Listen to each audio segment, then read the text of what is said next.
90 live from Lago di Lugano or Cesario, a glacial lake situated on the border between southern Switzerland and northern Italy. The lake, named after the city of Lugano, is situated between Lake Como and Lago Maggiore, cited for being the first time by Gregory of Tours by 5090 with the name Cesario due to all of the cherry trees that grew there. We're here today with our inaugural first of 2025 PondCast number 29. We missed 2 whole weeks, and man, we are gonna get you those 2 weeks back in less than 3 hours. We promise. I'm, of course, your host, Yaku of the Zaku, and with me today is El de la Mascara que tiene muchos fracos, Light_VIP, and as always, we are produced by Ruchomi La Page Kitore Lubi Ujivak Japalek Kuro 16 Squad Senseki. How we doing?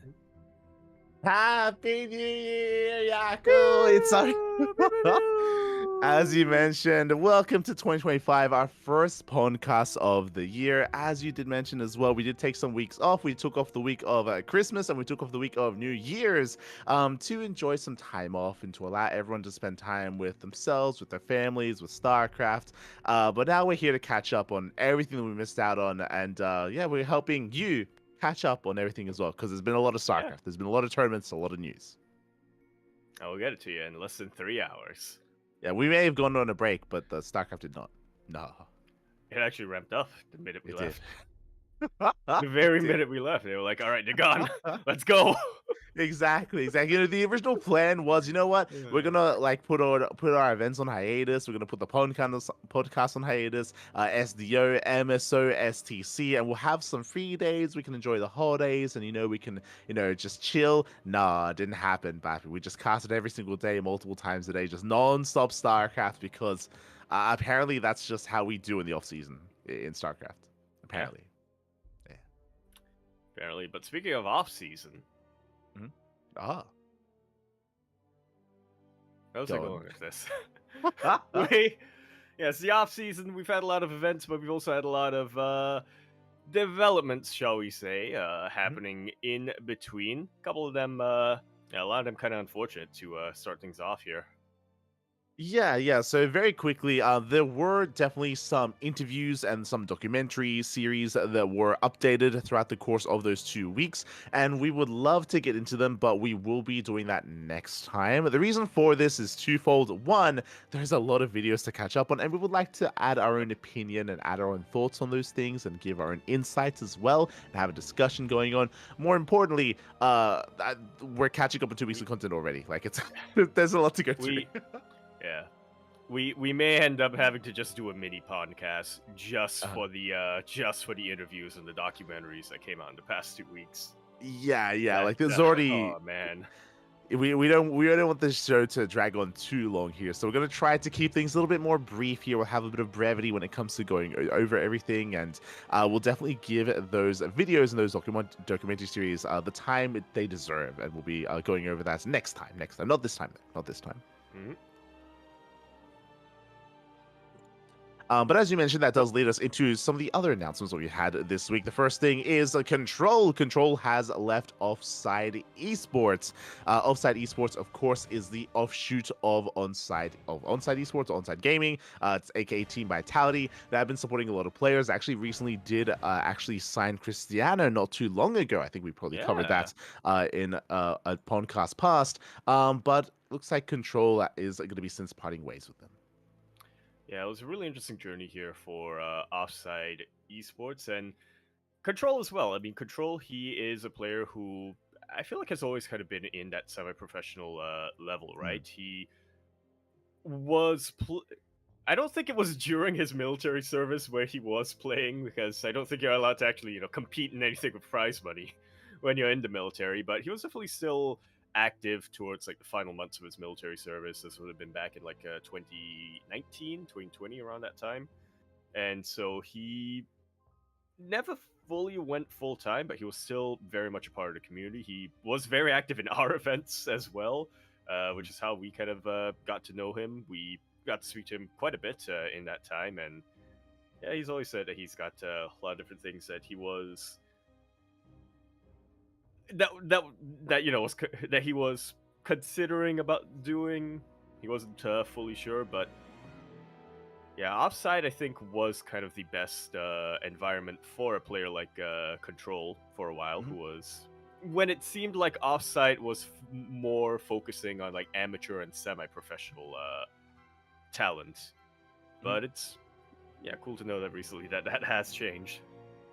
Yeah, exactly. And I mean, we'll see what does occur with Control. I mean, again, he has been spending a lot of time in StarCraft. He's not the most active of players, as you were kind of mentioning. You know, he streams every now and then. He did some casting as well. But we'll see kind of what kind of road he goes down, and whether he does try to commit into content creation, tries to compete, or tries to take a step away. I'm sure we'll hear from Control eventually in the coming weeks and the coming months. I'm sure, like a lot of players, I'm sure waiting for any big announcement from EWC. Until then, though, Control is going to be at least parting ways with Offside Esports, and we'll keep an eye on Control to see if he lands himself on another team or any other updates.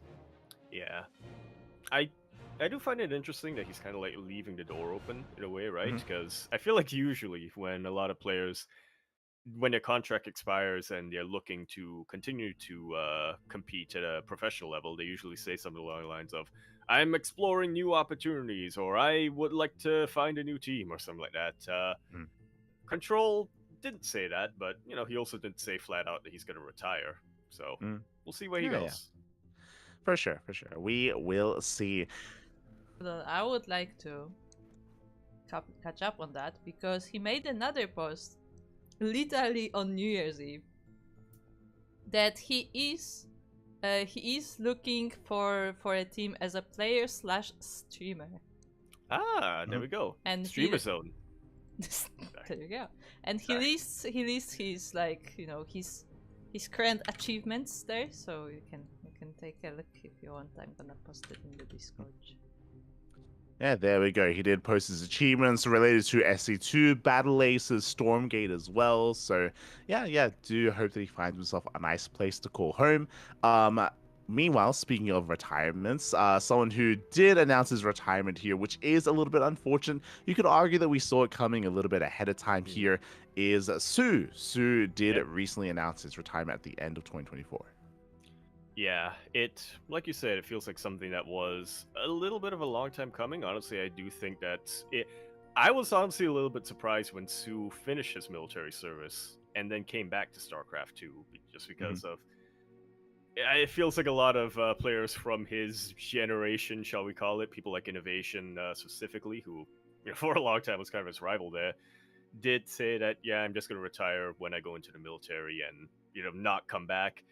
We saw players like TY kind of jump back into competitive StarCraft for a little while, but then retire soon after, focus a bit more on like streaming and focus a bit more on casting and stuff like that. Su stuck in it for quite a while, I would say, and did have some pretty good results. He was, specifically in WTL, I would say that he was definitely a big contributor to Weibo's placements in the past few seasons, but in the individual leagues, it does kind of feel like Su lately hasn't really been on that same level that he was prior to entering the military.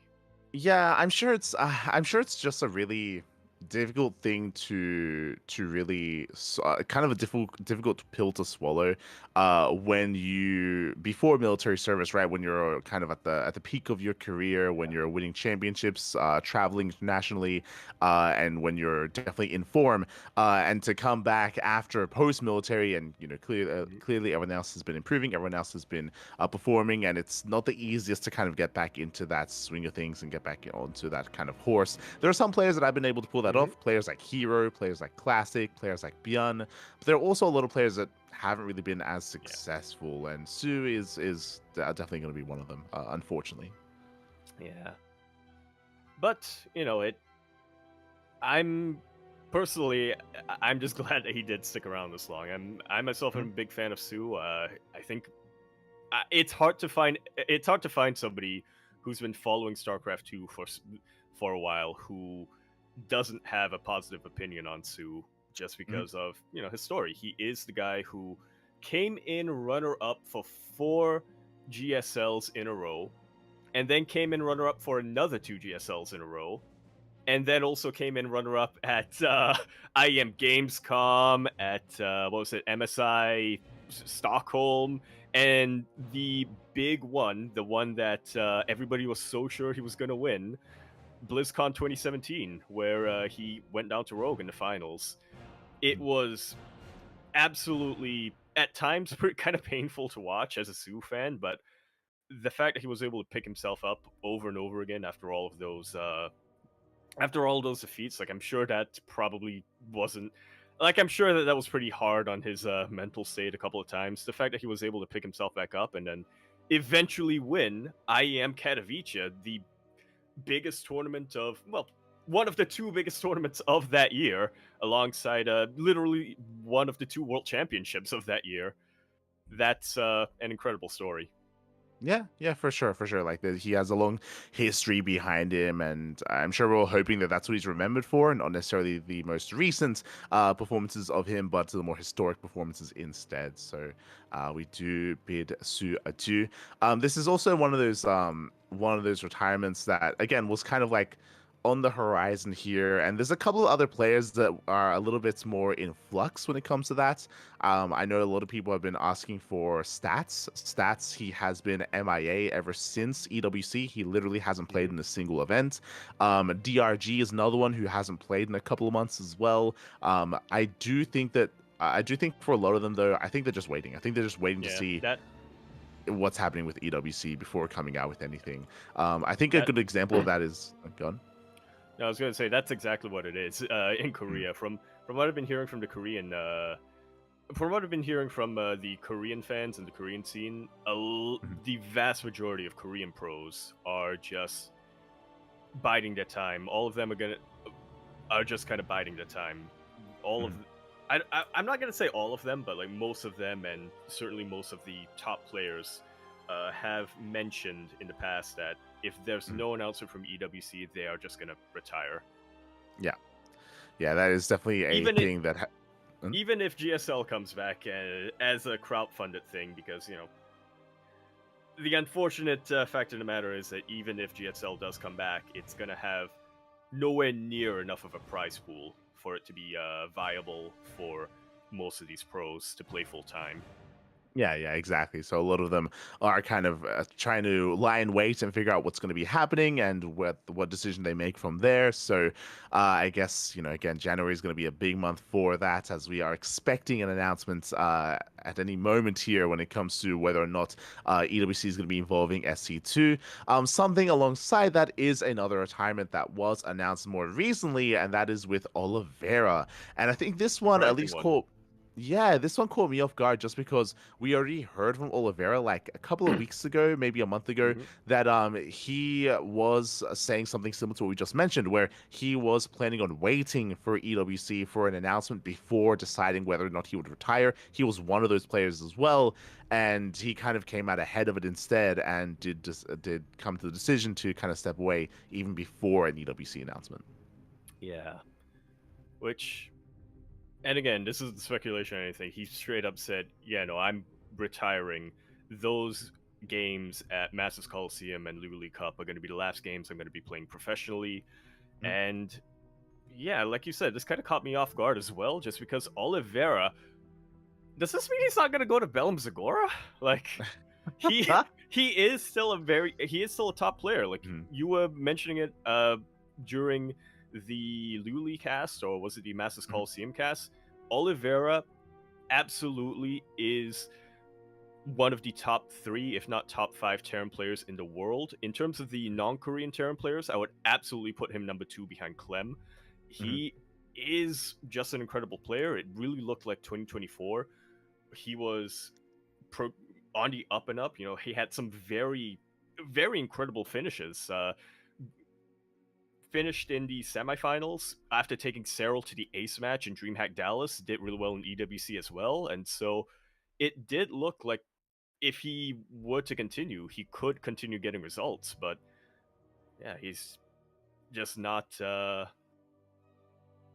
but he's just decided that that's not the path he wants to take anymore. Yeah, it's one of those things where like it's kind of depends on your perspective here. Like what is better or not is going out when you're peaking, or going or retiring when you're kind of petering out and when you're past your prime, sort of thing. That is, I feel like, something that a lot of people always think about when it comes to these big professional players, because 100%, you're talking about like how well he's been performing recently and how he's in form. He If you remember, we were most excited about Mhm. Masters Coliseum because in the lead up to it, over the course of post EWC of October, November, December, we were seeing all the show matches, right? We were Yeah. seeing we were seeing all the Yep. Super Sevens, the little He League Cups as well, and he Oliveira was beating everyone. Like, it's not like he's not in form he right now. Like, he's been looking really good recently.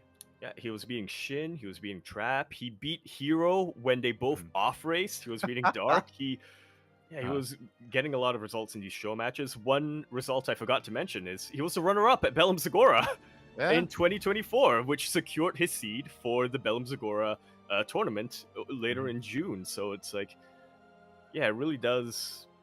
It really is a kind of surprising announcement from Oliver. I will say that I hope that the retirement is because of something good. Yeah, I do know that.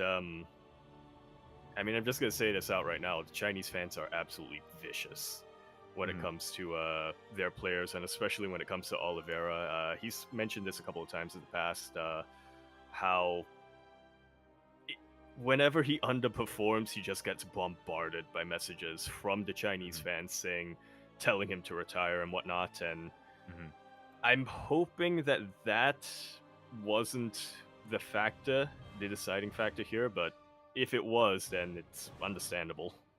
Yeah, I hope so as well, right? Just because, again, coming into his retirement, I'm also checking here, like, he won Alima League December, like the December finals, which Yeah. we're going to go over those results, but Mhm. did defeat Rogue, did defeat Trigger, did defeat Creator to do so. As you mentioned before, like in the show matches in December, he defeated Dark, defeated Creator, Cure as well, Nightmare, Shin. Like, he is in form.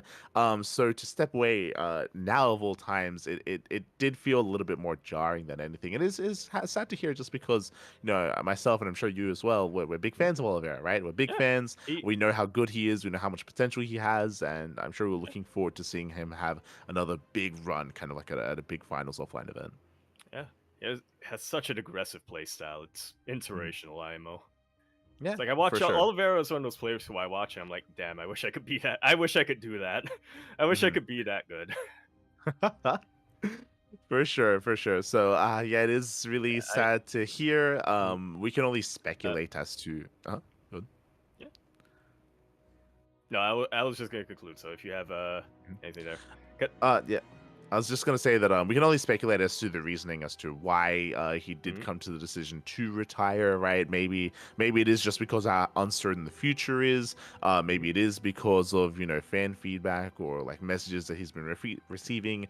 Maybe it's a combination of the two. Maybe it's something unrelated. We're not really entirely certain of that. We just know that he has come to the decision. Yep.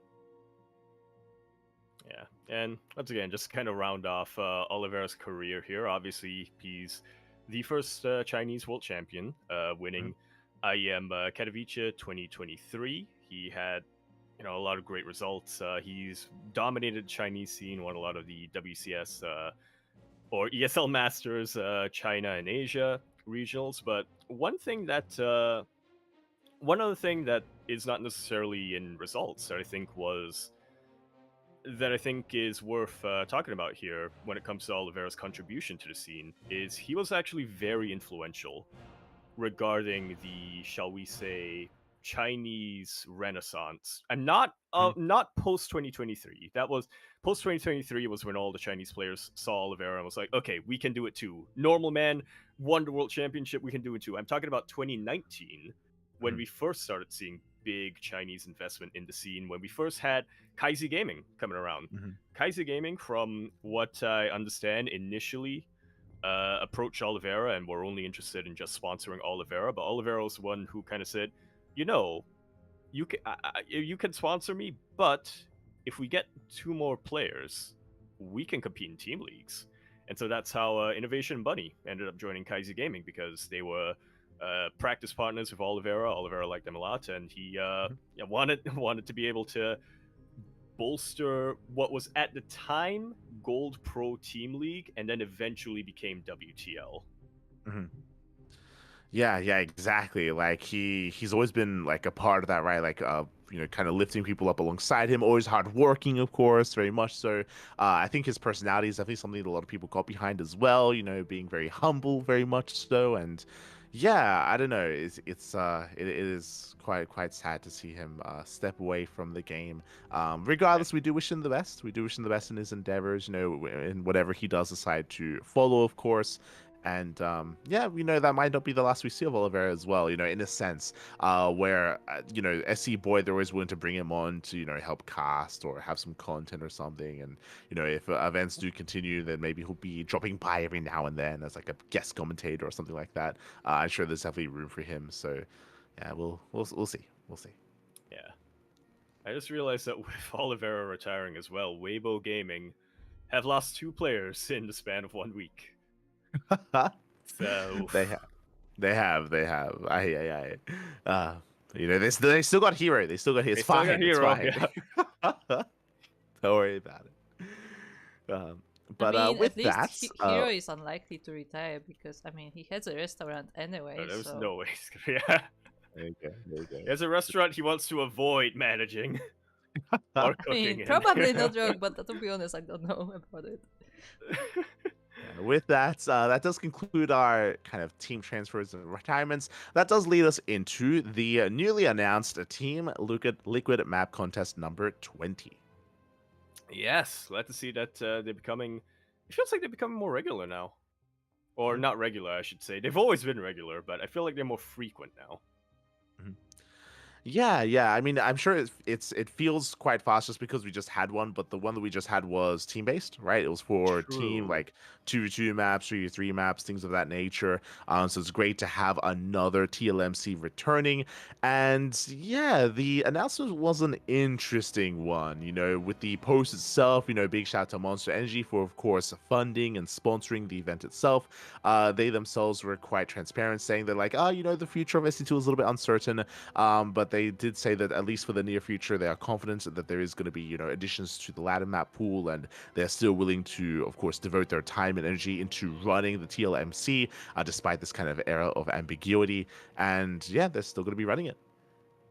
Yeah.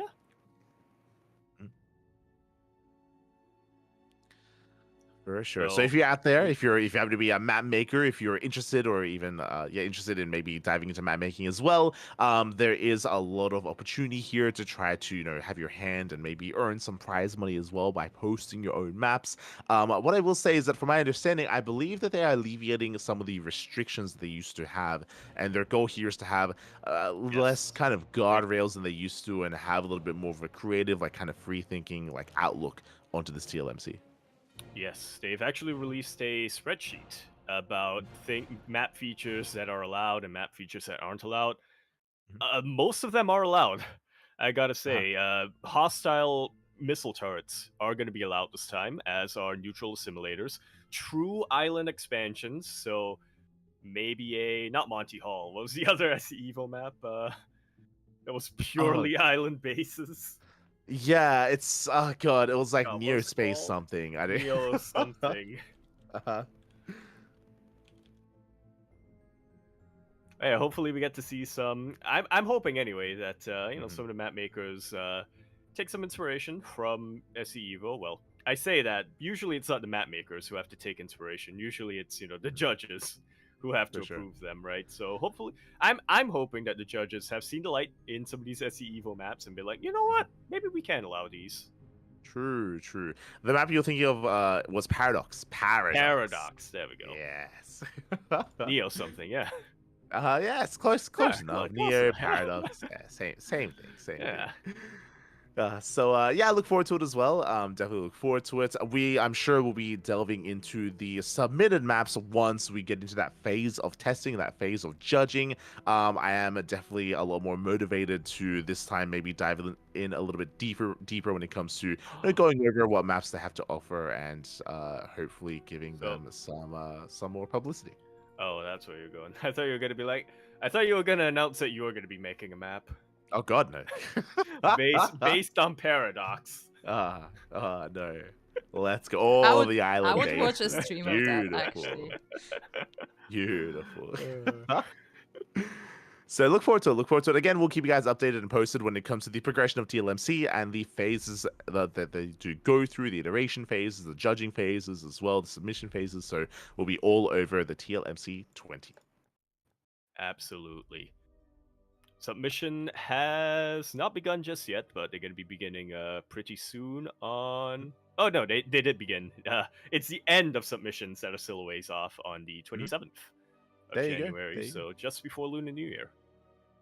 There you go. You got a month. You got a month to prepare. You got a month to submit. So best of luck to everyone getting involved. That does lead us into our first wave of events here. Our first wave of amateur events. This was the final Master Swan Open number 88 of the year of 2024. This is our monthly bronze to 4.7k MMR tournament. Essentially bronze to around Masters 2 level. And yeah, it was great to host the final events of the year of 2024. Yeah.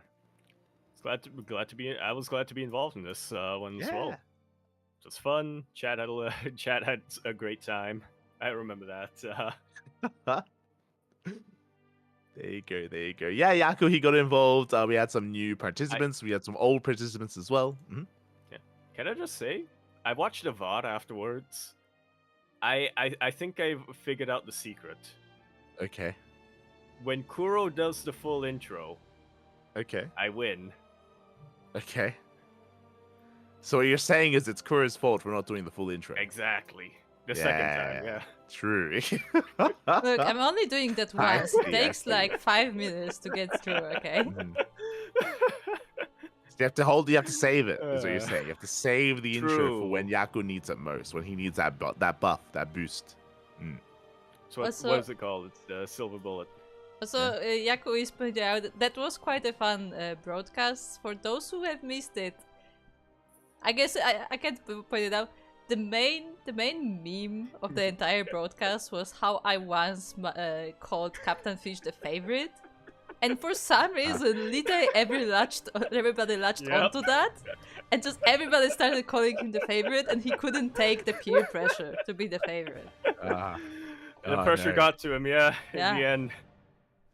But you We're know what? saying you. But you know what? After he got, he became Terran High Command. He instructed Terran to win it, and he passed on the favorite status to Dizzy Dwarf, and he won it for the Terran High Command. There you go. There you go. Shout out to Dizzy Dwarf for becoming the champion of the final MSO of 2024. Took down Undertaker 3-0. Undertaker was a newer addition to our tournament series and our tournament circuit. Did have a good performance himself, but did fall in the finals.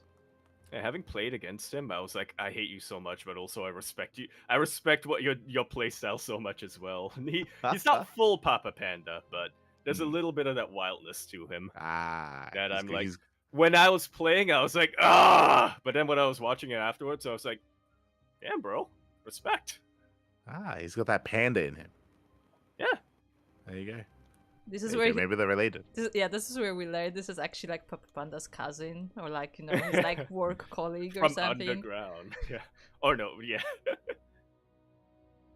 Oh no, he's a son panda. Huh? Son of the papa.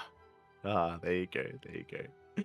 But yeah, congratulations to Dizzy Dwarf. And again, our MSO, our monthly events, are going to be coming back soon TM towards the end of January, coming into February as well. Again, we did want to take some time off at least to try to, you know, enjoy the new year. That did, of course, get met by mass casting and mass events. But again, we'll be coming back momentarily. Do not fret. Again, this is a monthly tournament, so if you happen to be within the range of Bronze and Masters 2 or 4.7k, then you can compete. You can take part. Yeah. basically once Masters Coliseum isn't 3 days a Yeah. week, Yeah. then we're gonna Pretty be much. able to come back with our regularly scheduled events. Pretty much. Pretty much. We'll get there. We'll get there. Speaking of amateur events, we have the Family Star League, which also was, I assume, I'll be honest, I assumed that by the time we caught up with this, that it would have Same, concluded. yeah. But it just finished and we can crown our champion. But mate, they've been taking their time, and we still have like Look. 2 more rounds to go. Oh my god. Okay, look. It was a festive season, New Uh-huh. Year. Everybody's still a little Yeah. hungover, you know. You True. want them to compete in their tip-top condition, you know.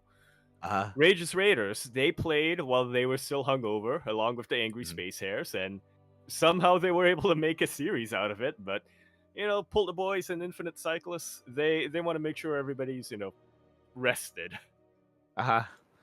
Exactly. Apparently, they're going to be scheduling their matches for in a couple of days, so best of luck.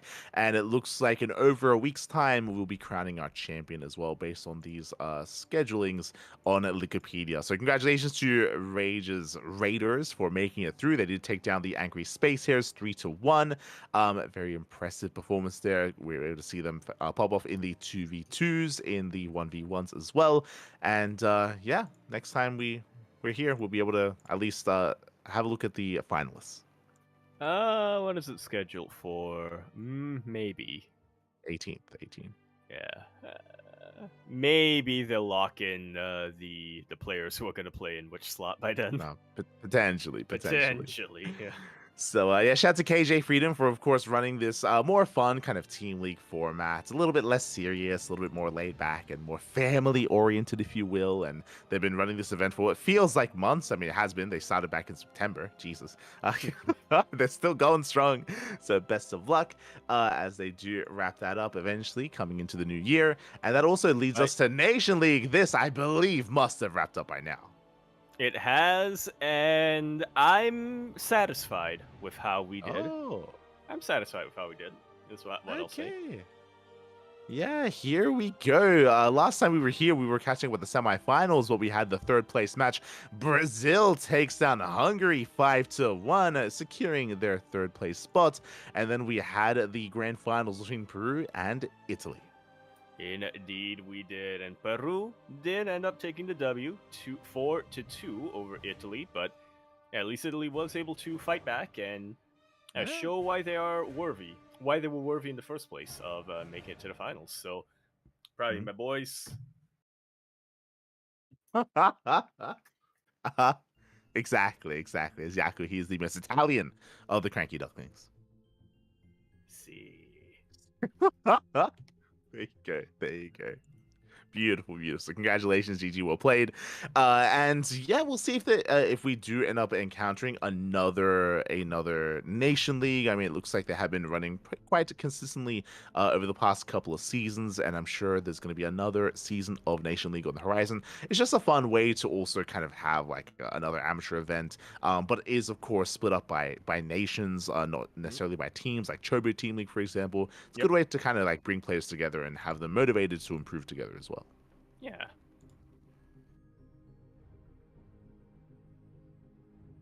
It's all fun. I remember I played in one of these. Was the Southeast Asia League? I remember I was in Team Singapore, and I played. We played our match against Team Malaysia on the day, on our Independence Day when we left Malaysia. So it was like the stakes. Let's go. I was like, let's go.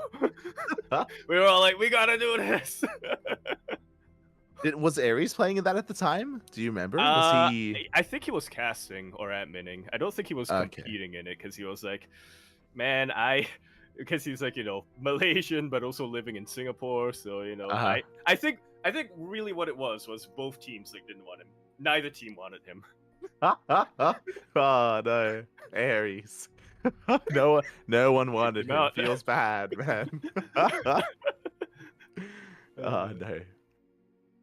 But yeah. Regardless, it's definitely something worth competing in if you happen to be interested in, of course, competing and taking part in something like a Nation League. Even if you're a little bit lower tier, that's what the event is for lower MMR players. With that though, that also leads us into our next event. Once again, this was more of a kind of off the cuff, sporadic event that did take place towards the end of the year. That was the Dave Testa Open number 10. Indeed. Well, Dave Testa's open, apparently. He is open. There you go. There you go. Yeah.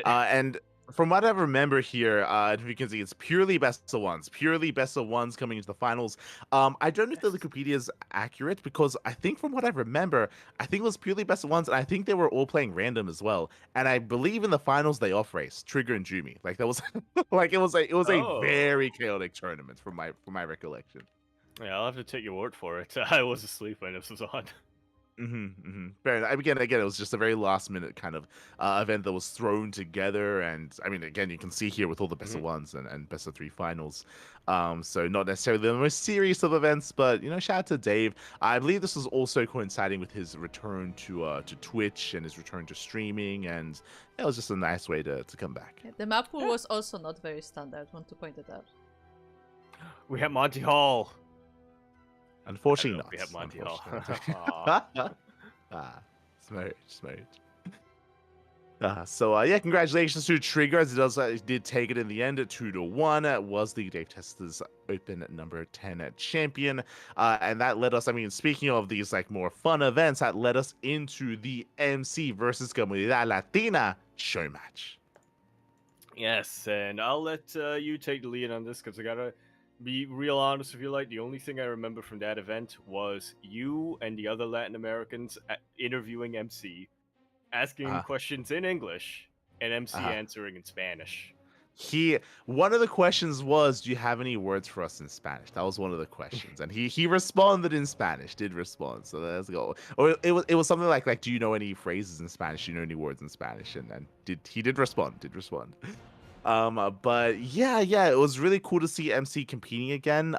This has been floating a little bit under the radar, but MC, he has been somewhat active in StarCraft Evolution. I think he played in, I want to say Tasteless hosted some show matches. I want to say Soup hosted some show matches. Like there were like a couple of show matches here and there, and MC has been relatively active in them.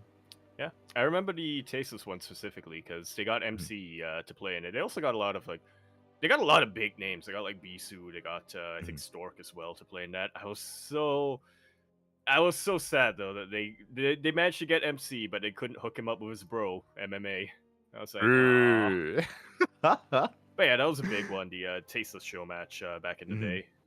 Yeah. Not, I guess a couple of months ago at this point, But yeah, so MC has been active when it comes to competing in some of these show matches. And a shout out to Enki. Enki, of course, he is one of the big pillars of the Latin American community. He has been bringing together some of these Korean players to face off against Latin America. So it's been a lot of fun. Yeah. I believe this was the 5th event. They've already done this. They've already hosted this event with Sue. This was a couple of months ago. With Dark and with Beyond as well. Yeah, I'm not really sure how it started or what kind of prompted this, but in my mind, the reason why this is a thing is because of Juanito. How so? How does that all come together in your mind? Yeah, I feel like Juanito has, because he's returned to Mexico for a little while. I'm not sure if he's fully living in Mexico full time nowadays, but just part time. He has returned to Mexico quite a few times. I feel like he's too much of a, what was the phrase that TY said? Shinling Dong farmer or something. And so the other Latin Americans look at him and are like, yo, should we also go to Korea? Or should we bring Korea to us? Yeah, they bring Korea to them. Exactly. Bring the Koreans to us, papi. There you go. So, for those that are curious, because I'm being a little bit vague about it, this is a StarCraft Evolution show match, and they do basically throw the dedicated player, the featured player of the week or of the month, through the ringer. So, for example, they would get MC and they'd face him off against a GM Latin American Zerg player, then up against a Terran, then up against a Protoss, and then they would throw them into 1v2s, followed by more 1v2s and 1v3s as well. So, yeah, less of a serious and more of just like a fun kind of show match, just featuring the player up against, a plethora of Latin American players. Yeah, and the thing that I find cool and something that, since this is meant to be more of a community event, something that kind of allows the community to get involved a little bit higher as well, is that in the 1v2s and the 1v3s, the players from Latin America in there were diamond players, I believe. Yeah. So non-amateurs, non-pros. So yeah, again, like you said, just a fun thing to do and a way to get people involved. Exactly. GMs are not allowed whenever it's like a 1v2 or 1v3. They restrict it to more amateur players instead. As you mentioned, just to get everyone involved and bring everyone together as well. It's a very fun community event that they've been hosting. We were fortunate enough to cast the MC edition and the Honmono edition as well, as they were both held. I Uh-huh. have to ask, has he showered? Did he shower for that event? God, no! Of course not. What do you mean? This Well, is peak on monopod. What are you talking about? He needed to be at his full strength. Oh my god. So so yes, Homo, he was an animal. Can confirm. But it was a lot of fun. We got to see a lot of back and forth. Homono and MC, they did not go undefeated respectively. They did drop maps here and there to either some of the GMs or some of the kind of combined teams as well, which was a lot of fun. And yeah, again, it was also a really fun way to feature StarCraft Evolution as well. And as you kind of alluded to, at the end of all the show matches, at the end of the event itself, an interview was held, just asking them, some questions about themselves, about the state of StarCraft, some more general questions and some fun questions every now and then as well. Yeah. For sure. One day they gotta get TY. Yes, they gotta drag TY out of retirement for that. So shout out to Enki for, of course, making that happen. It was really cool to hear from MC just because he has been out of the competitive scene for a long time, right? Like MC retired a long time ago. Yeah. Like he retired in hardest form. Yeah, like he hasn't been a competitor in quite some time, or like early legacy, the Void. But yeah, like he retired quite some time ago, and he started coaching in like League of Legends and in other kind of aspects, started full-time streaming as well. Got married. Yeah. And one of the questions that was posed to him, I think that one of the questions was like, what do you think about like StarCraft 2 and the future of SC2 coming into 2024? And I think MC's response was something like, well, I thought that SC2 was gonna die out, that's why I retired, and I was proven wrong. he was like, it just kept going, so never mind. So he was like, so I don't really know what's gonna happen with SC2 because it's still definitely an esport, and still definitely a lot of players do dedicate their time to it as well. So it was just fun hearing that perspective out of MC. Yeah. I mean, as far as RTS goes, it's the only competitive esport, right? So I mean, Brood War as well, Brood War, but Brood War is more Korea specific, I would say. Yeah, for sure. So we're asking questions like that. If I recall, God, I can't quite recall the specific question. Maybe Kura knows. But they were asking for what words does he know in Spanish, and he said something like famous or something like that. Yeah, or I think it was famoso. It was famoso. The first word that came to his mind was famoso. Which is very fitting for MC. Yeah. No. So very fitting for MC. As he's all about that personality. So yeah, I do recommend checking out the VODs for those matches. Mm-hmm. Yeah, I mean, it cannot be overstated, right? I mean, you mentioned very much about his personality. For people who weren't really around back in the day, Wings of Liberty, MC, he was, aside from being arguably the best Protoss player of that era, he was also known a lot for his theatrics. Like, there was one, I don't remember if it was GSL or if it was BlizzCon or something. I remember once I think it was Blizzard Cup or GSL Blizzard Cup or some kind of invitational where after he won his series, he put on a Murloc onesie and just went intense across the stage. I think that may have been the event at Comic-Con. I can't quite recall. That might have been it. But because I know I think that's when Hyun dressed up as Spider-Man. I know that happened, and that I may be confusing the two, or Spider Hyun, and that may have been the same event. Sick Baller event, or the Sick Nerd Baller event, or whatever it was called. Mm-hmm. Yeah. But definitely known for his personality. I mean, I'll always remember MC in Pro League when he joined CJ Entis. I think that was like at the start of Legacy. I think Kura remembers this as well when MC, when he had his MVP winners interview and he knocked Kanata to the ground. It was beautiful.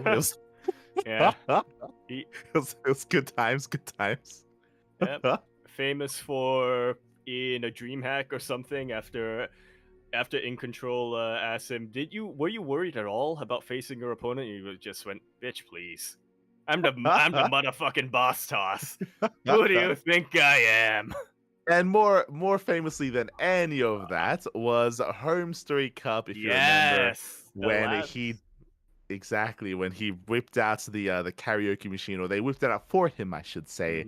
I believe MMA had He- won that event, and Yes, he it did. was the last competitive event MMA competed in prior to entering his military service, and he won it. So MC said, "All right, I'm gonna sing a tribute to MMA," and it was Yeah, "Let It Go" from Frozen it because was beautiful. that's that's a tribute. It was Yeah, quite yeah, beautiful. Yeah. and everyone got involved. Like the whole crowd was like singing with him and like waving their arms in the air and stuff. It was a really really wholesome moment. He And gave it his all yeah, too. yeah, Like he, yeah, mate, he's got the voice, mate. yeah. He's got it. It's beautiful. So that, I mean, MC definitely has a lot of history in StarCraft. So it was great to see many years later, you know, some of his thoughts, some of his perspectives, seeing him play as well, seeing him compete. Likewise, you know, don't want to overshadow Homeowner, but Homeowner, he also had his own event as well, where Homeowner, he's, I would say more of, I don't want to say an amateur, but more of like a He's more rising. recent. Yeah. Yeah, he's more recent. He's more rising talent in Korea. He doesn't have as much notoriety behind him as someone like MC, of course. But he has been devoting a lot of time to StarCraft Evolution, and he had a really fun showcasing as well. Something that stands out is in a lot of his games, he did play a lot of Bio, and he was going very ghost heavy. And I'm sure you remember this, Yaku, about StarCraft Evolution, mate. He abused Lockdown so much. And during his interview, they had asked him, like, yo, what's your favorite unit? And what's your favorite like spells in StarCraft and StarCraft Evolution? And he was like, the Ghost of Lockdown. It's beautiful. It's Yes. And he said that he struggles in TVZ and StarCraft Evolution because lockdown doesn't work on biological units, so he can't lock down like ultras or like guardians or anything like that. So or like brood lords. So that's one matchup where he's sad because he can't use mass ghosts as the same way. Sad. Yeah. Yeah. So yeah, it was great to hear from the two of them, and it was a really fun event to hold. So to look forward to potentially future like LATAM versus player show matches. I'm sure we'll get to some of the other big Korean names. I'm sure eventually there'll be like a hero show match or something like that. Yeah. Yeah, holding out hope for a TY show match. I have to wonder if Special will ever play, and if Special will play on the Korean end, because he's basically Korean at this point. Yeah. For the most part, you know, he's definitely there. So we'll see if he ever takes part. Regardless, with that leads us into another big kind of fun event that did happen at the end of the year. That is the Boxing Day Orsa Brawl Festival. Yes. Very fitting for the name of the holiday. Yeah, I believe it was on Boxing Day. On Boxing Day of 2024, you know, they did have more of an FFA kind of like more random kind of fun show match to end the year. Yeah. Came with the left hook and right hook. Yeah.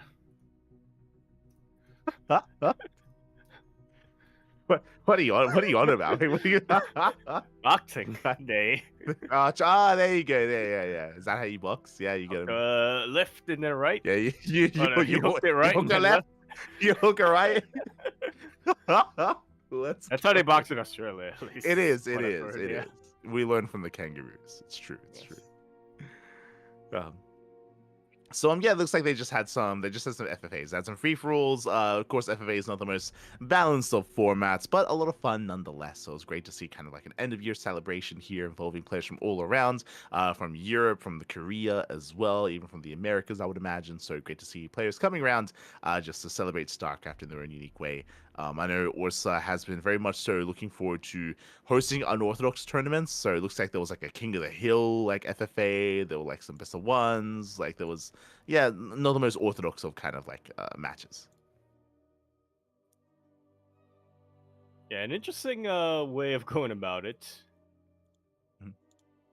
having a lot of best of ones essentially. A couple of best of, if I'm interpreting correctly, they Mhm. were best of one FFAs, and Uh, which contributed to points, and then depending on how long you survived in the group stage of the FFAs, you got points that mhm. would determine whether or not you go into the final four player Mhm. FFA. Yeah, yeah, there's definitely a system kind of coming together, kind of bringing everyone together as well, to get better rankings, and try to somewhat have some kind of structure around Oh, FFAs. I love Uh, this idea. You know why? Because uh, now then you can then you can have alliances. You can form those uh, backdoor alliances and be like, okay, you and this guy, he's up 3 points. You and mhm. I, we're both on 2 points. Let's focus on taking him down first, and Oh then we'll no. get you. And then you have, oh, I love it, the palace intrigue. Mm, I love it. the Opens up drama. so much. Exactly. Beautiful, beautiful. So, yeah, that was just a fun end of year event that was held. Shout out to Ursa, of course, for hosting and organizing these show matches from time to time. These events, do appreciate it. Was organized, or sorry, was casted by Steadfast. Heading on over, we did have our monthly team game event from the side of Yes, Wardy, and this and time it was a 3v3 tournament. indeed, and this was a special one. I gotta say, Team uh Shamager, the team of Shameless, GG Machine, and Tiger, they did end up winning, Uh, or coming in first place. But I think the real winners mm, were actually the runner-ups, mm-hmm. Team Ijute, because friendship was restored. Exactly, exactly. Iba for Jumi and Kokot. I mean, this is a little bit of a spoiler of things to come, but what I will say is that they actually played out their show matches, the Duckling Showdown matches, first before this. So I want to believe that we Yes. brought them together, that we were able to, mend the relationship between them. We sat them down, we got them some counseling, some group therapy. They were able to, vent, and they were able to come together as one. And maybe they needed like a mediator between Yeah, them with that third player, but they got there in the end. exactly. So you know what? If you are having trouble in your relationships, we have proven success, and There we you have go. proven Yeah, success. sign up and we'll host another Duckling Showdown for you, and we'll lock We'll you into a room with save another. your marriage. No, no, oh, no. We will end the marriage one way or another. Oh no.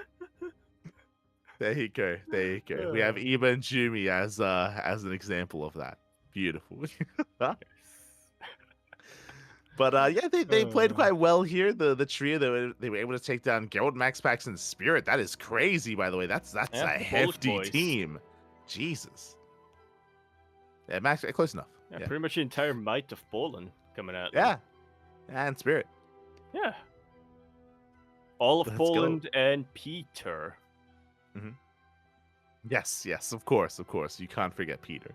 Uh, so it's great to see once again this team event kind of coming together and definitely get a lot of traction as well. In recent times, I mean, it does feel like, I mean, it's not like we've had like, weekly 2v2s events or anything like that, but, having these monthly events definitely has gotten a lot of traction from viewers and players alike. It's been great to see, yeah, that kind of side of StarCraft getting more love as of late. Yeah, I love. I recently saw a couple of suggestions, actually, a couple of people who are, because there's been more interest in team game tournaments.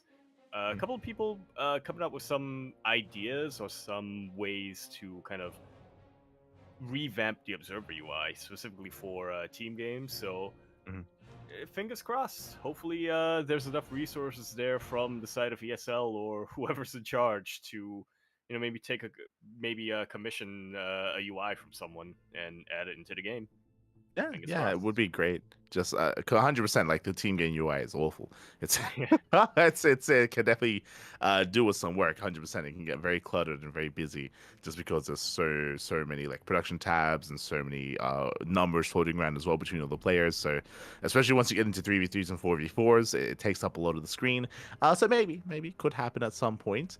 But speaking of team game events, I mean, of course, as you mentioned, shout out to Shameless, GG Machine, and Tiger for winning the 3v3 tournament. They took down Lambo, Goblin, and Baby Marine as well to make it through. through. But this morning, less than 24 hours ago, we had the Uwu Thermal 2v2 circuit number 1 for January. Yes, we were adminning this, and by we, I mean not me, because I'm not trusted with the admin whistle anymore. That's true. Very true. Not anymore. It's But yeah, this was this morning, and myself and Kuro, we got involved. The horn of the duckling horn, if you will, was sounded, and we answered. Yeah, it was quack. The quacks were heard, and we answered the call. Uwu Thermal, he reached out to us. Shout out to Kerwin as well. Kerwin, he was also helping out when it comes to adminning, and we were able to make sure that this event ran as smoothly as possible. Yeah. Yep. For those who are not aware, this was a 2v2 tournament with 47 teams signed up. So that's almost 100 people that you have to find in channels and make sure that everybody got their opponent. That's a long scroll they have to go through in the in-game channel. It is. Your middle finger would be so strengthened by the end of it. But yeah, it was a lot of fun. A lot of really good participation. You can see here the lineups were insane. Even looking at the round 16, obviously there were more rounds before that, but coming into the round 16, there are just so many notable teams here of some interesting pairings as well. You know, we had Trigger and Clem, we had the Mexico team and Chem and Special, we had the NA Specialist 2v2 team with Larry and Knight, we had Jimmy and Jakob. Fun fact, I did ask Jimmy, I was like, Bobby, where's Iba? And he had no answer. So it's possible that our remedy here was short lived. Like the role reversed. No. He beat Iba once, and now he's coming in. Exactly.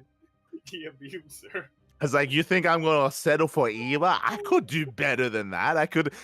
I'm not gonna be tied down by Iba. Ay. The shoe is on the other foot, Papi. Oh my god. So yeah, Jimmy, he did pair with Young Yakov. We had Rex and Haz, the Taiwanese duo. We had the Polish duo and Laser and Geralt. We have Hero Marine versus Status. We had Spirit and Max Pax. I mean, again, the duos, they just keep going. It's just really cool to see all these players come together. Yeah, a lot of players who, I mean, are kind of expected. Like, you know them, they have played in previous team games on the same team. They were, or even if they didn't play in the team tournaments, they were teammates or whatever for a while, or they pop up on your stream or whatever. Some of them were combinations that I honestly didn't think of. I didn't realize that they were that close. Like Trigger and Clem, I know they spent time in Korea together, but yeah, I didn't realize that they would end up pairing up for something like this. Yeah, exactly. I mean, hey, like Trigger and Clem, they were housemates for a long time, over in Korea. So, bonds were formed and clearly friendships were made and broken. And sleep schedules were enforced. They were. Trigger was the mom of the house, and she made sure. He made sure that Clem moves back to France, was outside of the presence of Trigger, and then his sleep schedule just fell apart. There you go. Yes, that Clem, Papi. Yes, shaking my head. But yeah, we had even a combination of Gumiho and Ryung, the Terran mech combo. Love to see it, and yeah, it was really cool to see some unlikely pairings and some unlikely results coming in as well. Yeah, arguably the two best TBT players in the world. Unfortunately, 100%. Unfortunately, here in the round 16, they faced only one Terran player in their opponent's team. Oh yeah. So they were only able to take one game. Only one. If only it was another TVT combo, then maybe they would have had a little more success. Instead of waiting. Then they would have won it. Exactly. So, yeah, it was great to see all these players competing. Of course, Euthermal, he did stream his own POV. He did cast the semifinals as well as the grand finals. So you can find that content over on YouTube when he does upload that over on his own channel. And in the end, we had our top 4 teams. We had Trigger and Clem making it all the way to the finals. And we had Spirit and Max Pax making it through to those finals as well. Interesting to see that. I mean, we saw them pairing together in the 3v3s previously, and they continue to kind of work together here in the 2v2s as well.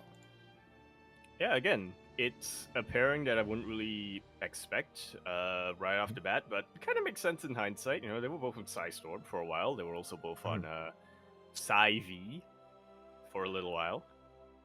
Mhm. Yeah, exactly. So in the end, they were our champions for the initial 2v2 event, and we do have plans, or I should say, Utherbo has plans to host this monthly event for this foreseeable future. So there should be Yeah, more events it, in the coming months. yeah. He says that he's hoping to basically have a full-on league, like a team tournament league, where we will have some of these more regular monthly events where it is like just a bracket and you go through it. But yeah, depending on how they finish, he does want to allocate points to these players and to these teams, and to yeah, try to have a big grand finale at the end of the season is the aim for him right now. For sure. And fun fact, because that is something he's been talking on stream, but like a lot of the plans are still very fluid from what I can tell. He is considering adding a qualifier to the finals, which would be a ladder qualifier. Like a 2v2 ladder. Ah. Like a wild card, yeah, like a wild card invite from the ladder. That would be pretty cool.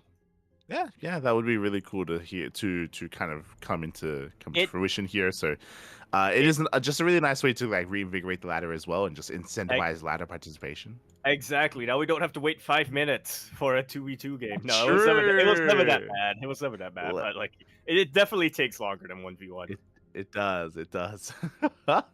I remember, especially if you have a team that has like wildly different MMR. I remember when it was like you, me, Kuro, and Milk, or you, me, Milk, and Aries, or something like that. All of us having wildly different MMR. Sometimes it would take like 10 minutes to find opponents. Yeah, we'd have to hop regions and try to find some other opponents instead, and yeah, hopefully it does help reinvigorate the ladder in some way, shape, or form. Regardless, congratulations to Spirit and MaxPax for becoming our initial champions of the circuit, of the league, and we'll see if that trend continues. Coming into this, of course, when it comes to the metas, it's as you would expect. Mass Phoenixes can be terrifying in 2v2s. We had a lot of feeding getting involved. I know that here, Marine and Status, they surprised a lot of people by taking down the Laser Geralt, Jumi Young Yakov, and even taking maps off of Trigger and Clem, and a lot of that was kind of designed around that, around kind of like feeding your opponents and making use of some of those other aspects of 2v2. Yeah, one player going massively greedy, the other player just focusing almost entirely on just harassing and attacking. Yeah, for sure. So yeah, I'm curious to see how, or even if the meta of 2v2 evolves just because now there's more interest in actually competing in the event or in this kind of format. I feel like 2v2 for the most part is very much so unexplored just because it had like a brief stint a little bit when it comes to competitive play, but not really. So yeah, the meta of 2v2 has been somewhat stagnant just because people don't really play it competitively really much at all. Thankfully, it's 2v2 and not 4v4 because the old meta of just 4-player carriers crash your opponent's PCs. That would be terrifying. No. Yeah, that is a terrifying thing that still happens out there on the 4v4 ladder. You're all animals. But regardless with that, GG well played. And again, we'll be catching up with more of these 2v2 events in the coming months, coming into February. That does wrap up our team events here. And now we can get into a more regional events. As of course, we had the final Fire Cup of 2024. We had Fire Cup number 5. Yes, a CIS region-focused event organized by Mindle VK once again. Yeah, so exactly. Regularly. Yeah. This is a monthly event, and it's been definitely a treat to experience this. This was a wild one as well, by the way. We were fortunate, of course, to be the English casters for this tournament. And when it comes to the event itself, the group stage was more or less kind of what we expected. There were some upsets, though. And first things first, coming into Group A, go on. What catches your eye? Well, I'm looking at Nikorak, Nikic, and Art not making it out of group stage. Those are 3 who I would have 100% pegged to make it out. Like maybe in Group A it was maybe one of Nikic or Art would make it through because that group also has Shameless and Strange, but both of them not making it out, I think really speaks to the level of competition here. Yeah, but as you're saying, Power really surprised us, right? Because as you're mentioning, Nikic, he's more well known. Like, there's a little more hype behind Nikic, Art, even Replicant as well. So for Power to come out of left field, and Power, he's usually like in the middle, if not the bottom of the pack. Like I compare Power to your UED Soldier or your Rostock sort of caliber of player. Just because again he doesn't have as much experience or as many accolades under his belt.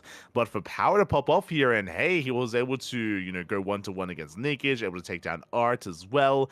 Power, he was able to go 1-1 with Shameless and take down Replicant. Just some really, really impressive performances out of Power. And that may have been a little bit indicative of things to come coming into the playoff bracket. When it comes to Group B, the biggest surprise there, I would say, is, as you mentioned, Nickrat not making it through and Milky Cow making it through instead. We did hear from Nickrat, he was saying that Milky Cow, he had kind of like pseudo retired. He wasn't really competing much at all. But coming into December, he started playing again. He showed up back again. He started competing, started playing, and he very quickly regained his skill. Yeah, I think it was about 2 or 3 years ago. Milky Cow said that he wanted to take a step back from the game. He was studying at the time. He wanted to focus more on his studies, but yeah, I guess that this is around the time where it would end. So if he has a lot more free time to commit to the game, then yeah, it looks like he's getting back to that level in ESL Masters 2021 EU, where he really came in as as a fresh face who really took down some big names, and we all had our eyes on him. Yeah, Or Milky no, Cow, he's always 2020, when he first came into the scene. Yeah, it's always been a lot of fun, watching and seeing Milky Cow compete, and he's always just a very unique player as well. And it's great to see him coming back, and yeah, I know Nick Recht respects him quite a bit, and hey, he made it through. I mean, it was still a very close group between Milky Cow, UED Soldier, and Nick Recht. It was still very close score lines, I should say, but did make it through in the end. And coming into the playoffs, if you remember, it was in Fighter Cup number 4 where the finals was Young Yakov and Wayne. It was a ZVZ finals, and that was the best of 7 where Young Yakov, he popped off and he brought Wayne down. It was incredible results and a very impressive and eye-opening one as well. Coming into this event, I was favoring maybe a rematch between Young Yakov and Wayne, but that was very quickly cut short as Young Yakov got knocked out in the quarterfinals. It was crazy. Indeed. Power, PP Hour. I've never decided how to pronounce that name, but yeah, managed to take out Young Yakov in a very close best of 3. Yeah, it was very close, very clutch. A lot of aggressive play is what I will say out of Power, and he did overwhelm Young Yakov. I did also feel like he caught him off guard. Like Young Yakov, he was just a little bit shocked by the prowess of Power in that series. coming out Yes. yeah. Exactly. So Power with a crazy upset, and I do remember covering this series here where coming into the semifinals, I'm pretty sure Sheamus was very grateful. He was like, "Oh, thank God." He's like, thank God you got rid of Young Yakov because that was not going to be an easy one, Papi. Aye. So Yeah. Sheamus very, very grateful to Power for knocking Young Yakov out of the event. And it was very much very grateful to him. He repaid him by taking him out 3-0. Yep. It was a very dominant performance out of Sheamus. Knocked them the hell out of the semifinals. Made his way to the grand finals as a result. He's always been a terror in PvP, though. Shameless. I mean. Mm-hmm. Oh yeah, exactly. I mean, he made it out of his group in first place, made it out of Group A in that first place, based on a lot of that PvP. On the southern half of the bracket, on the lower half, we had Strangers and Milky Cow. That was a very short series, a very fun one as well. I'm sure. I mean, we've casted Strange plenty of times in WTL. Yes, that's Strange. He was for some crazy proxies, crazy all-ins, no macro whatsoever between Strange and Milky Cow. It was a very short series, a lot of fun. I want to say actually maybe even the highlight of the night. Actually, it was just crazy, and everyone was getting hyped about the nonsense that was happening on screen before us. So I do recommend checking out Strange and Milky Cow. Then the semifinals was similar to the other, where Wayne was a little more dominant. Similarly, Strange was trying to go for all-ins. He was trying to go for these all-ins, trying to be more aggressive, and Wayne was just very solid in the series against Strange. Wayne did knock him down. That led us to the grand finals. And what I will say, even though the finals does look more one-sided, Shameless did take a map, a lot of these games were actually quite close. I don't think the scoreline really does justice to how close a lot of these matches were. especially game one and game two. Game one and game two, it came down to a wire where Wayne, I think it was on Leylines, if I remember correctly. No, sorry, on Whispers of Gold, where Wayne was going for an all-in, and Shameless, he barely didn't hold on. You know, he was like one overcharge short or one warp in too late. It's like Wayne all in the hell out of him. And I remember actually Leyline same. Wayne, he all in Shameless 2 games in a row, and Shameless barely didn't hold. Oof. Yeah, aggressive stuff coming out from the Fire Girl Cup, it seems. Oh yeah, 100%. So I do recommend the VODs. It was a very fun event, and congratulations to Wayne for reclaiming his throne. Because again, he was dethroned last month by Young Yakov, but now he got it back. Ah, he didn't even have to beat Young Yakov this time. He didn't. I'm sure Wayne was happy as well. I'm sure he's like, "Whew, thank God! Shout out to Power!" Oh God! Ay. So yeah, Wayne. Congratulations, Wayne does take it in the end. He's the final Fire Girl Cup champion of 2024, and there is another Fire Girl Cup announced for this month as well. So of course we're going to be all over that once we do get around to it. But that does lead us into the Sunrise Cup 2024 Grand Finals. In the first one in a very long time, where the finalists have Roman names. I was going to say people that we know. True. No, we know a lot of these people. Yeah, we knew a few of these others. We knew Flight Rice, I think, was one of the guys back in one of the last Sunrise Cups who won. We knew Wintergord. And Earfish, I think, was the name of another guy. Was Ear? Yeah, singular. True. Yeah, Ear, just one. Yeah, there you go. Yeah. There was Mandarin Orange. No, they were winning. No, they were winning oranges. Yeah, we're winning oranges. They were navel oranges, not Mandarin oranges. They were. I didn't realize you could grow navel oranges in southern China. I think is where the oranges were from. I don't know. There you go. I want to get in on that, by the way. I want to play in a Orange tournament with some farming? orange. Oh. No, just winning oranges in tournaments. I thought you were gonna be like, I'm gonna start a farm out in the outback. I'm gonna grow emus. And they're gonna lay oranges. Exactly. Yeah. That's how we farm oranges here in the outback. Yeah.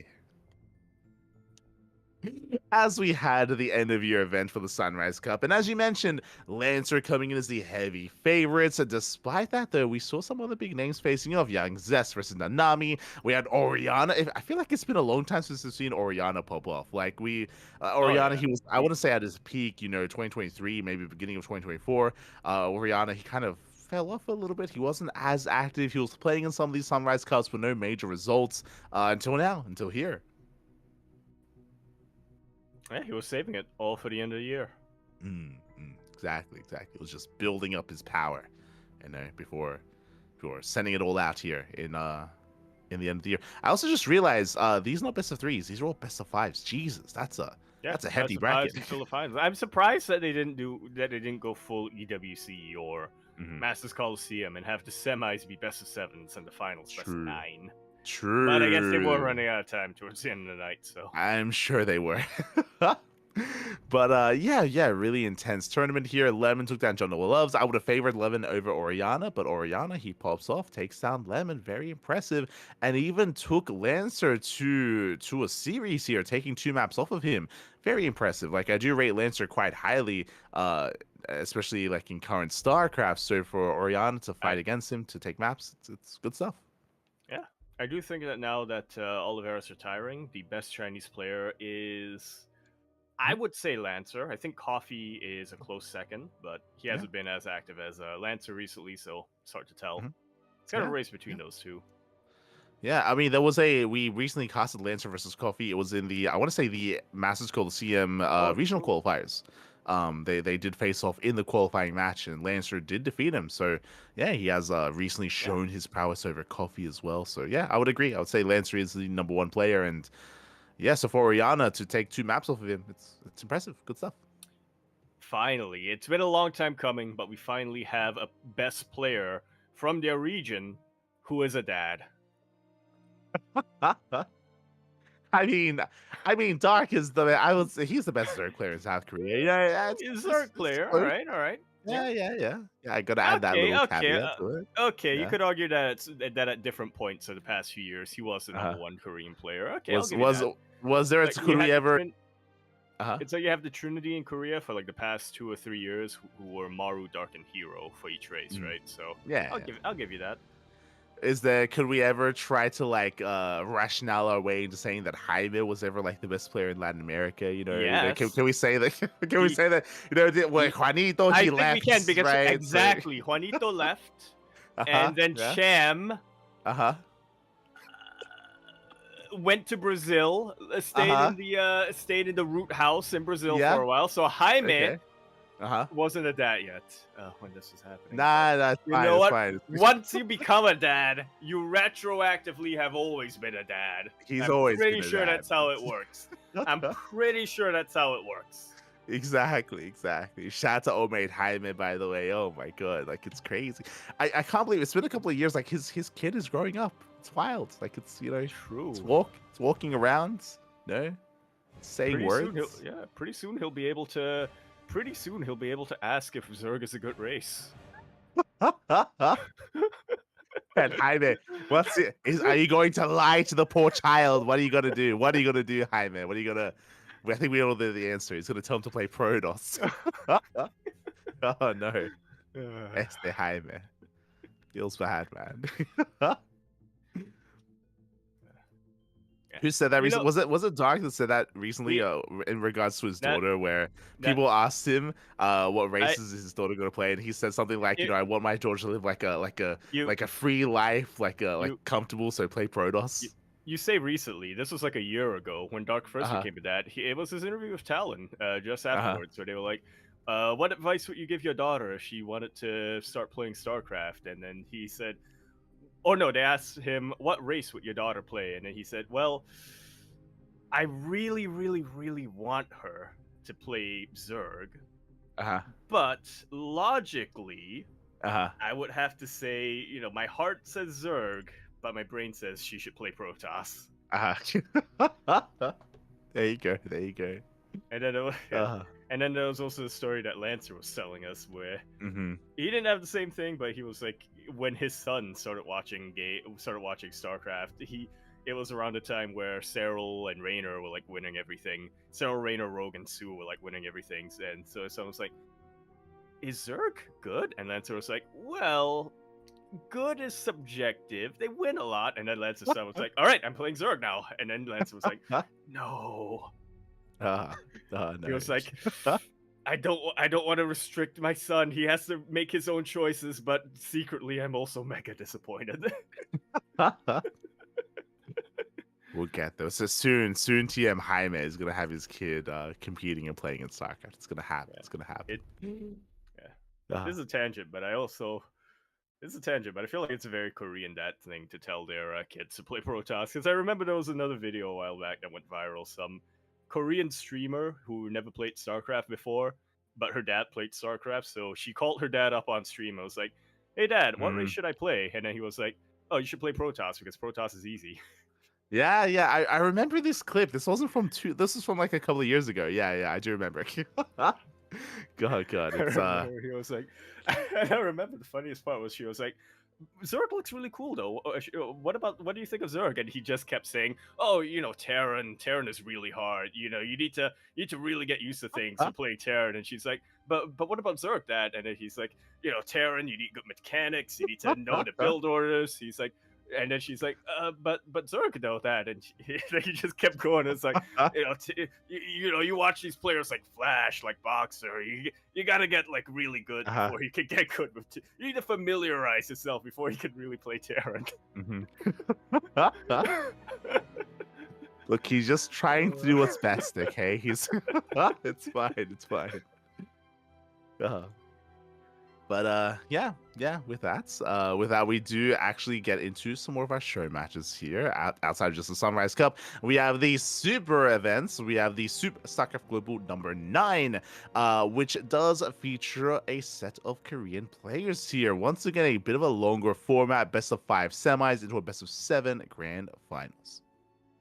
Yeah, it was not the show match. Well, arguably a type of show match, but it wasn't a Mhm. typical Super 7 show match format that we have. It's something that they do every once in a while. Is they invite 4 players and have them in a bracket. Mhm. Yeah, and we had Shin pop off. Shin, he took down Cure 3-1. Shin took down Gumiho 4-1 as well. I mean, I feel like we've, sung the praises of Shin already here, especially in the off season of EPT, where Shin, he has kind of taken the mantle of Dark, especially nowadays at Dark. He has taken a bit of a step back from competing. He isn't as active as he used to be. And in the absence of Dark Shin, he has been stepping it up. Yeah, stepping it up hard. Like you mentioned, taking out Gumiho, and this is Gumiho who is hot Yeah. just won Home Story Cup, just beat some of the absolute best players in the world at Home Story Cup. Shin dropped one map, but other than that, was just dominant this series by the looks of things. Oh yeah, exactly. So GG will played to Shin, Gumiho, and Trap, where they also went to the ace match as well. It was a closer series between the two of them.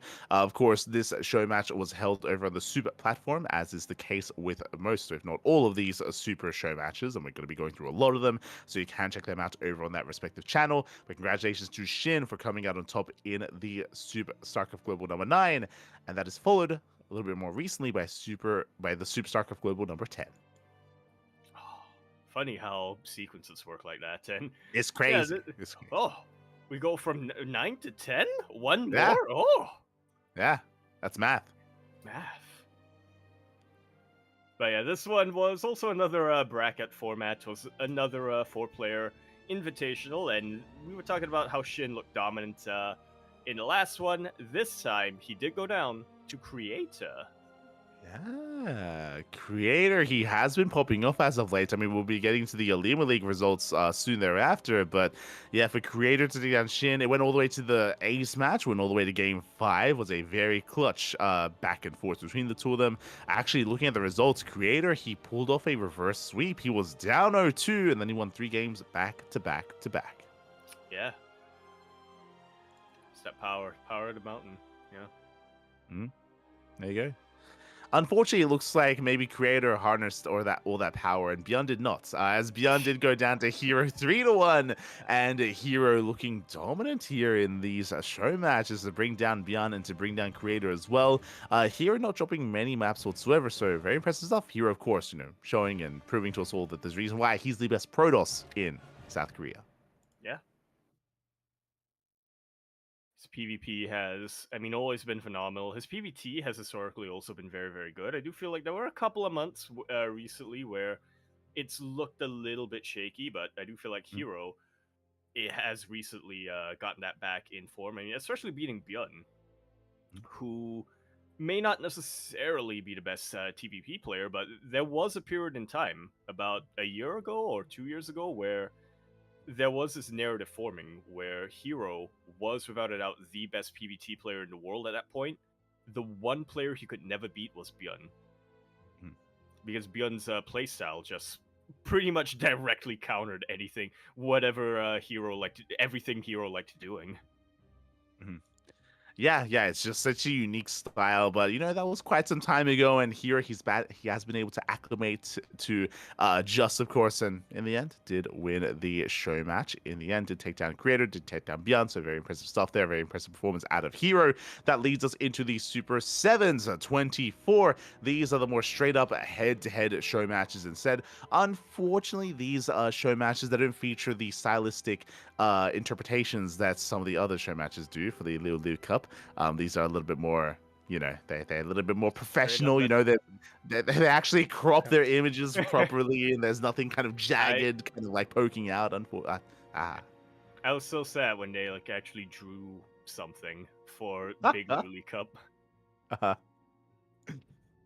God, yeah. How dare they? How could they just take that away from us? How dare they? They actually commissioned an artist to create a logo for them. It's exactly. Nay, just do it yourself.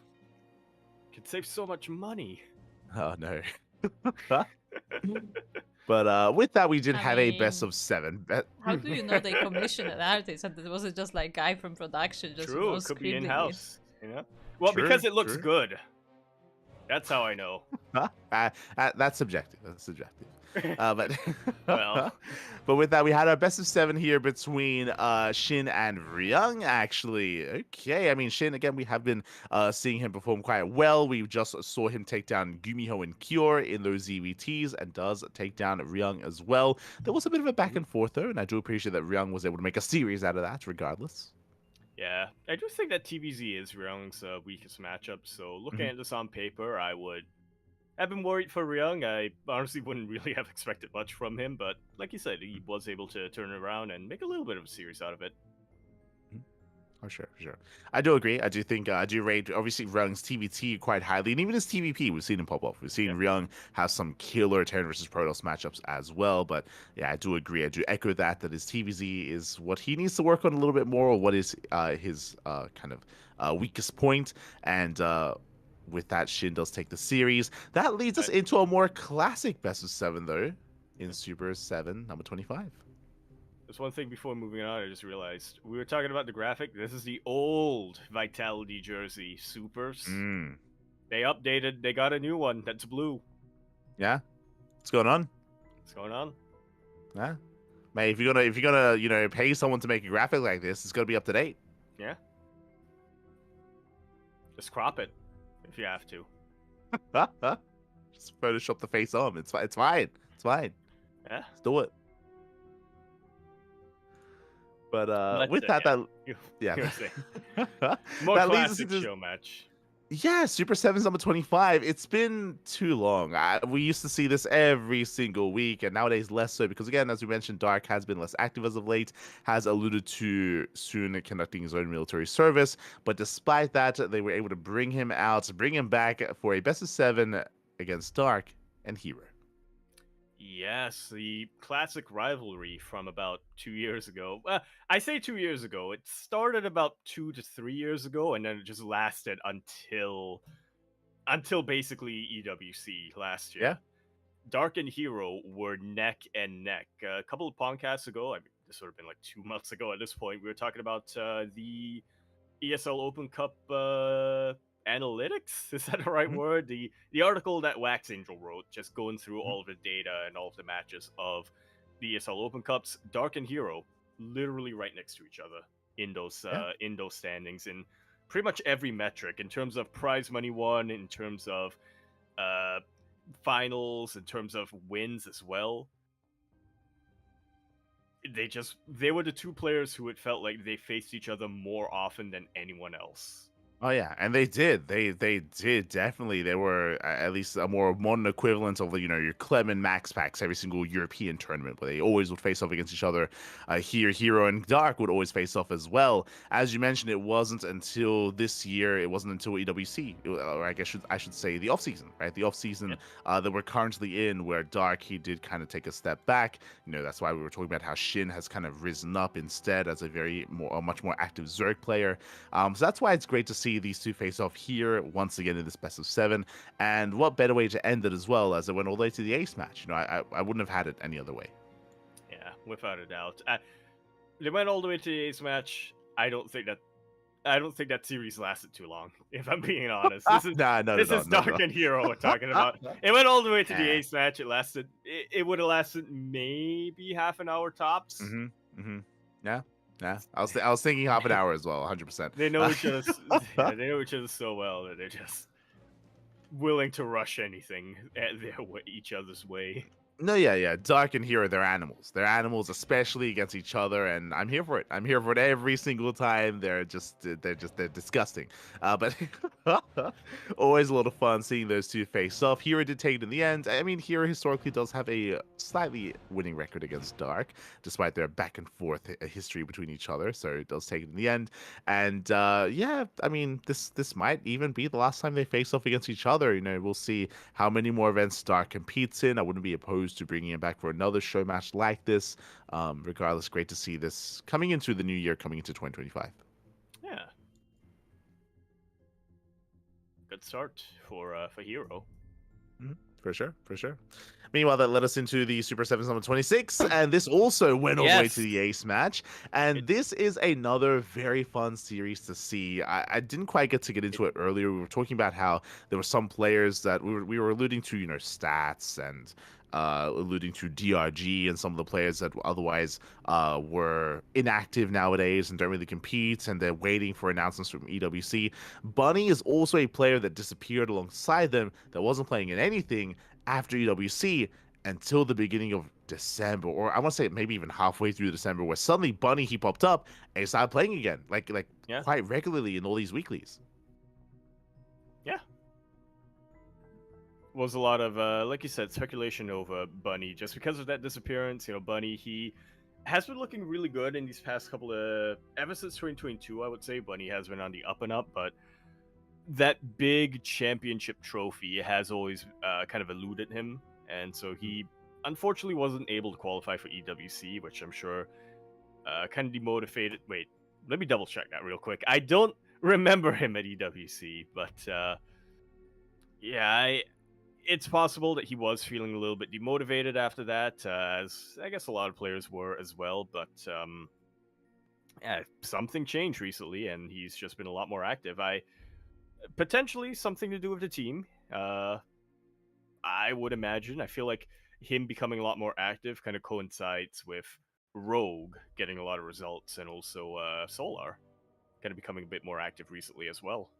Yeah, it's hard to say. It's hard to say, what did bring him back, but it's great to see him back nonetheless.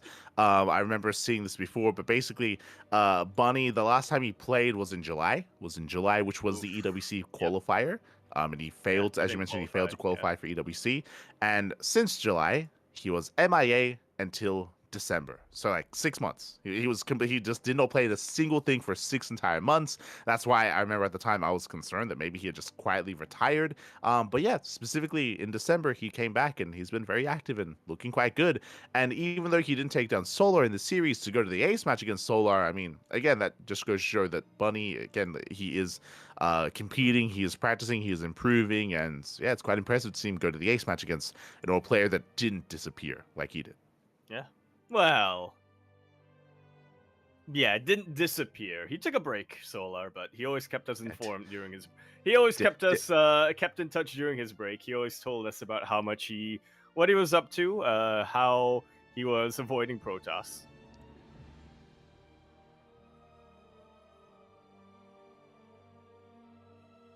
Uh, 100% here. And yeah. With that, Bunny was able to So- force the ace match. Solar does take it in the end, and that leads us into. Yeah. Go on. I just wanted to say congratulations to Solar for winning the Falcon fight.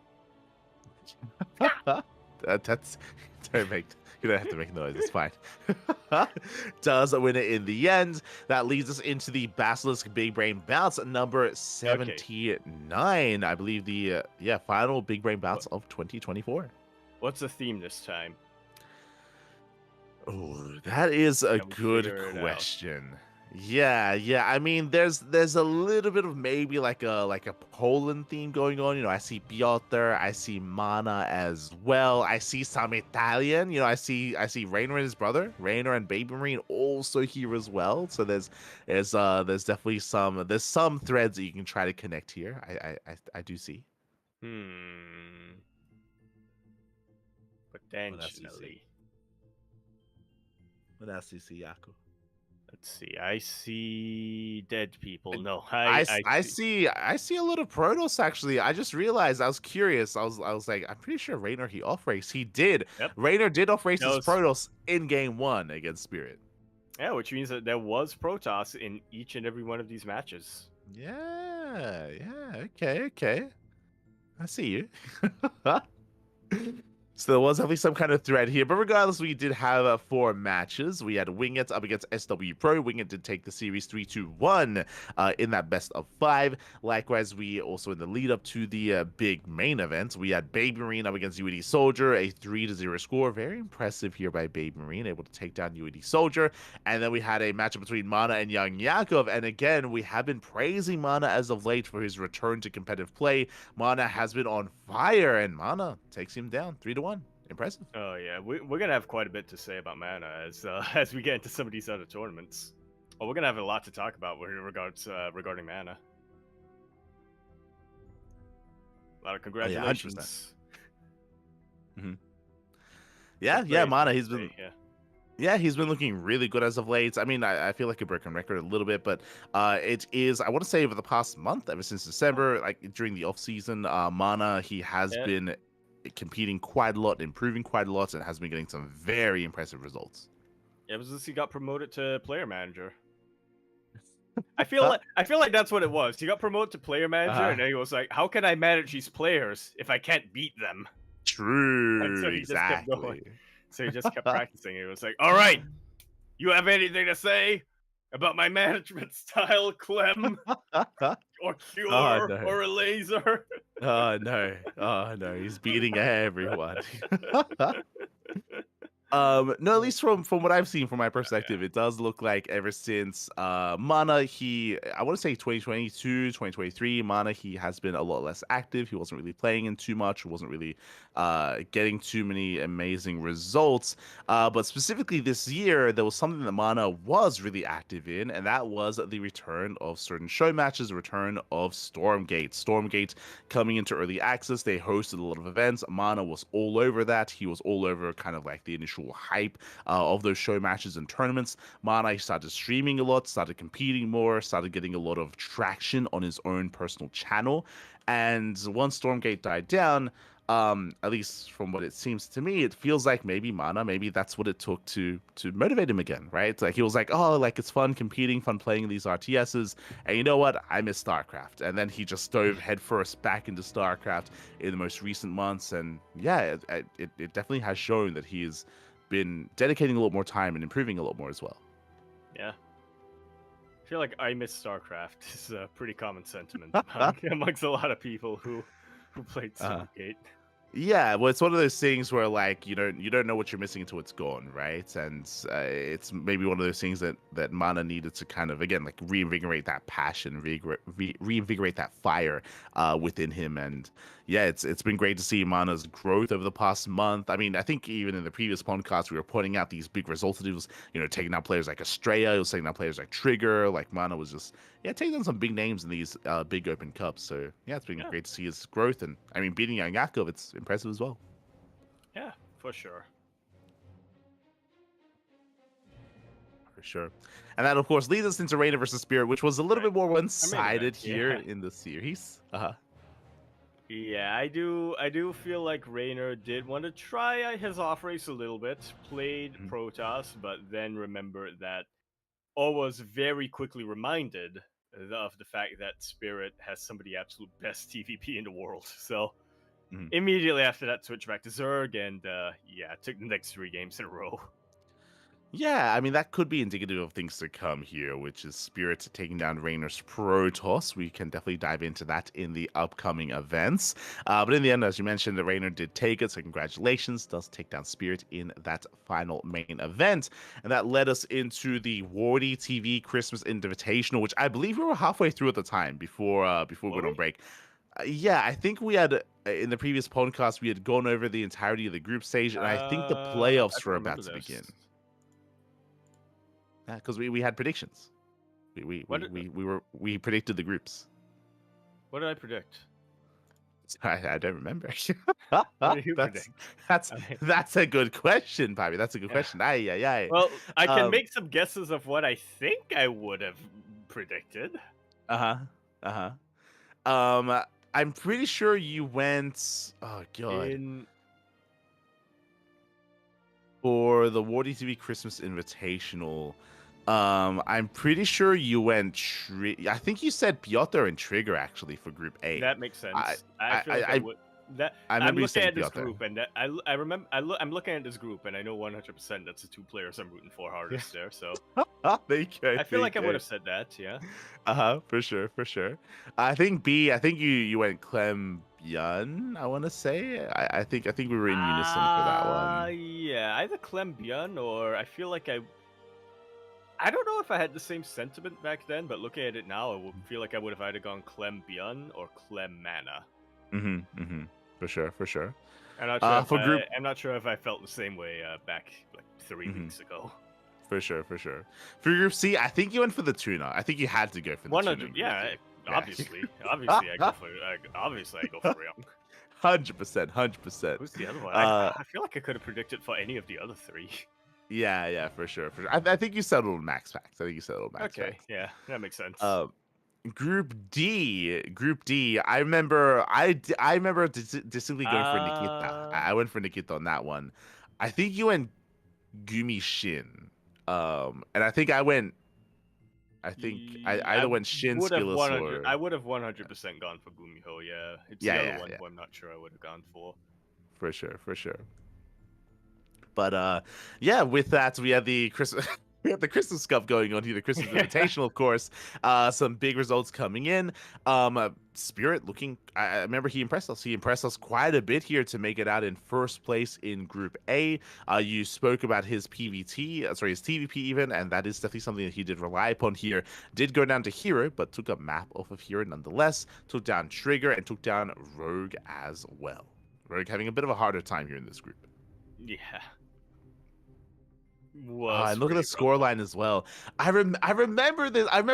I remember. I think we rated Trigger as he was playing out his group, and I remember the first series was Trigger versus Hero, and Trigger beat Hero, and we were like, "Oh, congrats on beating Hero!" And we were like giving him praise, and he beat him. Yeah, but he didn't make it through. Yeah, I think. Yeah, I'm pretty sure I went Spirit Trigger on this one. So sad. Yeah, he played well. Like, look at the three-way tie: Spirit, Hero, and Trigger. Like 2-1 all around. So close. Just one map off. Oof. For sure. We had Clem and Bjorn making it through as well. Shout out to Mana, of course, for taking down a Laser 2-0. Again, Laser, he's busy playing with Infernals. So Mana does take that. Coming into Group C, we had Max Max and Hearthstone. Very impressive there by Hearthstone. If you remember, I've recently been giving Hearthstone more props here because I feel like for a long time he's been kind of floating under the radar a little bit more. But in recent times, Hearthstone has been getting better results. He's been taking down some big names. Like this is very impressive. He's been taking down Solar. Yeah. You mentioned your map off of Max Packs over here. Yeah. Took a map of Max Packs as well. So very impressive out there at Hearthstone. That leads us. That leads us into Group D, where Gumiho and Skillus did make it through. I remember we had high hopes for Shin. For good reason. Shin has been looking quite impressive as of late, but Shin did struggle here in this group. He went down to Skillus and he went down to Gumiho without taking maps. Oof. Gumiho was looking absolutely fantastic. Has been looking absolutely fantastic recently. So, I guess. Is Shin losing to Gumiho isn't too surprising. Him losing without taking a map, though, that's a surprising thing. Him going down to Skillus 0-2 as well, I would say is a little bit of an upset, but also was potentially a bit of a little bit of foreshadowing of the actual playoff bracket itself, where we had Skillus making it all the way to the finals. Yeah, we had a lot of PvP, TvT, and PvTs here. Jesus. No Zerg players made it through, which no. This is Home Story Cup 2.0. Let's go. As Skillus does take down Max Pax 2-1. Yes. Impressive performance there out of Skillus. Max Pax is known for having the best PvP in the world, but Skillus brings him down in the best of 3. Absolutely. He takes out Max Pax in the PvP, and then immediately in the next round, he takes out Spirit 2-0 in a PvT. And once again, I mentioned this a little while ago. Spirit has absolutely one of the best, if not the best, TvP in Europe. Maybe second behind Clem. He is he is a monster in that matchup, and Skillus just took him down without dropping a single map. Yeah, impressive play there by Skillus. Spirit did take down Beyond to make it to the semifinals as well, so that I would also say is very impressive. Like typically, I feel like Spirit and Gabe, their TVT is a little bit lacking at times, and the Korean Terrans usually have them beat there, but not this time, not in this Christmas Invitational. So very impressive there by Spirit to make it to the semifinals. Likewise, we had Hero popping up. Yeah. Hero, he takes down Gumiho 2-1, went to the ace match, and he takes down Clem 2-1 as well. Yeah, goes to the ace match, goes all the way to win the grand finals. So, a shout out to Hero there, and shout out to Hero and Skillus not just for making it to the finals, but also for preventing a Max Pax Clem finals. True. I'm pretty sure that's something that we predicted as well. I think we said we posed the we were question. both adamant. We were both Uh-huh. very certain that we would not get a Max Pax Clem finals. True. I don't true. think we were confident enough to say neither of them will make it through. But I think we were both in agreement it wasn't going to be Max Pax versus Clem. I think we both assumed that Clem would make it through, but I think we assumed that yeah, as you mentioned, it wouldn't be Max Pax and Clem in the finals, and I mean it wasn't. But yeah, for Hero to pop off, crazy stuff here, very impressive. I mean, again, Hero, he is the best Protoss in South Korea. He's one of the best Protoss players in the world, and it's really great. It's really good to see that Skillus is also rising the ranks as well. I feel like for a long time, Skillus has been the number 3 Protoss in Europe, behind Max Pax and behind Showtime. But I want to say that in recent times, Skillus has been closing that gap. Not necessarily saying that he has, surpassed either Showtime or Max Pax, but has been making it more competitive against them and against all the other top players in Europe. Yeah, without a doubt. I mean, you were talking about the top 2 Protoss players in Europe being Max Pax and Showtime. For a very long while, even though Europe is full of Protoss players, it felt like there was a huge rift, right, between Showtime and Max Pax and everyone else. Recently, Skillus, he's getting up into that same tier level. Mm-hmm. Yeah. And I wanna believe that Mana as well will be getting there pretty soon, but maybe we'll keep our eye out in another couple months. Yeah, we'll keep an eye out for him on 100%. That does lead us into the Woody TV Christmas Eve games, where Christmas Eve there were a set of show matches that were held. We had Cure versus Nightmare in a best of 5. What I will say here is it's great to see Nightmare once again, because Nightmare, he has been taking some time off. It's not like he's been completely disappeared, but he has been less active than he used to be, say, in November or October. Yeah. Yeah, I felt like he was competing in a lot of the online weeklies in October and November. He was really impressive by us. He really rounded off his PvT and his PvP, which were the 2 matchups that I think were the ones that really impressed us. He was taking out players like Bjorn, like Bjorn, like Oliveira, etc., like Cure, etc. So we were really impressed. But then took a little bit of a break during the festive season, but I came back to playing the show match against Cure, and unfortunately wasn't able to take him out, but made a series out of it. Yeah, made a series out of it in the end, went all the way to the ace match. Speaking of ace matches, we actually had a lot of ace matches in in these show matches. We had a PVZ between a laser and Estrella actually went all the way to game 5 as well. Went all the way to the ace match. Estrella did win it in the end, but was a close match nonetheless. I'm curious how those matches played out, definitely, but shout out to Max Angel for coming out on top. Yeah. Moving on beyond that, we had another PvT between Spirit and Hearthstone. That Spirit, that also went all the way to the ace match. Spirit actually reverse swept this time.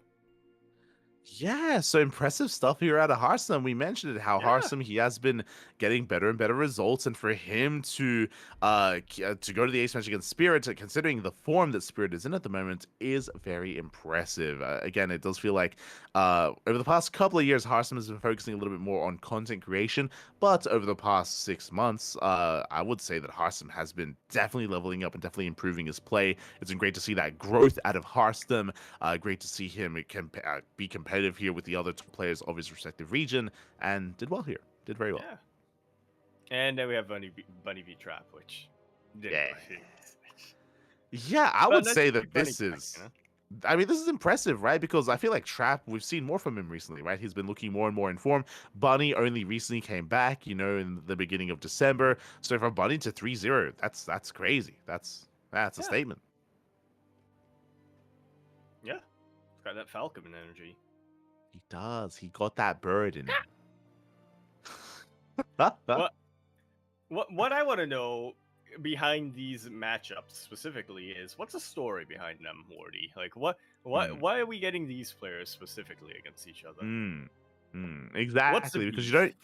you don't Where's just the make these drama? show matches without a story, without a reason, right? Like that's why the most memorable Bassa show matches are when we see, a theme, right? Like Yeah. that's what brings it all together. If there's no theme, what's going on?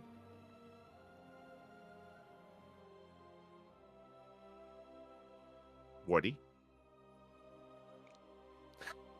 Oh god. As that leads us into the Wardy TV Christmas Day Games 2024. Okay, we had another bracket system set up here with a best of fives leading into a best of 7 grand finals. Jesus. Oh. Yeah, it was more of an invitational this time, but like you said, not a show match. And finals were probably about what we expected. Looks like Clem did get his revenge on Hero here in the semis. Yeah, so Clem, he gets his revenge. Hero is still 3-0'd Gumiho, which is very impressive, by the way. So Hero takes down Gumiho. Clem takes down Solar. Clem gets his revenge over Hero. And we find out that it is not going to be a Clem versus Max Packs finals. Looking at this bracket, I definitely would have assumed that, I could definitely see either Shin or Dark bringing down Max Pax. In the end, it was Shin. Shin with a 3-1 over Max Pax does knock him out. And then he had his own intense ZVZ against Dark, which did actually go to the ace match. Yeah. You see how well Shin does now that I purged the name of that map from my memory. I know what you're saying. Dynasty. Now that Dynasty is off the map pool. True. Is coincidence? Is there a reason for this? I wonder why. He's so it's probably just a coincidence, really. There's no correlation there, right? Yeah. Animal. Yeah. God damn it. And Dark took down Beyond, of course, in the first round. Good. Yeah. No, I was just saying, Dark did take Beyond in the first round in a full-on sweep, 3-0. Had that very intense series against Shin, and then in the end did go down to Clem, 4-2. Yeah, impressive stuff there. We have seen Dark and Clem go back and forth. We've seen Dark defeat Clem, we've seen Clem defeat Dark. Here in this best of 7, Clem did get the better of him. Very impressive here. And yeah, it's just great to see more of Dark coming in towards the end of 2024. Congratulations to Clem for becoming the Christmas champion. And shout out to Dark for getting that runner-up spot. He did. He saved Christmas, if you will. Oh. There you go. It was the Terran that saved Christmas, and yeah, congratulations. Oh, a pretty nice prize pool as well behind this. Was a $2,000 prize pool, so very impressive play there from our competitors. In the end, Clem does take it. That leads us into our own Duckling showdown, as you mentioned. Yes, it's been a couple of years since we've had our annual showdown. It's been a while. Yes, but now we've returned with the greatest StarCraft 2 event of the year. Oh yeah.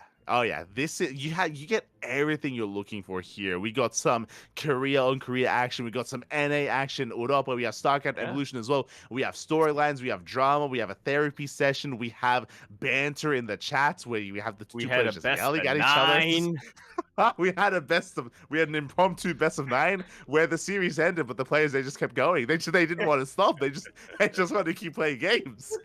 That was meant to be a best of 5. I don't know what happened there. They didn't hear no bell. They didn't hear no bell. Jimmy just kept pounding away. Oh no. Just kept pounding away all night long. Oh no, not like this. So If you missed out, we recommend the VODs. First things first, if you are maybe a newer viewer of the channel, you may not be familiar, but the Duckling Showdown used to be an annual event that we did host back in the day. Mhm. We had one for 2017, 2018, 2019, 2020, and 2021. One of the reasons why this did slowly die out is one, I mean, we did have less funding, so we had less resources to, of course, spend on the show matches. That is one thing. But of course, the other is that we were investing quite heavily into our pro team at the time, into our NA roster competing in WTL, so we didn't quite have as many resources to invest into these end of year show matches. Yeah, I was trying to remember what they were, and we all try to theme it around something. Usually around patterns or storylines. If I say that word solely to make Seal cringe, if he's still watching. Any patterns or storylines that we picked up on over the years. I remember the first one that we did was very impromptu. It was literally just amateur players who played a lot in STO. We organized something together for them. 2018, it was the, I think, Duckling versus Alpha X series that we had. Right, it was called Psionic Aftermath still back then. Yes. And then I think 2019 we had Southeast Asia versus Latin America, and then 2020. No, wait. Oh, was it 2021? Wait, no, was 2018 was when we did have a show match for each of our tournaments. I believe we had like an SDO show match, an MSO show match, and we had a GPO show match, if you remember, because Demi was the shark. He was winning everything, and we did invite Probe to have a show match against Demi at best of 5. And that was when Probe was like, in GPO, yeah, he was like, what is GPO? What's going on? And Demi 3-0'd the hell out of him, by the way. Yes. Take him down. Okay, I remember that now. 2020 was our Latin America versus Southeast Asia, the one that Mio Micah infamously took out Cham, and both of them have been revving up for a rematch ever since. Yeah, we featured Jaime. Yeah, we featured Jaime as well, and it was just a very fun to bring all these matches together here. 2021, as you mentioned, was kind of like an in-house tournament where we did feature all the Ducklings to face off against each other to crown the biggest Duckling of all. Yeah, Eric ended up winning that. He took out Starduck in the finals. Yeah. I mean, Eric, he went down for a while because I had to reach for a while because I was like, was he around back then, or was he already consumed by Hearthstone Battlegrounds? This is before the dark times of the Hearthstone Battlegrounds. This is back when Starduck actually played the game. It was crazy. But it was a really fun showdown there in 2021, and now we're back with 2024, and the theme that we had here was to try to cover some different aspects of the CranKy Ducklings. Of course, we had the StarCraft Evolution show match, which went all the way to the Ace match. This was a very fun event, and I had the luxury of being joined by Yaku as you cast this alongside me. I remember when we were in the planning stage of all of this, where we were still thinking, okay, who should we have for our show match? I remember SC Evo was something you really were pushing for. Yeah. And I just want to make you cast SC Evo was a big... Yeah, SC Evo, I think, was a really huge development in this year. Not just for the CranKy Ducklings channel, but overall for the scene. We've had a lot of... we had the SC Evo League, we had a lot of SC Evo show matches. It was just huge, and of course, we had the pleasure to cover the SC Evolution League, so it only felt natural to be able to have at least one SC Evo show match, and it was just a matter of figuring out who was going to play in it. Oh, yeah, exactly. We did host it between 3-Point and Hon Mono, went all the way to the Ace match. Honestly, after the first 2 games, I thought it was going to be a little bit more of a wash here because 3-Point, he was looking very strong and very dominant. But on the more unorthodox maps, Hon Mono, he brought it back on Monty Hall, on Troy towards the end. Here's the thing. You thought it was going to be a wash. You forgot that Hon Mono hasn't showered. Exactly. He doesn't wash. He is the unwashed. Oh no. Not like this. And with that, Hon Mono with the reverse sweep takes down 3.3-2. I do recommend the VODs. Was a lot of fun, especially on a lot of these otherwise or in this mod in StarCraft Evolution. There's a very different vibe, a very different dynamic between Terran and Zerg. It was a great thing to embrace. A lot of small battles. That's what I'll say. Yeah, a lot of small battles, and not just that, but like the certain army compositions are cheaper, so you get a lot more engagements, especially from the Brood War Zerg side of things, right? Like Ling Hydra is a lot more Hydra, yeah. cheaper, so you get like a lot more engagements, a lot more fights, and they just keep going, they just don't stop, and it's crazy. So yeah, it definitely has a different pace to regular like SE2 ZVT. Yeah, just keeps on going Keeps on non-stop going. throughout the night. And And that then, led us into the European show match here. Both yes, Jumi and Iba, there is history between these two players, of course, star-crossed lovers, if you will, where throughout the course of the year, there were times where they were it together, times when they were apart, and it we forced them to come together here for the show match. yes, this was the one that felt very fitting. This is the one that I pushed for, actually. Just because I felt like this was one that had been Mm, building up yeah. specifically in the podcast. Hmm. It felt like every week we would cover some matches, whether it was King of the Hill, whether it was OSC Rising Star, whether it was, yeah, the 2v2 tournaments, and we noticed, wait a minute, what's going on here between Jumi and Eva? Yeah. Where there was a period in time where they were together, they were competing in Yeah, tournaments 2v2 together, partners. and they were doing well, and then there was a rift, there was a split, there was A something that came betrayal. there was something that came between them, Fabi. Oh my god. And we had to bring them back together, and it was a lot of fun. And if you remember, there was a lot of banter. A There was lot a of lot of banter in the banter chat, yeah. between Jumi and Eva. They were at each other's Hashtag, throats. what is it called? Riddy? Oh no. Something Oh about no. being ready. Riddy, Uh-huh. RTTY. For sure. You And said, I said I was going to look up what it meant after the cast. I forgot to do that immediately. it's fine. We don't need to know. But yeah, it was a lot of fun. I do recommend the VODs, especially with their interactions and what was meant to be a best of 5 turned into suddenly a best of 9 for some reason. They both agreed to It that. went We had from a some best of off 5 to a racing. best of 7, and Yeah, then a yeah. best of 9. Exactly. We got there in the end, and it was great. It was beautiful. That also led us into the NA show match as well between Australia and Yes. Trigger. Coming into this, both Australia and Trigger have been both improving a lot over the past year. But because Trigger has been in Korea, because Australia's been in the Americas, they haven't actually had the luxury of facing off against each other too often ever since rising up post EWC. Yes, this was our final match in the evening. I mean, this took place during New Year's, so we wanted to, kind of align it a little bit. You have the Korean match a little bit before midnight in Korea. We have the EU match a little bit before midnight in Europe, and then we have the NA match way before midnight True.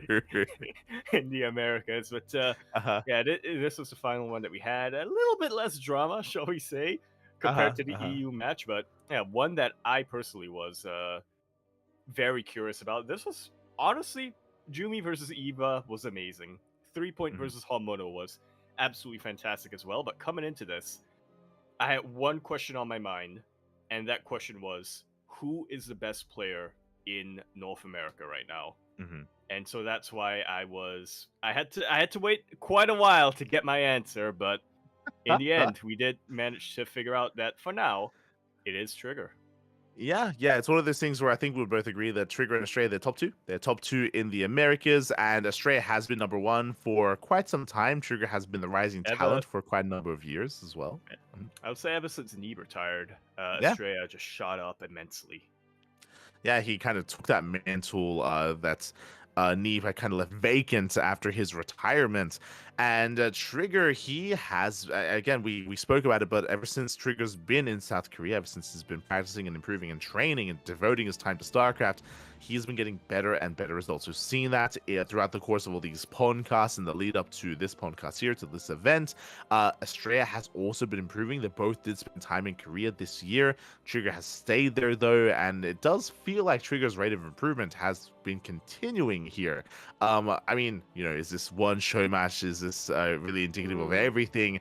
No, don't know if I can say that, but it's online, so it's like yeah, exactly. But regardless, Trigger, he has been improving a lot, and this also shows that and proves it as well. Like Trigger, he's been a beast as of late.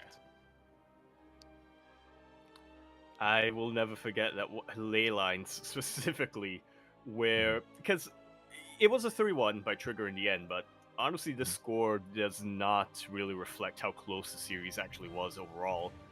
I remember Estrella pretty much had Trigger backed into a corner on ley lines, and then Trigger got one really good purification over, which just immediately swung the pendulum back into his favor. It was insane. Mhm. Oh yeah, the nerves were real, the disruptors as well. And with that, congratulations to Trigger. He does take it in the end. Trigger, Jumi, and Honmono able to be the 3 champions here for the Duckling Showdown. We were playing around with ideas for maybe some other show matches as well. I was definitely flirting with the idea of like a Polish show match between Cristiano and Geralt, but it's like they play all the time. Like it's Yeah. we We don't really wanted need to settle a score or anything. It's Yeah.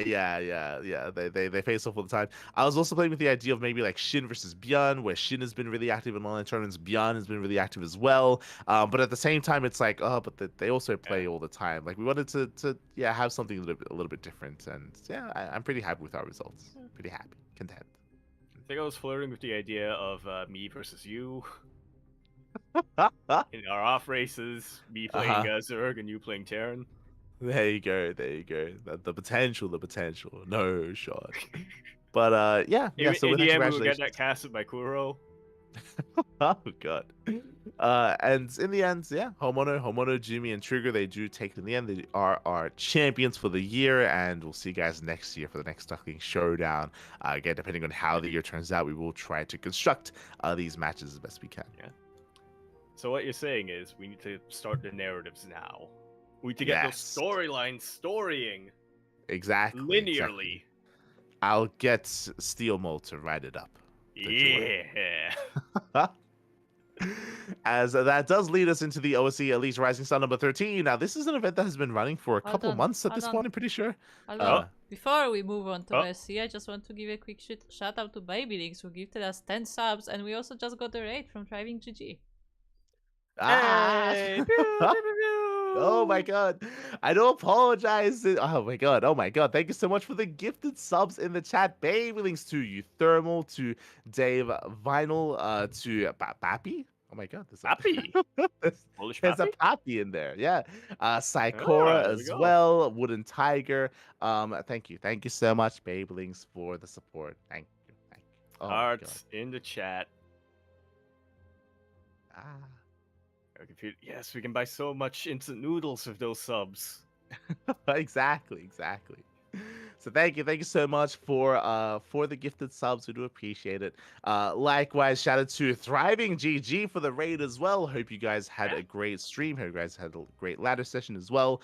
Do apologize, we were just a little bit engrossed in the news of StarCraft and catching up on all these events that we missed out on. So I do apologize for the late shout outs, but thank you so much for Babylings, and thank you so much for Thriving GG as well. Thank you. Yeah. Pew, pew, pew, pew, pew. Much appreciated. Much appreciated. I see Steelmo. Oh, we summoned him. He was summoned by the storylines. Beautiful. Storylines will be storied linearly, yeah. They will. Just the way Steel likes it. Just the way he likes it. As that does lead us into our next event here. Again, for those that are curious, for those that are tuning in for the first time, welcome to the PondCast. This is a weekly talk show that we go over all the events, all the news that are happening in StarCraft. But we took some weeks off because of the holidays, because of Christmas and New Year. So we have a lot of catching up to do. We're catching up. Yeah, slowly but surely. Exactly, we're getting there. What we're getting at, though, is we were getting into the OSC Elite Rising Star number 13. Yes. This is an event that started back in October, and we have been waiting for updates for a long time. I think we were stuck on Young Yakov in those finals, and we were waiting quite some time for the low bracket final, low bracket semis, and low bracket quarterfinals as well. Finally, the event has wrapped up. Yes, we finally have our answer. We finally have a champion. And we also have a runner-up who, honestly, I was not expecting here, but maybe I should have. He was, after all, one of the main characters of the 2024 drama arc, K-drama. Oh yeah, Iba. made it all the way to the finals. Did end up losing to Young Yakov, who became the champion. So congratulations to Young Yakov. But yeah, I would have not expected Iba to have taken out Art, Night Phoenix, and Chance. Yeah, especially because Chance was looking so dominant in the upper half of the brackets. For him to take down Iba 2-0, to take down Night Phoenix 2-0 as well. I think we expected maybe a rematch between Young Yakov and Chance. But potentially enough time had passed where Iba was able to prepare himself, able to study his opponents, able to get that revenge in the rematch. Yeah. Iba going on a tear, taking down Art, taking down Fian, taking down Art again. A different Art though, and Night Phoenix as well, which did go all the way to the ace match. Yeah, that off racing, man. Off racing is Protoss. That definitely helped, I think. Yeah, Helped him get there you into the mindset of how to beat Protoss players. It probably hurt a little bit as well, but it's... Yeah. Well, that's a sacrifice you have to make, right? True, True. true. You sacrifice some of your brain in order to understand how to win. Oh no, not like this. The brain was gone. But Iba takes down Night Phoenix. Chance does a full 3-0 Young Yakov. We were praising him earlier for becoming at least the previous Fire Cup champion. Young Yakov has been looking very impressive. Does seem to be a level above the rest. And yeah, this is a pretty dominant showing. I mean, looking at the score lines, he dropped only one map to Chance in the entirety of this playoff bracket. Yeah. 1-2-0 against Iba. I mean, I say 2-0. It was 3-0, but obviously he only played 2 games against he had that 1 point advantage. He 2-0'd Art, 2-0'd Scandicane, who we had a lot of high expectations for. I remember coming into this, and yeah, we were pretty surprised as well when Young. Well, I don't know if surprise is the right word to use, but we did take note of Scandicane losing to Young Yakov over there just because we felt like he had a lot of potential. Oh yeah, 100%. And I'm still looking forward to seeing more of Scandicane in the future, but alas, not so much in this event as it has come to an end. Congratulations to Young Yakov. Speaking of OC events, we have 3 more events to go over here. We have the final OC King of the Hill of 2024, which was featuring quite a plethora of players here. Oh my god. Yeah, 196. Yeah, 196. Mana popping off already in the first round, taking down Skillus 1-0. Bappy, let's go. Here's what I love about this. Mana. Yeah, again. He comes in, he takes out Skillus, who looked absolutely informed these past couple of weeks. He takes out Geomech, continuing that streak, and then he just goes to bed. He leaves. Yeah, he leaves. He's like, all right, my job here is done. This is not the first time he's done this. I am pretty sure you remember this, but there's been a previous OC King of the Hill where Mana, he comes in, he gets like 4 or 5 wins in a row, and then he just leaves. He's like, look, I got a life to lead, I got a wedding to plan, I got players to manage. I can't be over here on this hill all dang day. Exactly. I gotta climb down every now and then. He's a victim of his own success here. He's like, guys, I wanted to be here for like half an hour. Like, yeah, I gotta go, mate. Oh my god. So Mana undefeated technically here in this event. Then we had a fresh set of players. Iba able to pop up for a moment. We had a back and forth between Iba and Geralt. Geralt able to take the win there. Meanwhile, Night Phoenix coming out of left field. It's great to see Night Phoenix return. Night Phoenix, he has been a little bit less active over the past couple of months, but recently, in recent weeks, he has been competing in more events. So it's great to see him here. Impressive for him to bring down Geralt. But again, this also shows like the power and the fun nature of these best of ones. Anything can happen. Yeah, anything can happen. And I think because specifically it was the last one of the year, I think the players also decided to have a little bit of fun as well. I see a lot of off racing coming out here. I see Estrella playing Terran. Yeah. Astray, he played Terran. He beat Night Phoenix. He did beat him with his Terran, so impressive stuff. Mixer brings him down. UD Soldier brings him down. R brings him down. We get this every now and then, but just back and forth. No one going on any kind of big major win streak. We had just the handing over of the crown over and over again to the next player, to the next competitor, into Art, into Nickrat, into Shameless, into Cristiano, into Skillus. He makes his return once again. Skillus, he comes back for a vengeance. He's like, mate, what happened? What, you think Mana's gonna beat me and then just leave, and that's gonna be it? Nah, mate. He comes back. I was only pretending to be dead. Yeah. Exactly. Goes on a bit of a win streak here, but he gets knocked back down by Geralt. Who had previously been taken down by Night Phoenix, so yeah, he's not the only one who came back from the dead. Yeah, yeah. It's one of those things where I mean, this event is at the behest of Eddie, of course, the admin, the organizer of the tournament, and he picks and chooses who comes back in. And sometimes, if there isn't another fresh player, he's willing to revive an otherwise fallen player here to kind of step in to replace them. And yeah, with that, did revive Skillus and Geralt. Yeah. 2 this time. His powers, no bounds. Nah, not at all. He's merely the puppet master, and we all dance for his enjoyment, for his entertainment, if you will. And yeah, with that, in the end, Geralt does come out with the most wins under his belt.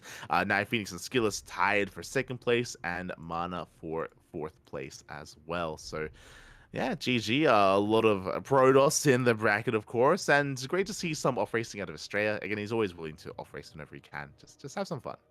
Yeah.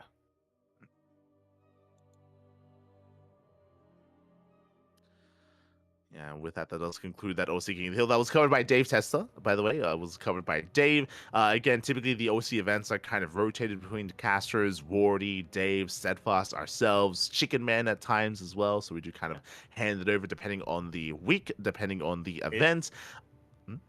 Yeah, we're looking to crown a king of the hill, and obviously we also have to have a caster of the hill, so... Exactly, rotate. exactly.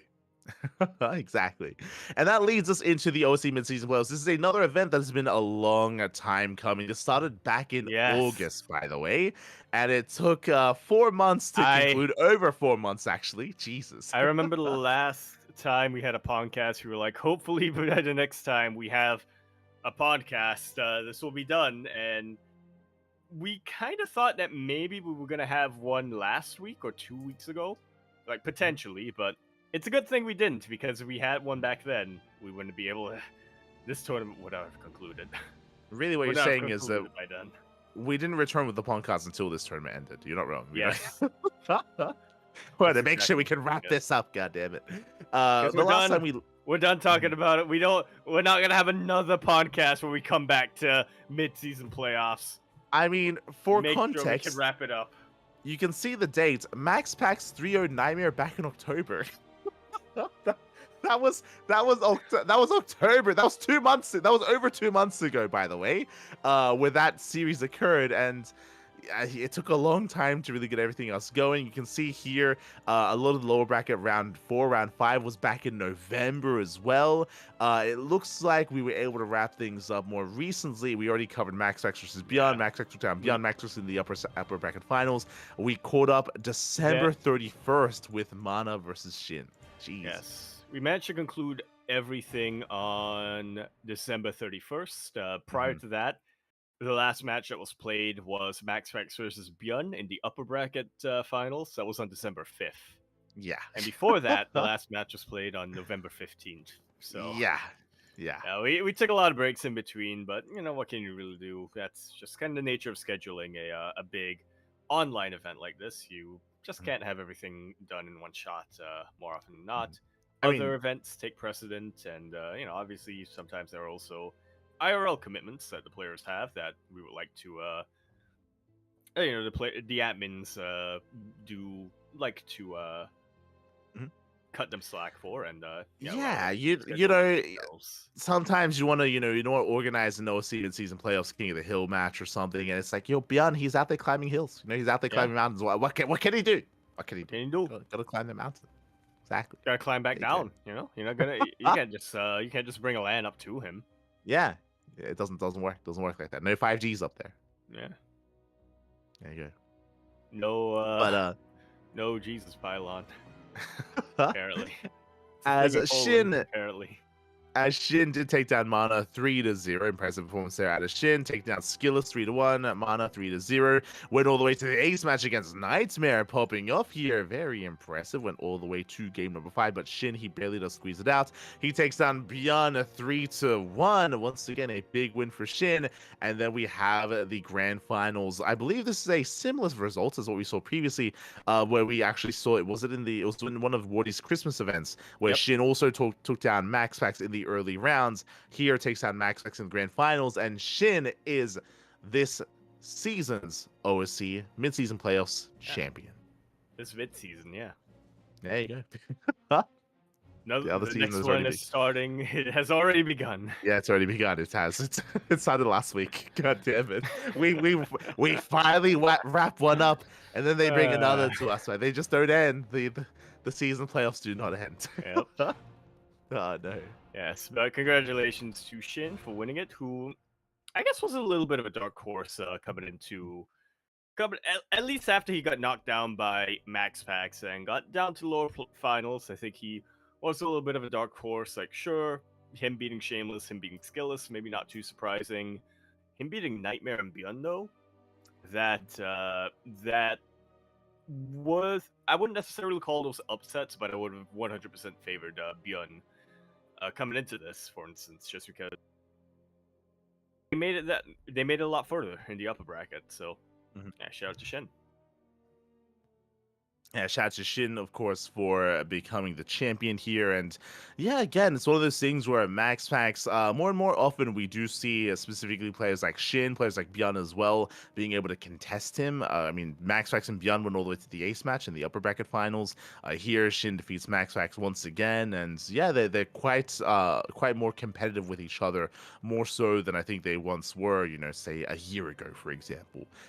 So yeah, it's been great to see the growth of these players, and we finally can wrap up and close the We can chapter finally wrap here. up and unwrap a new one. Yes. No.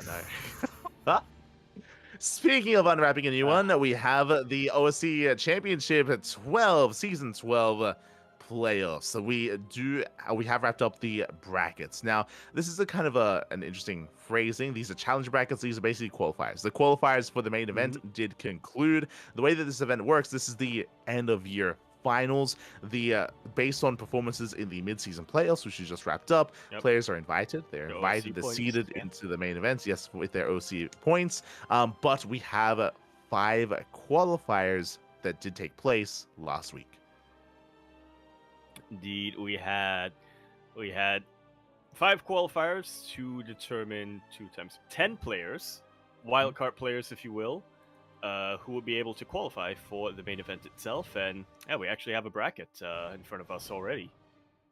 Oh yeah, we have a bracket here and ready. Bracket A, the first qualifier, we had a Baby Marine taking down GG Machine 2-1, taking down Jimmy 2-1, and took down Luna C 3-2 as well. Jesus, non-stop ace matches. It was not an easy run there for Baby Marine, but he does make it through. He does qualify for the main event. Likewise, Night Phoenix making his return. We spoke about how he has been a little bit more active as of late. Took down Demi, took down Lemon, also to qualify.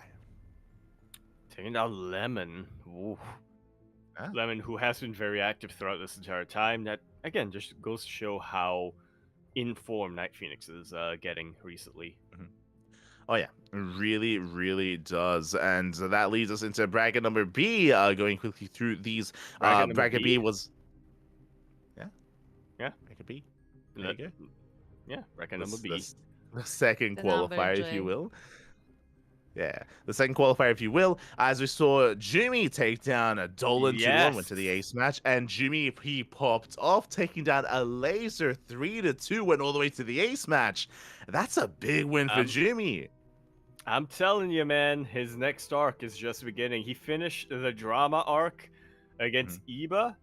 Nothing's holding him back anymore. He's unchained. He's unrestricted. He's popping off. Yeah, he has been unbound. Are you saying that Eva's been holding him back? That was exactly what I'm saying, yeah. Oh, no. Now he has his closure with Eva. He has cast him aside, and now he is unbound, as you said, to take down a Laser 3-2. Very impressive.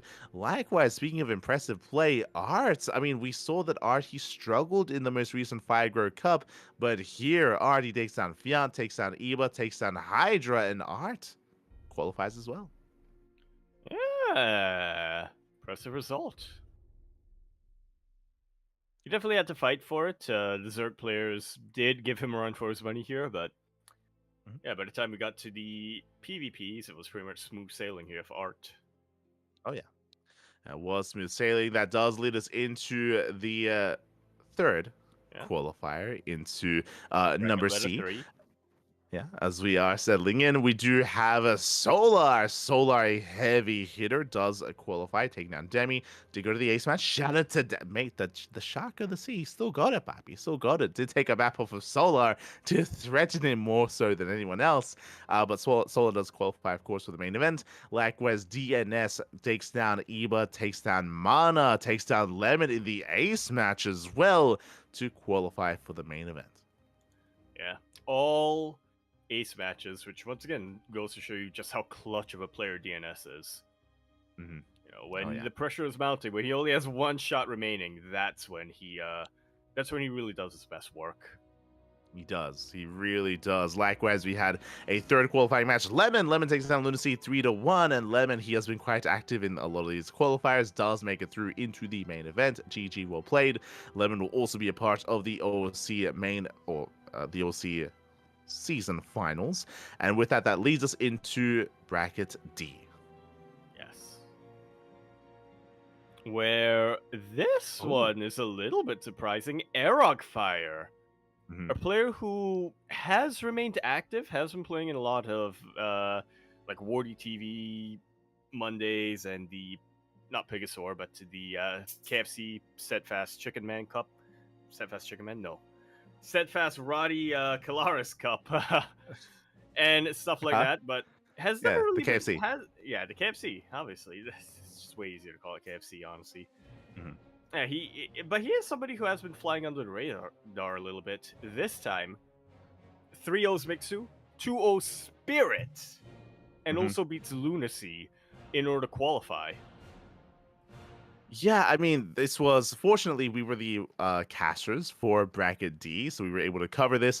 What was crazy for me is that Arog Fire, as you mentioned, he has been a competitor for quite some time, but Arog Fire, he, like some other players, kind of stopped competing this year. Like he stepped away, he took a step back. He was less active in 2024 than in previous years, and I was a little bit concerned that he was going to be retiring. It was only recently, I want to say, also a couple of weeks ago in December, that Arog Fire started competing more regularly in a lot of these open tournaments in your KFCs and your Pegasaur Mondays. This is a more recent addition here for Arog Fire. So for him to 2-0 Spirit, I was shocked. Unfortunately, I didn't get to cast it at the time. I was just assuming that Spirit was going to make it through. I'm like, oh, yeah, I'll catch Spirit like in the qualifying match. It'll be fine. And then, bam, he's out of the tournament. I was like, what just happened? that's crazy. And this was a he final popped chance up to qualify, yeah. Yeah, so impressive stuff. Arog Fire does make it through. Scrolling down, we had Mana, of course. Mana takes down Arts, Replicant, and Eva to qualify for the main event. And that led us into the bronze match here with Mixu and Eva, which went all the way to the ace match. Unfortunately, two good friends facing off. They both did bond, though, because I don't know if you noticed, Mixu got 3-0'd by Arog Fire, Mana got 3-0'd, Eva got 3-0'd by Mana. So coming into the final spot, they were both smudging about Protoss the entire time. They bonded with their hatred of Protoss. It was beautiful. Yes. Beautiful. Thus begins the Eva's new arc.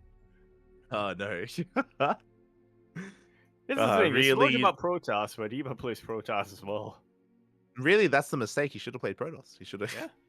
Yeah. This is all just pushing him further over the edge to just switch completely into Protoss at this point. It's happening. It's happening. No. Feels bad, man. But that was bracket D, and that leads us into the final qualifier of the event, bracket E.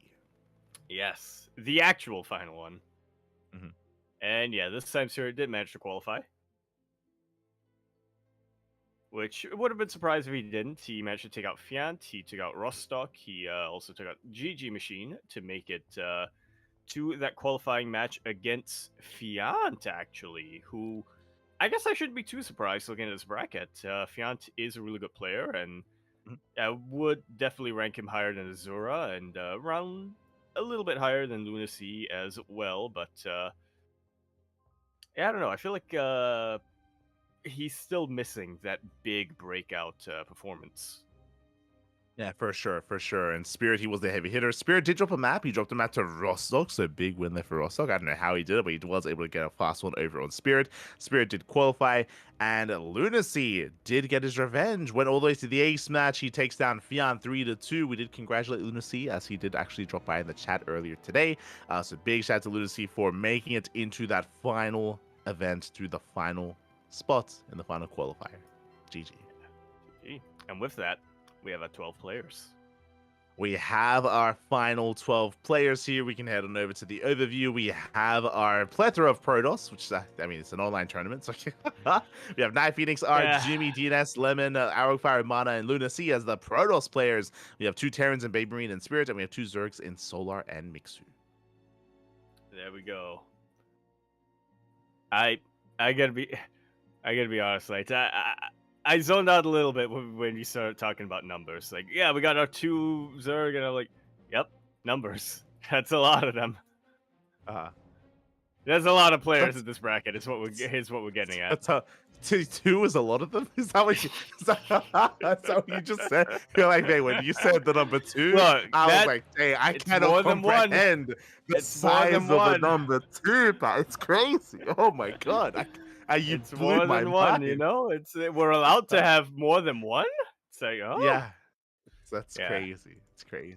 I say our 12 understand. players. Like, I should clarify. Those were our 12 players from the Challenger bracket who are going to be in the first round. We still have a lot more coming in, seeded further into the bracket, which was what you were kind of breaking down in detail earlier, which I kind of zoned out of.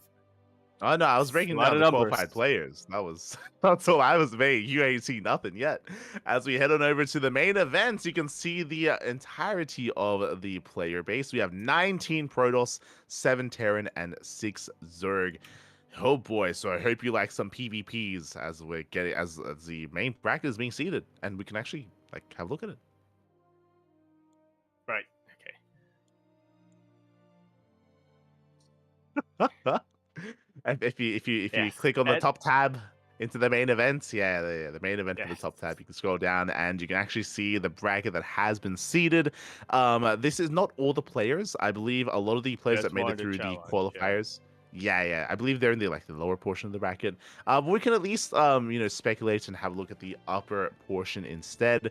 What's crazy here, I guess, based on performances in previous, I guess because of seeding, there are players that are seeded pretty far in the bracket. That's crazy. Yeah, Beyond and Dark already in the upper semis. Yeah. They're very far in the tournament. You know what I'm a little bit concerned by, depending on how long this tournament lasts? Is Dark even going to be able to play? They're gonna be, yeah. Like, if this event goes into like February, like Dark, he might be like conducting like his boot camp or something at the time. Can Eddie like write him a note? Like write a note to the military, be like, actually I need him to play in this, so Korean military, so you gotta give him leave. It's gonna be close. I feel it's gonna be quite close. So hopefully Dark is able to compete and play in this without too much issue. Yeah. We'll see. I mean, depending on how they schedule it, because I know that a lot of times it's the players schedule it amongst themselves. It may be possible for Eddie to maybe ask Hanmono, Clem, Shin, and that basically that side of the bracket and be like, hey, can you guys, if it's possible, can you guys just get this done as quickly as possible or something like that? As quickly I'm as sure you he can. Yeah, I'm sure he can expedite things if they have to, if they do have to. So, fingers crossed that everything goes smoothly. Regardless, when it comes to this main event, typically we're all going to be coming together, referring to the other OSC casters, Wardy, Steadfast, Dave Testa, ourselves, and Chicken Man. So I'm sure we'll be a part of the event in some capacity, as there are plenty of matches that are going to be held. So best of luck to all those involved. I'm sure it's going to be a great broadcast, and hopefully it doesn't last too long. For now, it is tentatively marked to end in February, but I believe that is a tentative thing, and that's subject to change. Yeah. We'll see if that. I was gonna say we'll see if this ends by May. Yeah. But okay, February is the goal, so yeah, we'll see if we're able to stick to that goal. Yeah, we'll do our best.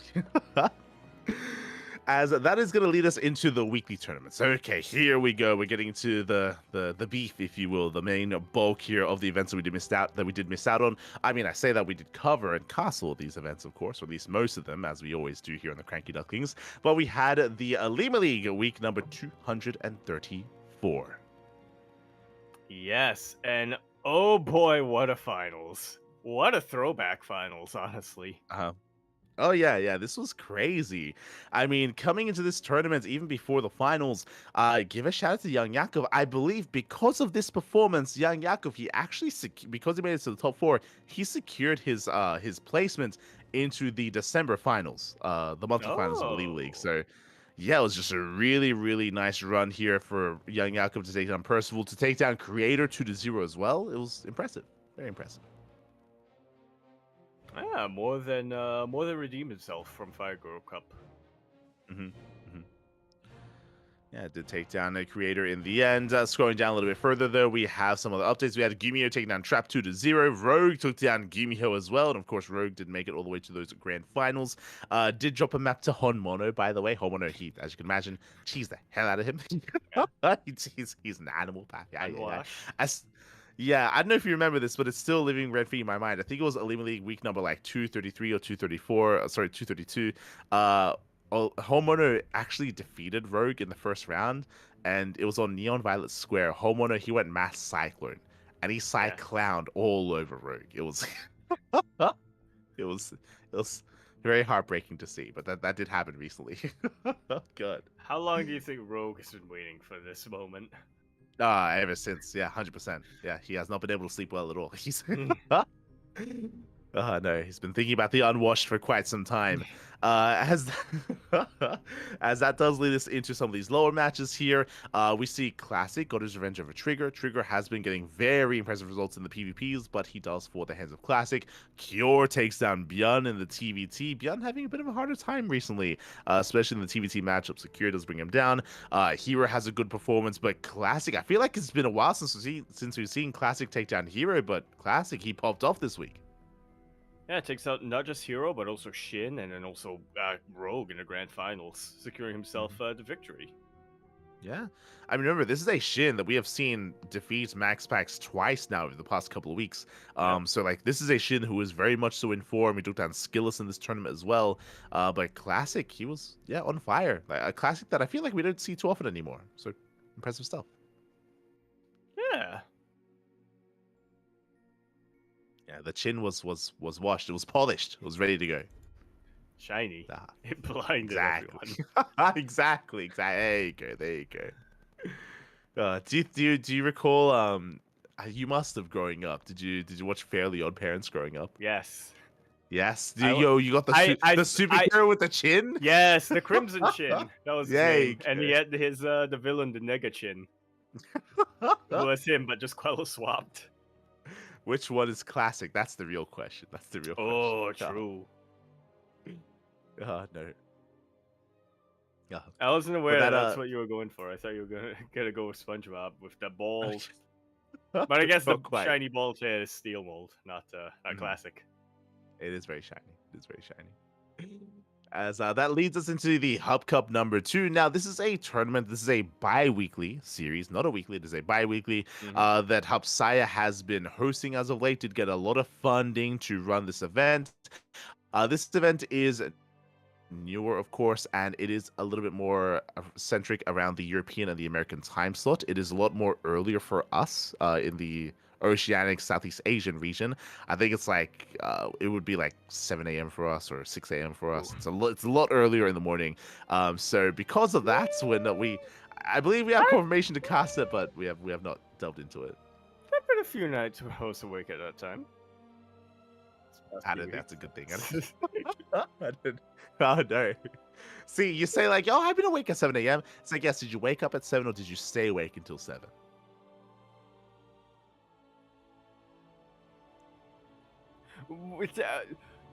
Look, if you're awake, you're awake. Are you?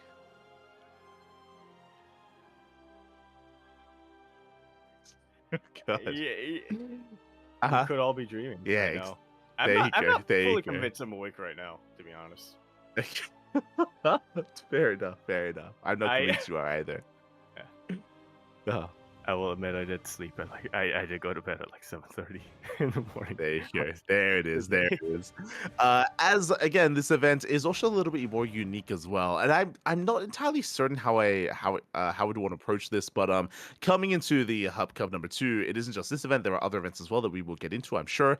But there is a unique map pool for this event. They Yep. have gotten rid of the older maps. There is a bit of a wave or a bit of a movement. Backlash. That's it. Yeah, Yeah. there is a bit of a movement here to get rid of maps like Abyssal Reef, get rid of maps like Neon Violet Square and King's Cove. The 3 Yeah. older maps that got brought in have since been Which removed from this tournament yeah. circuit and have been replaced by TLMC maps instead.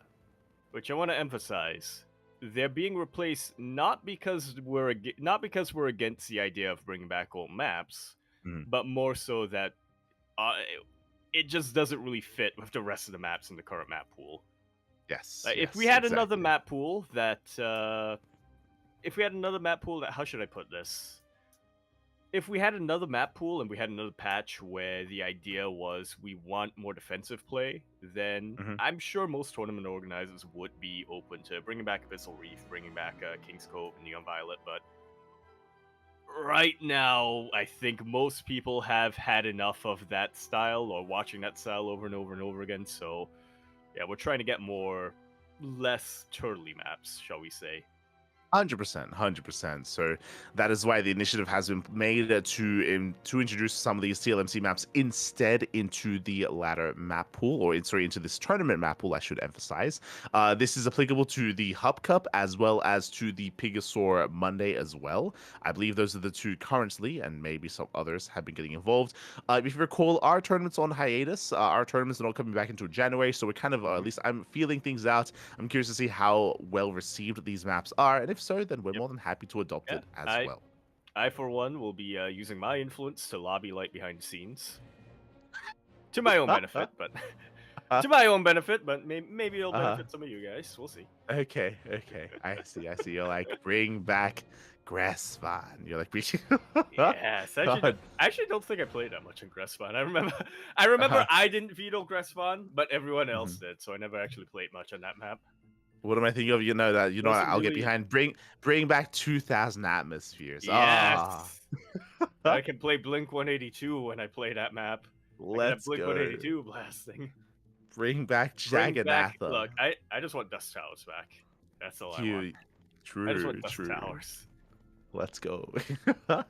So here in this tournament and in other Hub Cups and other Pigasaur Mondays, we have Era Home, we have Star Child, and we have Talisman. 3 unique maps. They all have their own quirks as well. They are, as you can imagine, a lot smaller than what they are replacing, I should emphasize. And so far, what I appreciate is that we actually have been seeing them played by players. They have been embracing them, not necessarily in every series, but they have been definitely dabbling into them more often than not. So it is great to see that the players, they are just avoiding them entirely. Yeah. Which there's a tendency to do at times, which again is pretty understandable. If you're a pro player and your practice consists mainly on the ladder map pool, then you might as well play on what you're familiar with, so you don't get too cut out on something that you haven't necessarily practiced in too much of. But like you said, it's nice to see the players actually embrace it this time. Some of them actually even approaching tournaments or small online tournaments as a form of practice as well. So 100%. Especially because we're in the off season, I feel like now is the time to experiment. Now is the time to try out some of these other maps. And we started the night off talking about the TLMC. TLMC is on the horizon, and I'm sure we'd be more than happy to indulge and to embrace some of those newer TLMC maps in the next season. I think that's what I'm really excited about when it comes to the off season and how we've kind of taken over the online tournament landscape. I'm referring to ourselves, referring to the people behind Pigasaur Monday, behind the Wardy TV Mondays as well, behind Hub Cup.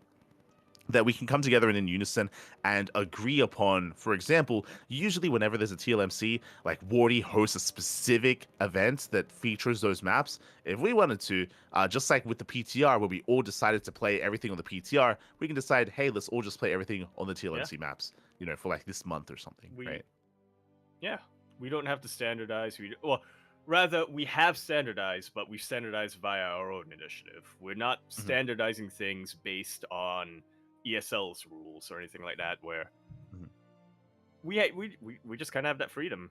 We don't have that kind of bureaucracy hanging against us, where we're like, okay, if we want to change something or if we want to experiment or something, then technically we can, but what's the point of doing so if the actual big event, i.e. the ESL Cups, are gonna do something drastically different? Yeah, and I think we really saw that come to fruition during the PTR. If you remember, like, all the events were on the PTR, whether it was our events, whether it was the Pikasaur Mondays, the KSRCs, it was just everything on the PTR to make sure we got as much testing as possible. If you remember, I think it was maybe Thermal or someone posting or tweeting out, maybe it was Skills, maybe it was Mana, about how this was like the period in time where we got the really that. Yep. To really show the world and to EWC and ESL that the fan base is still very passionate, that we are able to come together like this and produce something. Yeah. Well, the sentiment was that this was the period in time and start so many events during the PTR, and that had never happened before. Just because usually the PTR was held for something like, a Wardy TV specific event and only that, and your typical weeklies would not really touch the PTR. It was very rare to get that much content and that much eyes on the PTR as much as we did. I'm sure we stressed out the servers themselves under the on the PTR, but it was definitely a great initiative that we were able to embrace and able to do ourselves. Yeah. For sure. With that, though, that leads us into the Hell Cup number 2. That leads us into the results themselves of the tournament. As we had Max Packs popping off. Solar woke up early for this tournament, by the way. Solar also had a deep run as well. And I just realized... Yep. I'm assuming he woke up early. Yeah, he's not a D-Gen. he can't be a D-Gen. He's married now. He's not allowed to be a D-Gen. He's not. Solar woke up early to play in this event. He lost to Max Pax in the upper bracket finals. Saw that he was up against Protoss again in the lower bracket finals, and then just noped out. Yeah, I respect it. Yeah, I respect. He's like, you know what? I'm good. I didn't need to be here. I'm good.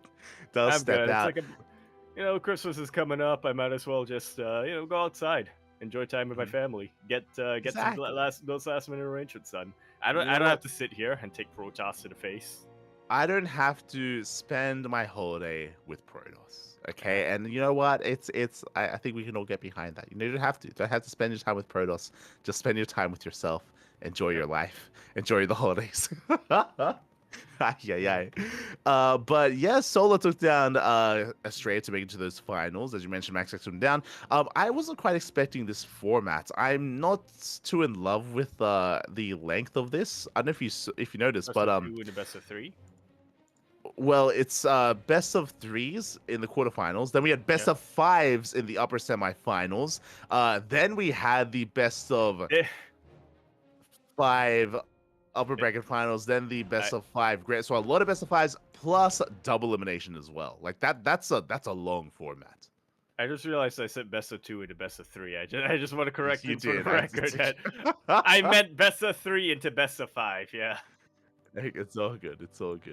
But yeah, double elimination and semifinals, best of 5, and then upper finals, best of 5, and then grand finals, best of so many best of 5s plus double elimination. Like this is a long format. The grand finals could have been a best of 7, so they could have if they really. It should really be a best of 7, to be honest. Like I don't like this format whatsoever, but have some consistency. Yeah. Why is it the same as the semis? What's going on here? What's happening?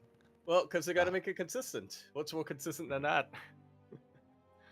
There you go. There you go. So, Yeah. yeah, not too in love with the format here and the length of it. I'm sure the players are quite fatigued by the That's- end, but sure. Especially because we already had 24 players signing up and playing Mhm. in this, checking into this. So, Yeah. yeah, with that amount of players, you could 100% have it be a single limb bracket. Mhm. For sure, for sure.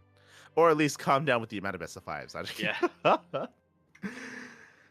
Regardless, with that, Max tried to take it. Shout out to Christiana. Christiana went to the ace match. Went to the went all the way to the ace match against Max Yeah. Fax. Very impressive by the Christiana. Damn. Yeah. My old nanners. Mhm. As they call him. There you go. But in the end, Max Fax did take it. So with that, that leads us into the Wardy TV Monday number 15. And I was just gonna say, apparently we had another Hub Cup.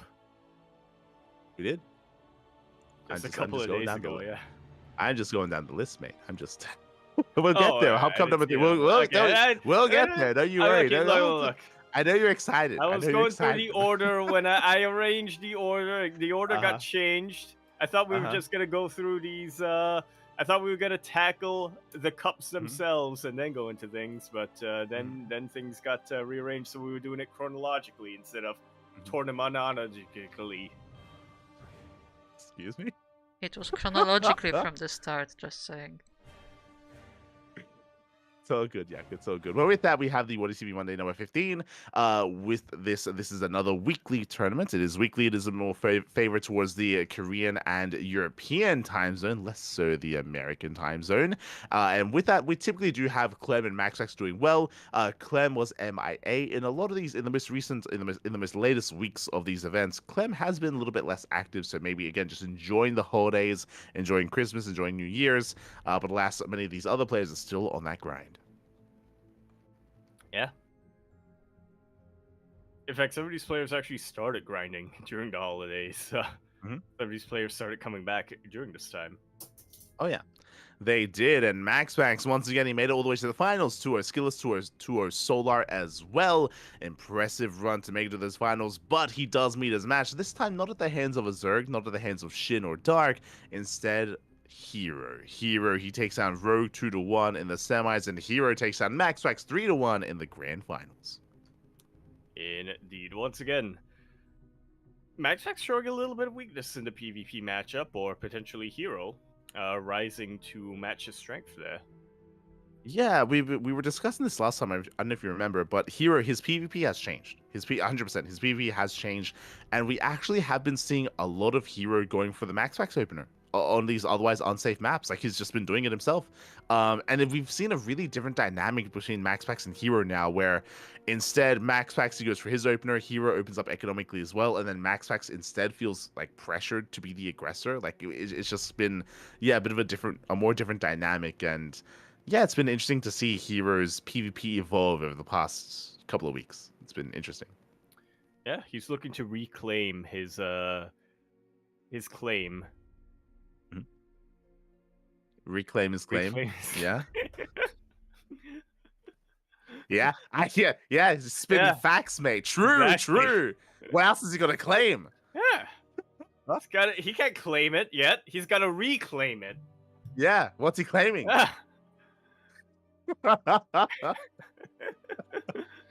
what I mean is that was a while ago where that was a while ago where Hero was in fact the best PvP player, and then it became a little bit more up in the air whether it was Hero or it was Max. The two of them actually going back and forth quite a bit in the head-to-head. And then it was a couple of months ago where I feel like Max just definitively became the best PvP player in the world. Now Hero's looking to reclaim that claim to best PvP. He be claiming that claim eventually. Yeah, he be claiming. There you go. He be claiming, he be reclaiming. And he be claiming down. On that claim. There you go. Yeah. So congratulations to Heroes. He does take What is TV Monday number 15. That leads us into the Christmas Cup 2024. This was a fun event that Jumi did bring together. Fun fact, Jumi actually asked us to cast this event, and unfortunately we couldn't because this was actually clashing with the Fire Grow Cup. Yeah. I did. How much This is actually clashing with the Fire Grow Cup. Smooth. So unfortunately, we couldn't quite cover it ourselves. But despite that, it was still a fun event nonetheless. We had a Geralt taking down Shameless 2-0, taking down Eva 2-1 as well. But we have been seeing this one name pop up over and over and over again. Shouldn't be too much of a surprise here. Young Yakov does win the event in the end, 3-0 over Geralt. He gets knocked out in Fire Girl Cup, and then he immediately comes to play into this. Yeah. Yeah, there you go. Yeah. It freed up his schedule, and he was angry. He was angry at Power, and he took it out on Geralt and Night Phoenix. Exactly. And every other, and Azura, every Protoss he could get his hands on. Yeah, went to the Ace match against Ninkish, should go all the way to Game 3. But yes, Young Yakov takes down Geralt 3-0. If you remember, it was in the previous Elite League that's Young Yakov took down Creator 2-0 as well. So Young Yakov, he has been getting some nice wins here and there. But do you notice a name that I have not seen in quite some time? Go Joey there in the round of 16, taking a map off of Night Phoenix. Yeah, which is it's doubly surprising to see Go Joey here, not just because it's been a while since we've seen him, but also because we were informed a while ago, ever since joining Hyper 1, Go Joey apparently only plays in Hyper 1 specific events. This is not one of them. Yeah. This is not a Hyper 1 event. Yeah, exactly. Great to see Joey just returning in some way, shape, or form. Still active in some way. Still, of course, a part of SC2, so we do love to see it. Shout out to Joey. Congratulations to Young Yakov. And shout out to Jumi as well for hosting the event and for running it. I believe Rotterdam also joined in to help cover the event as well. Yeah. That was the main event, of course. I can already have a narrative forming here. Aviba, he signed up for this. He knew it was a Jumi organized event. He signed up and he was determined to win. He just couldn't quite make it past Geralt, and that was the final straw there for Jumi. There you go. That was the final. And he saw Young Yakov winning, and that's why he paired up with him. Yeah.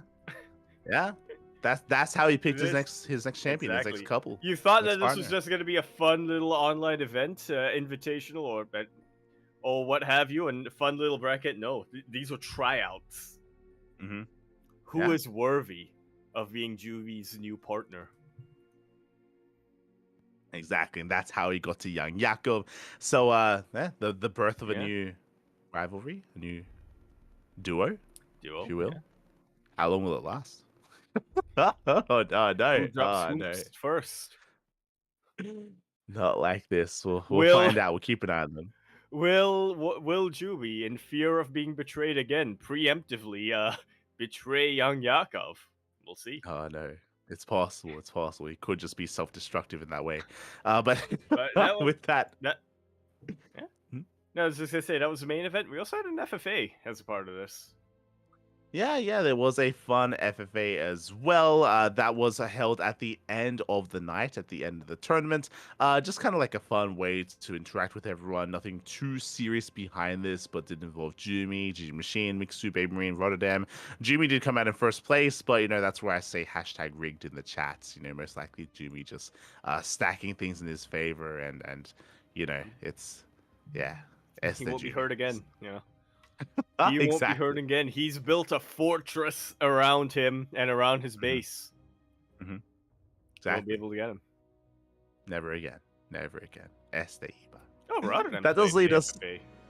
Yeah, he was casting and he did play as well. That does lead us in the Pig Store Monday number 12, of course, into our next online weekly event. This event is more catered towards the towards the American and the Korean region. This is where the D-Gens do come out to play. MaxPax was a part of that, of course.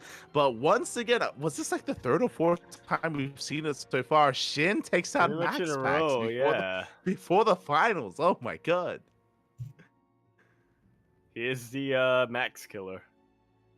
I guess so. Unironically, I think this is like the third or fourth time we've seen it today. It's crazy. So Shin does take it. Meanwhile, this is where Trigger was popping off. Look at Trigger go. He took down Dark 2-0. He took down Hero 2-0. And again, there's a reason why Trigger did win the Duckling Showdown, as he is on fire. Did fall to Shin in the end, but mate, it's Shin. Even MaxPax couldn't stop him. What are you gonna do? What are you gonna do, man? Shin, he's on a warpath against Protoss. Not even Trigger was able to stop it. But he was able to stop Dark, so. Yeah. Really, it speaks more to how informed Shin was this morning. Yeah, for sure, for sure. Shin, he was on fire. Does take it in the end. It does take down both MaxPax and Trigger. With that, that leads us into the Alima League December monthly finals. Oh boy, again, throughout the entirety of the of the month of December, players have been accumulating points, so they were invited to this final event. Young Yakov, unfortunately, didn't quite make it too far, but did make it into the main event nonetheless. Did go down to Shin at the start of the event. Shin, he popped off, taking down Hero 2-1. Went to the ace match, was a very close series, but did go the way of Shin. Shin falls to Creator, and on the other half of the bracket, we had Oliveira popping off. Indeed, Oliveira 2-0 Rogue, 3-0 Trigger, and then finally in the end, getting the 4-2 up on Creator. Once again, Oliveira, man, he was on fire. It's unfortunate to see him go. Yeah, this took place on Christmas Day. This was Christmas Eve coming into Christmas Day, so really impressive stuff there by Oliveira. Fun fact, he all-in the hell out of Creator. I think almost every game, Oliveira either one base all-in or two base all-in. The boys, he did his best Honmono impression. He pulled the boys very often. He didn't shower. He did not. That day. He was filthy, Pat. He was filthy. Did take down Trigger, did take down Creator. Shout out to Trigger, though, because, hey, coming into this, if you remember Classic, he popped off previously against Hero, and Trigger pops off against Classic. There we go, yeah. Yeah, Trigger really impressive. He was the winner of the final Olimo League prior to this December event, if I recall correctly. So, yeah, Classic was definitely one of the heavy hitters coming into this, but Trigger was able to take him out. Did take him out in the end, so very impressive stuff. Very well done. Again, Oliveira was the final Alima League champion of 2024. So Oliveira, he has that under his belt before his retirement. Very impressive stuff. This was before his performances in Masters Coliseum and in the Leo League Cup. That leads us into the Big Brain Bouts end of year event. It looks like they did host an end of year large bracket. No show matches this time, just a massive bracket instead, more centralized towards the European region. Right. And we had our players popping off. I like this. This is like the inverse of a best of an end of year show match series, where typically in a show match series, a big end of year one, you pick your participants based on bracket performances, narratives, and stuff like that. This flips it on its head. We've had narratives forming throughout the year in those show matches, but now we're gonna settle things once and for all, just with one big bracket. Oh yeah, one massive bracket. Spot the Zerg, by the way. This is a European bracket if I've ever seen one. This is Mixu, hell yeah. Yeah, Mixu, he's down there. Also, if you noticed, Rainer also played, but he off-raced. He off-races Terran in that first round. And he played anything but Zerg. He off-races Terran in the first round, and then he went down to lower bracket. He Protossed his brother. That's cruel. Oof, that's oh no, he's bullying his younger brother, Papi. Oh my god, leave him alone. He's a baby. Oh my god. But yeah, Rainer played Protoss against Baby Marine, Terran as well, Protoss against Gabe as well. Jesus, non-stop Terran and Protoss. But someone that stands out to me, if you look at the upper half of the brackets, outside of MaxPax performing well and making it all the way to the finals, look at Mana, mate. Mana. Yeah. I mean, we've been praising him for quite some time, and there's a reason for that. We're praising him here as well. He takes down Hero 2-1. Takes down Hero 2-1, takes down Skillus 2-1, falls to MaxPax in the upper finals, but then beats Skillus again for a second time, and then takes MaxPax all the way to the ace match in the grand finals. Man, he's getting to his final form. Or his second form. Yeah, like it's results like this, which is like, man, Mana's like one of the best Protoss players in Europe. Like, at least in PvP, right? Like the PvP carried him throughout this entire bracket. He played nothing but Protoss. So at least in the PvP matchup, he has been looking very, very good. True, he is insane in PvP, but honestly, In Europe, That's all all you you need. need to be good at is PvP. That's That's all you need. true. You just need to be good True. versus Even Protoss in EU, and you're gonna go far. exactly. That's how Max Tax made it to the top, mate. That was like, oh my god. So Mana, yeah, popping off here in these matches. Shout out to Skillus, by the way, because Skillus did actually take down Gabe 2-0. Very impressive. They're in the lower half of the brackets. But in the end, of course, Max Tax did take it, but did go all the way to the ace match. So GG, well played. Max Tax was favored to take the entire tournament, but yeah, it was an unlikely second place placement here from Mana instead. Not by Hero or Gabe or Skillus or anyone else, but Mana. Yeah.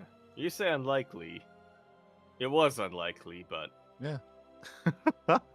I feel like in our hearts we knew that it would have happened. Also, I love that they gave Mixu a little prize. If you scroll all the way to the top, they gave like bonuses, and they gave Mixu best Best Zerg. Zerg, yeah. It's the only Zerg that made it through. They didn't give it to Raynor because Raynor didn't play Zerg. Yeah. Exactly. Aye. So shout out to Mixu, does earn some money there. Gabe with the best Terran, Mana with the MVP. True, well deserved MVP there for Mana, 100%. Yeah. Didn't quite win the surprise.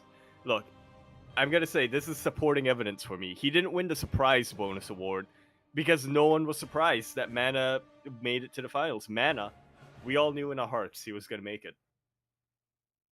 You know what's surprise? Why is the surprise Trondor? Trondor, because he's a player who we haven't heard of before, but had a pretty good result. Not good enough to make it to the Wikipedia bracket, but if you look over here on Challenge... Oh, he 2-0'd Spirit? Yeah, what the hell? Spirit, if we look over on Challenge. Wait, what? Yeah. What happened there? What the hell happened? Scroll to the upper bracket 2-0. of the challenge page. I'm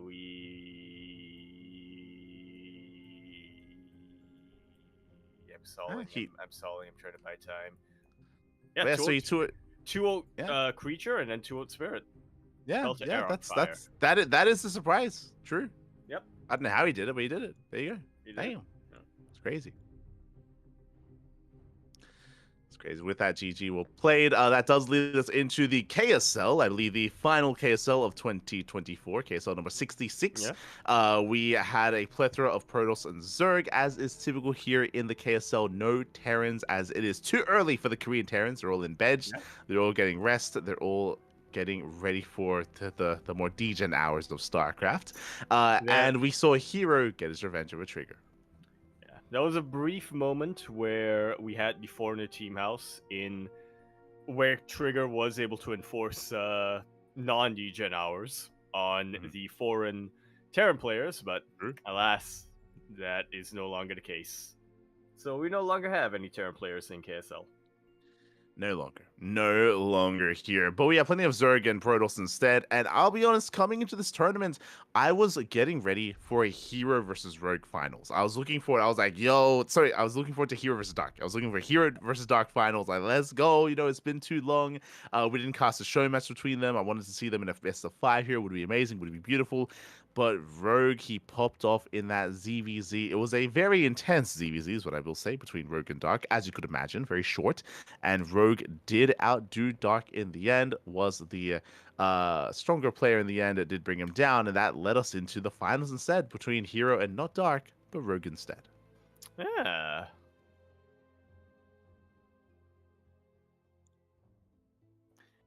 So a little bit of a different dynamic coming up here in this particular finals. I mean, we mentioned it a lot, Hero versus Dark. Hero and Dark, they're animals. You put them against each other, it's like two people just charging against each other.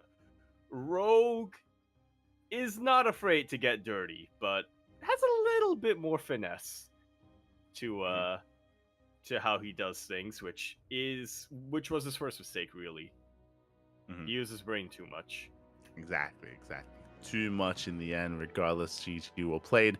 Hero does claim the win, does take it, and does advance on as the champion of the final KSL of the year, which is fitting. Hero, he has the most wins in the history of KSL, so he is, of course, the final one of 2024, and we'll see if that leads or means anything coming into the new year, and we'll see if we can get a new rising star in the KSL. Till then, though, Hero does claim that final win. Yeah, that leads us into... I was gonna say we'll see if we can get some Terran players in KSL maybe for 2025. we'll try to One wake 'em step up. at a time. One step at a time, I Yeah. suppose. Yeah.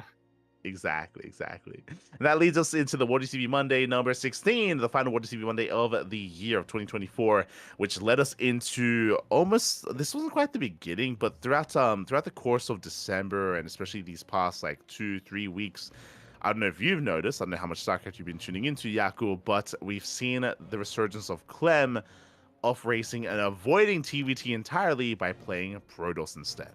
Yes. Yeah, for the most part, he did play in a lot of TVPs because for the most part, his opponents were Protoss here. Takes on Geralt, takes on Classic, takes on Hero.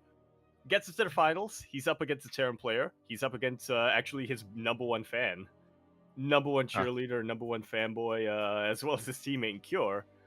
And he decides to off race. He doesn't want to play a TVT. He has decided that this entire tournament, one way or another, he's going to be playing nothing but PVT or TVP. Mm. Even if he has to play Protoss himself. And yeah, this time it worked out for him. He ends up 3-0 in Cure. Yeah, so if you remember, this all started in the beginning of December in Home Story Cup. If you remember Home Story Cup with Gumiho, that is... It was a little bit before that in the Home Story Cup qualifiers, actually. Yeah, with Gumiho, actually. Yeah. If you remember. Yes. Where he did defeat Gumiho with his Protoss, and then we saw that in the big premiere event, of course, of Home Story Cup, with Clem playing Protoss against Gumiho and against the other 10 competitors as well. Yeah. It was just something that was so... I'm glad I was able to witness this firsthand, where first we had the Home Story Cup qualifiers, and this was Clem coming out right off the back of EWC. He played Protoss, he qualified, and a lot of us, we were kind of thinking, oh yeah, this is Clem, he's 100%, he's just having fun here. He knows that even if he doesn't win, he's going to get invited anyway, because why wouldn't you invite Clem? That's you as a tournament organizer. It feels like you're basically shooting yourself in the foot if you don't have Clem for your big offline tournament. So yeah, Clem, he's just having a little bit of fun here, but he's still winning anyway, so it just goes to show how good he is. Then at Home Story Cup, he whips it out again, and he confirms to us, and he says, yeah, no, I just flat out do not like TVT. So I'm just going to play PVT. And he's, again, winning in PVT. Wasn't quite able to beat Gumiho in the rematch, until Gumiho was able to win that whole thing. But Clem, he's shaping up to be one of the... we'll see where this goes and how this develops, but I think he's shaping up to be the first player who is legitimately competitive in 2 races. Yeah, it's definitely seeming to be that way here. It was a couple of weeks ago in the Lima League, where we actually casted Clem versus Ryung, and I think that was the first time that Clem started doing it more. That was like the turning point for Clem in online tournament, where Clem, he started the series as Terran against Ryung. He lost game 1, and then he switched to Protoss. He beat Ryung, and ever since then, now it's become more common. And I can't remember the last time I've casted Clem's TVT, because whether it's in this, and we're going to be seeing it in more tournaments as well in the lead up to Masters Coliseum and the Lulu Cup. But Clem, at this point, he has gotten to the point where he no longer plays TVTs. It is his worst matchup. It was his worst matchup, so he's been avoiding it, and he has been embracing Protoss instead, and he's been having a lot of success. Yeah. Pretty soon we're gonna have to Liquipedia editors are gonna have to pull a lemon on Clem, where next to the Terran symbol they're gonna have to put the Protoss symbol there, because legitimately he is competitive in both races now. Yeah, exactly. And I mean, with that, he 3-0's Cure the finals. Very impressive. Cure is very much so in form. He took down Zaun, took down Bjorn as well. Cure took down Solar. Like, these are big wins for Cure. But last does fall 3-0. This was a dominant showing at a Clem in those finals. how big do you think Cure's smile was when he was up against Clem here in the grand finals? I mean, I He's know like, that they do yes, talk to each other Protoss quite a bit. They me. are teammates, but like ever since he Uh-huh. joined Team Liquid, this was like Mhm. before Clem won DreamHack Dallas even. And to be fair, I mean, I get it. I was a big Clem fanboy before he won a championship. Like when he won his first ESL Masters EU, or even before he won his first ESL Masters EU, I was a big Clem fanboy. So I get where Cure's coming from, but I remember he was interviewed when he first got picked up by Team Liquid, and this was a big deal because this was the first time in years, the first time since I think Teja back in the day that Team Liquid picked up a Korean player.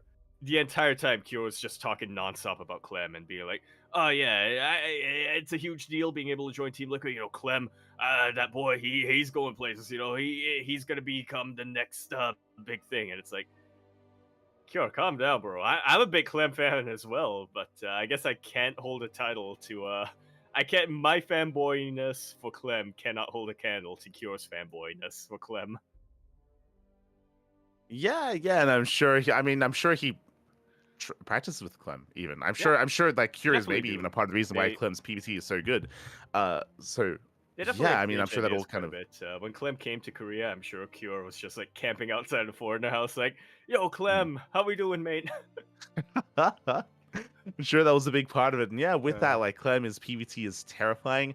At this point, I almost want to say Clem has the best PvT in the world.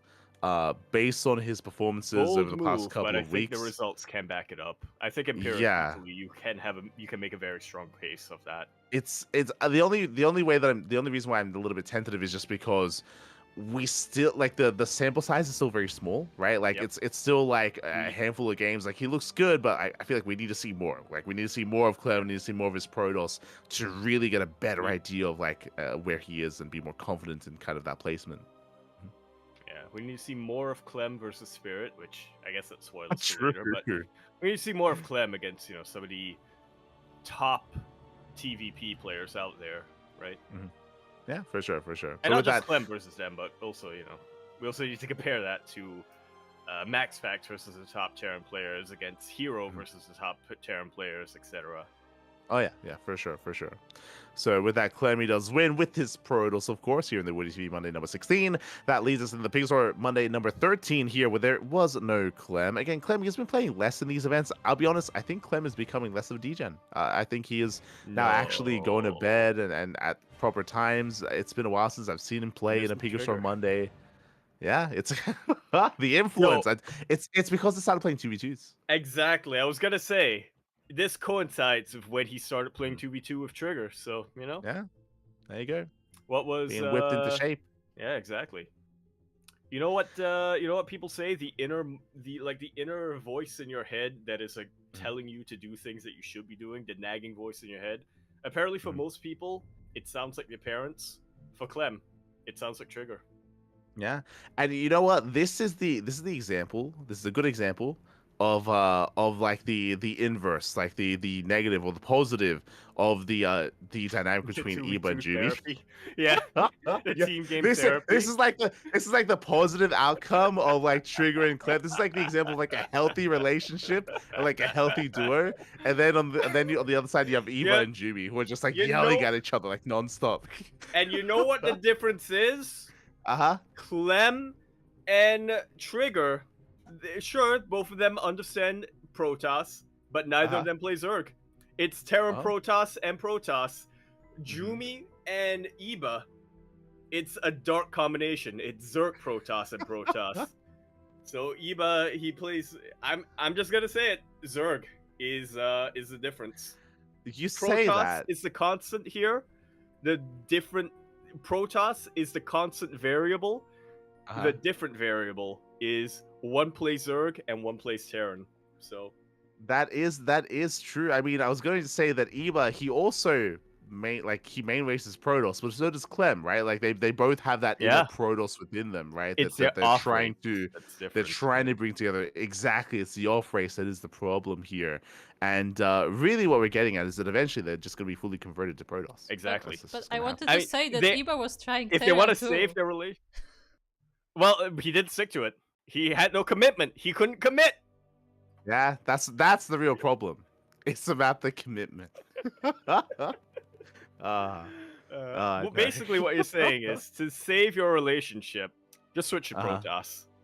There you go. There you go. If you It's just, want, you know if what? you It means what it's just less means more to stress. you, you know? What means more to you? Your relationship Mhm. or your Uh-huh. sanity? Exactly. There you go. There you go. But with that leads us into the figures for Monday number Yes. 13. Max he does pop off. As we were saying, there is no DGen Clem here. He has been going to bed on time. He has been going to sleep. And as a result, that does leave the door open to Max. He does get his revenge, by the way. Max takes down a hero 3-1. They have had more of a back and forth recently, and Max Still- finally does bring him down. Once again, showing that it's still very much in flux. That hero, he hasn't reclaimed it yet. Huh. It's still like it's Still still yet up to be in the air a claimed. bit. Yeah, it's still Yeah. yet to be Yeah. claimed. Yeah, there you go. Yeah, there you go. Couldn't have put it better myself. Yeah.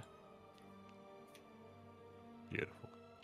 As that leads us into another one-off event here that we also were going to cover, but I believe this was also clashing with another event at the time, so it's just a lot of StarCraft going on. But shout out to Hatsu, of course, for hosting and organizing the New Year Cup 2025, which was once again more European focused.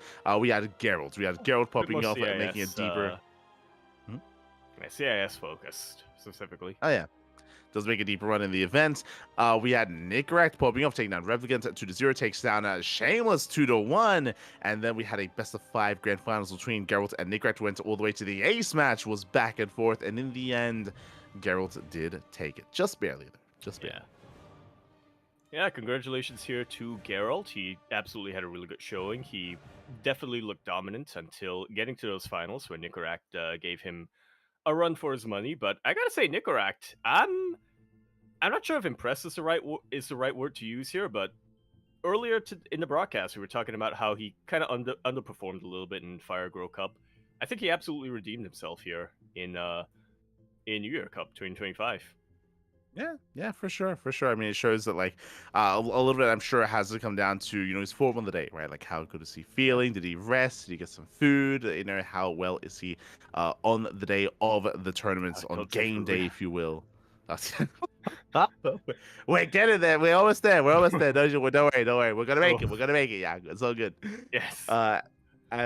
With that, so congratulations to both Nickeract and Geralt. That leads us into the Hub Cup number 3. Now, what I will say immediately looks like feedback was received. It is still double elimination, but if you notice, this time best of 3s. Yeah, Hubsaya, he listened to us. He did. He listened to what we had to say a couple of minutes ago, and so he made some changes. You know what? Feedback was received, and feedback was implemented. You know what? Well done. There you go. Yeah. Props to Old Mate Hub. Job. Yeah. There you go. But only a best of 5 finals, best of 3 for all the other matches. We did have Nickeract taking a map off of MaxPax. I mean, Nickeract, he has been a beast in the TVP matchup. He's an animal. He's also very aggressive, a lot of all-ins, so I'm sure that was a factor coming into a series against MaxPax. Clem takes down MaxPax 2-0 in the upper bracket finals, and MaxPax, he comes back for his revenge. We have actually a back and forth best of 5 between the two of them that went all the way to the ace match. I feel like this is poetic, right? It's been weeks since we had a Clem MaxPax matchup playing against each other. Now we finally get them back, not once, but twice in the same tournament. And they go back and forth. They do. They go back and forth in the end. So, GG, well played. This is a dynamic that we haven't seen in quite some time. I mean, Clem still did take down MaxPax initially 2-0, but great to see that we had that back and forth in the end, which we do all crave, that we do all want between these two competitors. So GG, well played. MaxPax does redeem himself towards the end. That leads us into the What is TV Monday number 17, where the dynamic just keeps happening here. Clem versus MaxPax was not meant to be in the What is TV Monday number 17 because Hero takes on MaxPax once again in the semis. Oh my god. Once again, that claim is still being read. what is that, like the third time in this podcast where Hero takes out Max Packs? Like likewise, it's either Shin or Hero. Like it just keeps happening. It's crazy. They got their target locked. Their eyes set on Max Packs. Oh yeah. They do. So a big win there for Hero as he takes down Max Packs, going on to the grand finals. Meanwhile, this is another example of Clem. He takes down Classic 2-0, then he switches to Protoss. And we saw previously Clem take down Cure 3-0. Here, Clem takes down Beyond 2-1. Yeah, in the PVT, which again, these are big names that Clem's taking down with his Protoss. Yeah, both Cure and Beyond, they're both very, very competitive players in the Korean scene. In the end, Clem did take down Hero 3-1. It was a much more dominant showing there towards the grand finals. And again, Clem once again showing off his prowess as Terran and Protoss as well. That leads us into the Pegasaur Monday number 14. Again, Pegasaur Monday, Clem is nowhere to be found. He's asleep, Pappy. He's sleeping because he should be sleeping because this is DGen hours in Europe, thankfully. And once again, rematch between Max Packs and Hero. Yeah, the grand finals, and this time Max Packs takes the claim. Yeah. This time he does take it. May have lost in the World TV Monday, but here he does pull off the reverse sweep. If you look at the scoreline, Hero was up 2-0. I remember casting this. He was up 2-0, and Max Packs with the reverse sweep. He brings it back. He brings it home. He does get his revenge, and reclaims what was once his. Yeah. GG, very nicely done. Shout out as well to Celdesis, who was the only Zerg player, not just in the Liquipedia bracket, but apparently in the entire tournament, because he does not even show up, or they don't even show up in the notable participants list. No. It's empty. Oh, the Protoss. It's an online tournament. Protoss and Terran. Protoss and Terran. That's all it is. We can never have all three races in an online tournament. Let's be real. Pick two. It's like you have Protoss, and then it's pick one more for an online tournament. Do you want Terran with your Protoss, or do you want Zerg with your Protoss? You know. Exactly. Unless it's, a Korean event like a KSL or an Alima League. As up next, we have Alima League 235. And here we did have some Zerg representation. We actually finished casting. Just finished casting this. This was an 8-hour cast that I finished like 2 hours before we just went live with the PondCast. Very, very long cast here. We had a wall of Protoss towards the top side. We had some Terran and some Zerg towards the south instead. Trigger, he popped off, took down Cure. Very impressive. Likewise, Hearthstone took down Classic. Hearthstone, he was popping off himself. Some crazy results in the PvP. If you're curious, he all-in the hell out of Classic with one base all-ins 2 games in a row. It was maybe he's the nigga chin. Yeah, he just cheesed the hell out of him. Hero, instead, he breaks through all the Protoss players. Meanwhile, Shin takes down Ryung. A little bit of a side note, no surprise, but in the TVT, Ryung, 2-0 Beyond. That's what he does, Pappy. That's who he be. The tuna, the Terran, TVT. Crazy. It's good. So many T's, yeah. Oh yeah. I there was some banter between Ryung and Beyond in their games, by the way, where where Ryung, he proxy 2-axed Beyond and Beyond told him to leave. And he did not leave. He beat the hell out of Beyond. So there was some lovely banter between the two of them. But in the end, it was the grand finals, an ex-CJ showdown between Hero and Shin. I forgot that Shin was in CJ. Yeah, good. Yeah, that's a good point. Yeah, they do interact outside of the game. If you follow them on Instagram, they do post whenever they go out to eat. Not just the two of them, but with Bunny as well. The ex-CJ boys, they all rock up together. Great to see. And in the end, Hero does take it. It went all the way to the ace match. Likewise, reverse sweep. Shin up 2-0, and then Hero won 3 games in a row. It would bring Shin down in the end. A very impressive performance there out of Hero. Again, Hero, he's actually been winning a lot of these tournaments throughout the course of the month. Well played. Yeah, he's getting back. He took a break. He stopped playing altogether in online events to focus on EWC, and then after EWC, he also took a little bit of a break. Came back in November, and didn't quite get back in form, but seems like with an additional month to grind, Hero, he's getting back in championship form. Oh yeah. Oh yeah, he is getting back into championship form. With that, that leads us into the Masters Coliseum. We're reaching the end here. The qualifiers we already did cover in the previous podcast, but now we can go over the group stage. The group stage for Masters Coliseum. Coming into this, I believe we just wrapped up with all 4 groups. They have finally come to a conclusion here, and let's get into it. Let's get into those results. Yeah. I believe we had already gone over Group A, and I believe we had already gone over Group. Yeah, I believe we had already gone over Group A and Group B at the time. Group B, Raynor and Max Pax making it through. Skills and Rogue barely, not quite. Yeah.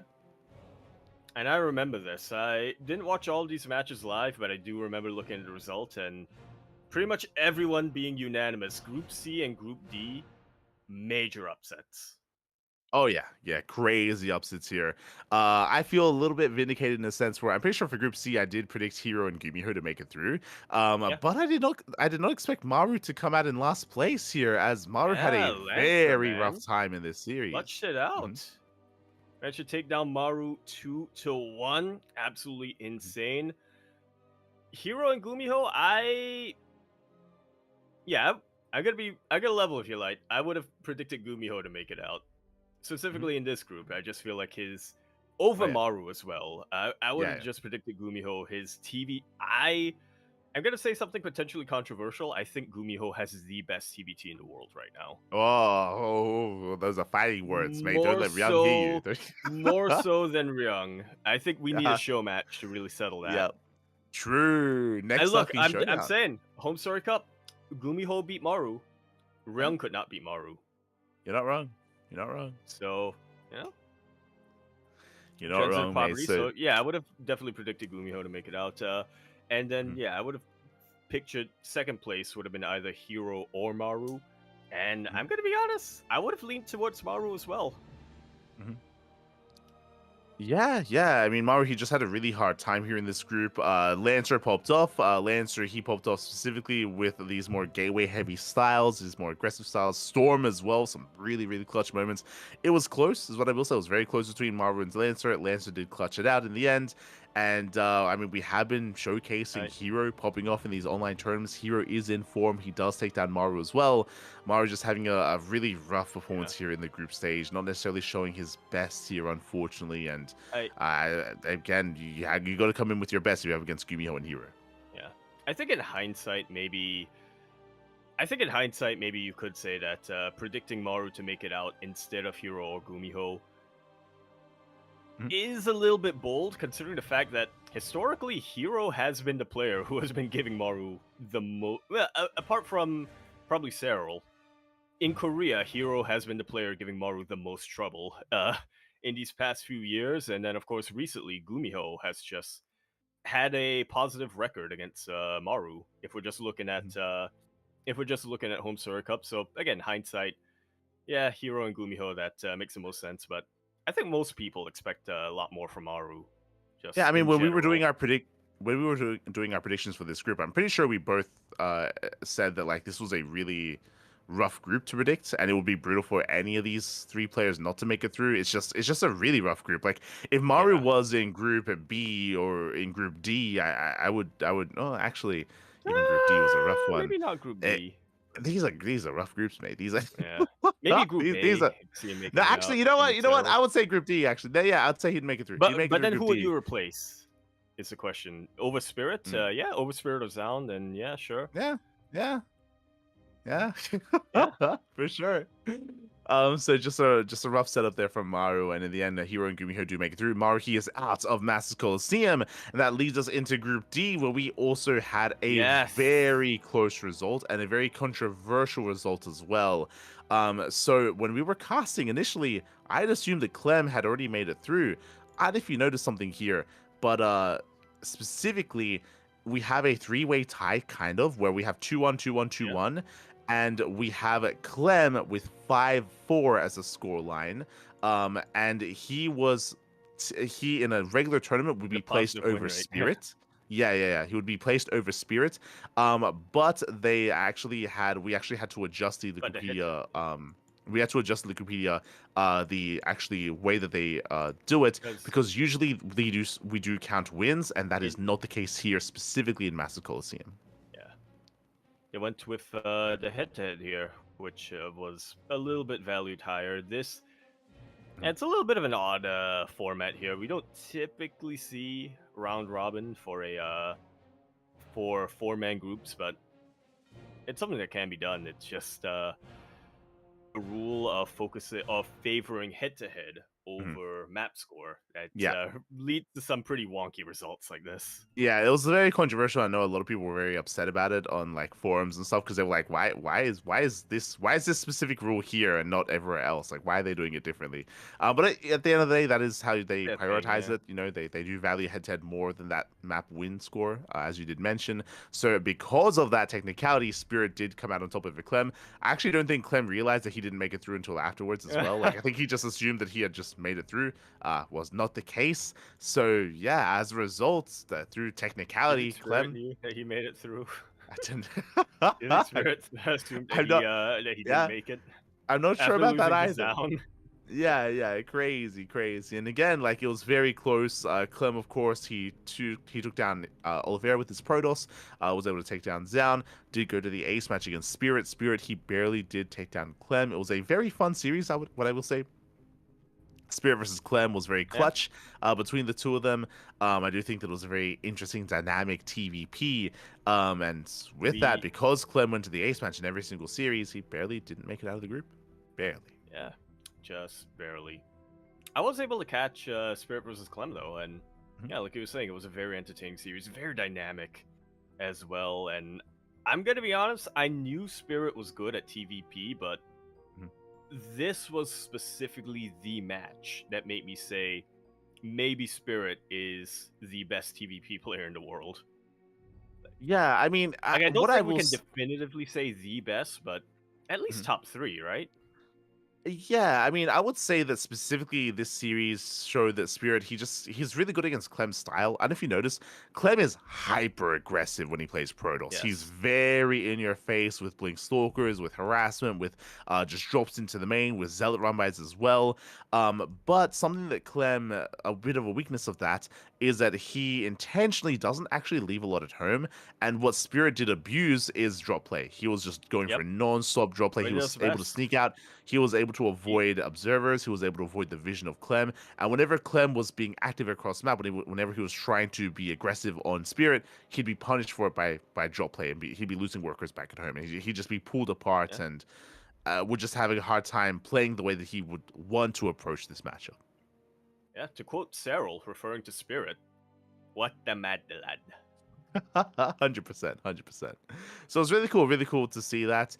This is something that the other Terran players weren't doing as much.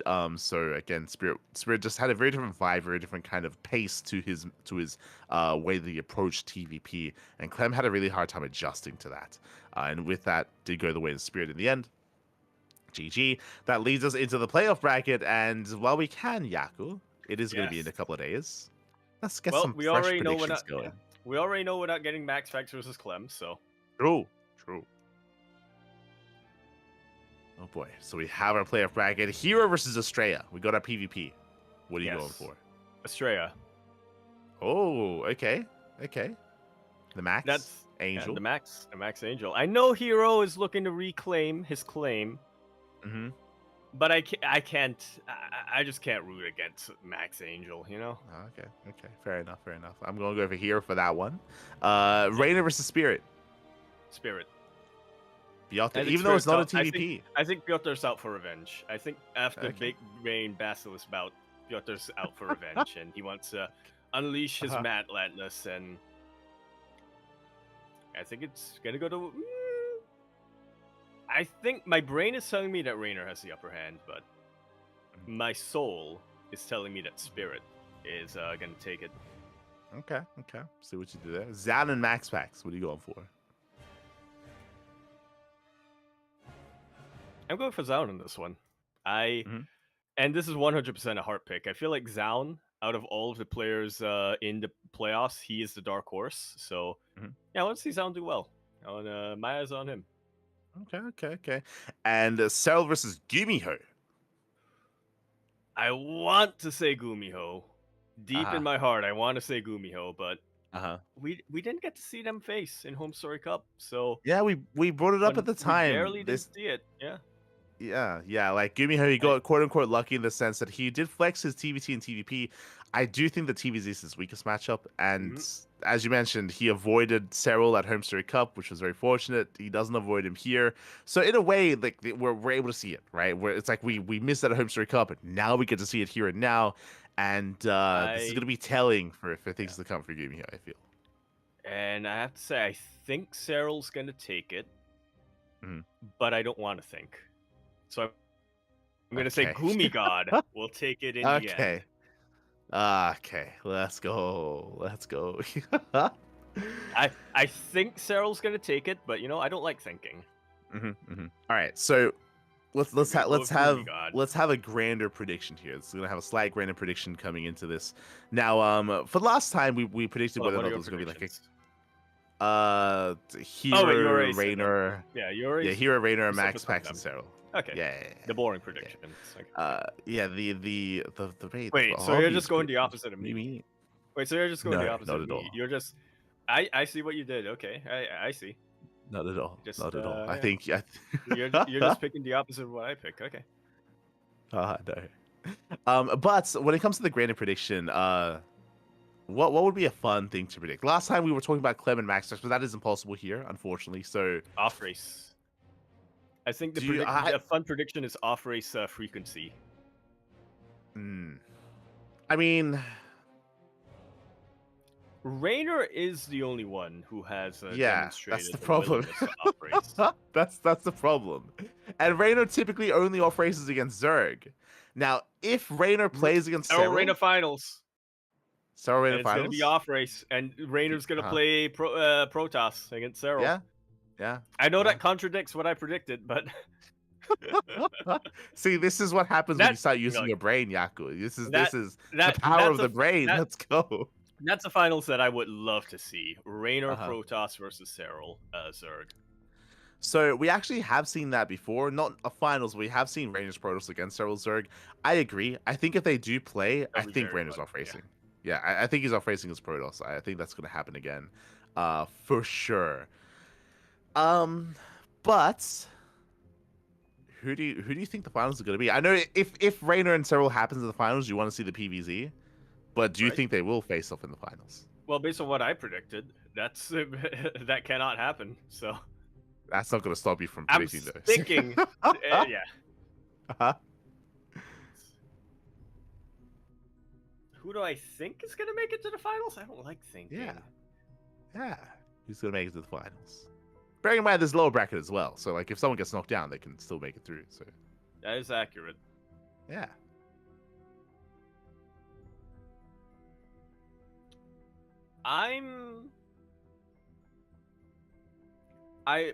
So I already mentioned I want to see Zaun doing well here because I think he's a dark horse. So I'm gonna say Zaun is one of them, and I'm gonna say that Zaun beats Spirit in the grand finals. Oh, okay. Quarterfinals I want to see. That's what I'm going for. Let's go. You know what, Master Colosseum, I'm actually getting Master Colosseum 7 vibes from this. I could be misremembering, but Master Colosseum 7 was a finals between Hero and Serral, right?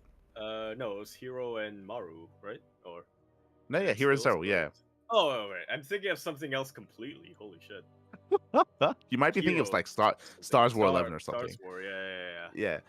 So I'm like looking at this bracket immediately. I just got deja vu from Master Colosseum 7, which was a finals between Serral and Hero, and I would love to see that again. Like I know what it is, but I just love seeing them face off. What was that? It was I remember 5-1. that was like just before Serral like really got into his final form at Katowice 2025.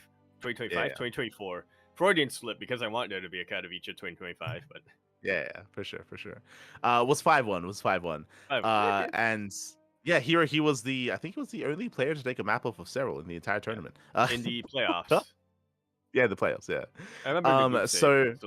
I remember in the group stage, it was like Serral lost one series, and then proceeded not to drop a single map after that.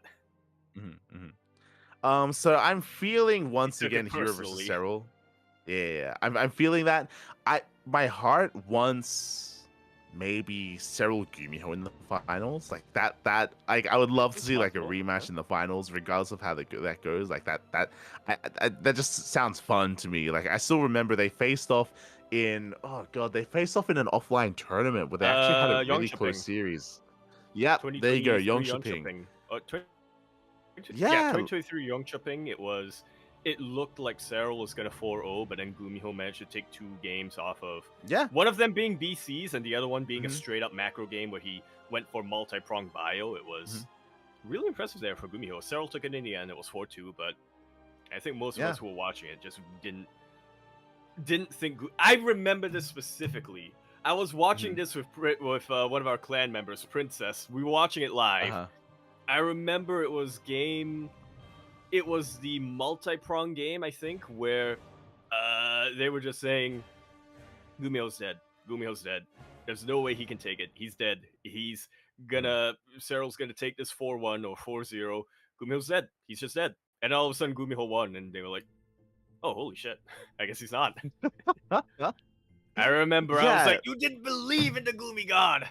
How yeah, dare that you? best of seven. That best of seven was really entertaining. It was really entertaining. It was a little fun. There was a lot of hype around it. As you mentioned, like no one really expected Gumiho to put up much of a fight against Cyril. Like Cyril, he was looking like a monster in that. And so for Gumiho to actually make a series out of it was amazing. So part of me wants to like replicate that kind of feeling here. So part of me wants like maybe Cyril versus Gumiho in the finals, but my brain is like Hero Cyril in the finals. But there's See, a lot that's of your like first problem. yeah, but there's a lot of potential here for like I don't know, Max Packs popping off or Raynor doing well. Like there's potential for Spirit maybe in some of these TVPs. But yeah, we'll see. I want Gumiho to do well. I want him to have like it's always fun watching Gumiho. Always fun. Yeah. I have to agree with you on that. But yeah, we'll see. We'll see. As by the time we have the next podcast, we're gonna be halfway through the bracket, I think. So yeah, we'll have Yeah. some time. Finals are scheduled for January 19th, so Yeah. There you go. about a week before Lunar New Year. Or no, exactly a week before. No, wait, my math. Wait, 7. So 1 week has 7 days. When is Lunar New Year? It's around that time. Around that time. That leads us into the final event to catch up on here is the Lil League Cup. We did, of course, have the qualifiers for the event. We had the global qualifiers, the regional qualifiers as well. Very quickly going through them, the qualifiers were actually quite intense, quite impressive.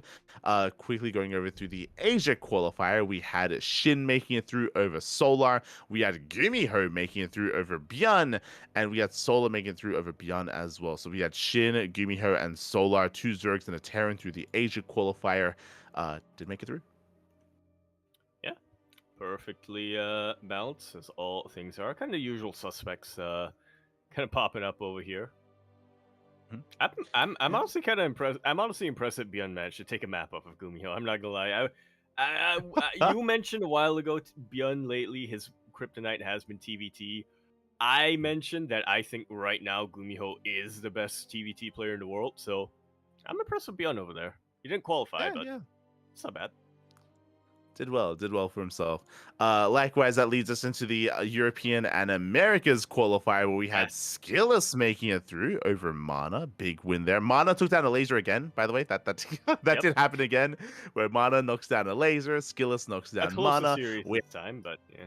True. Was the closest series. Spirit, he popped off. We were fortunate enough to cast this, and honestly, Christiana should have 2-0'd Spirit. It was crazy. I still remember the game. It was on Amygdala. TVP.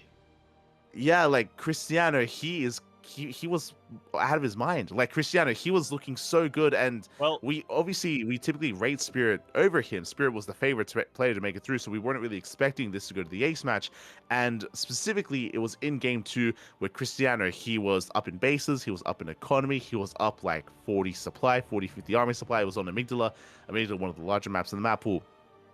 Spirit was dead in the water, and Spirit, he just kept dropping. He just kept dropping nonstop, like back and forth, and he just kept That's Christiana busy. best. Like Yeah. he just bought time. He just bought time. He was like getting a couple of workers here and there, a couple of workers here and there, a couple more workers here. That's like, oh my god, okay, we're losing a little bit too much. We're losing bases now, and you could see the frustrations because Spirit could not fight Christiana's main army. If they ever engage, the Spirit loses 100%. So he was just constantly avoiding the main fight, and you could see how frustrated Christiana was. He was like, "Fight me!" And Spirit's like, "God no!"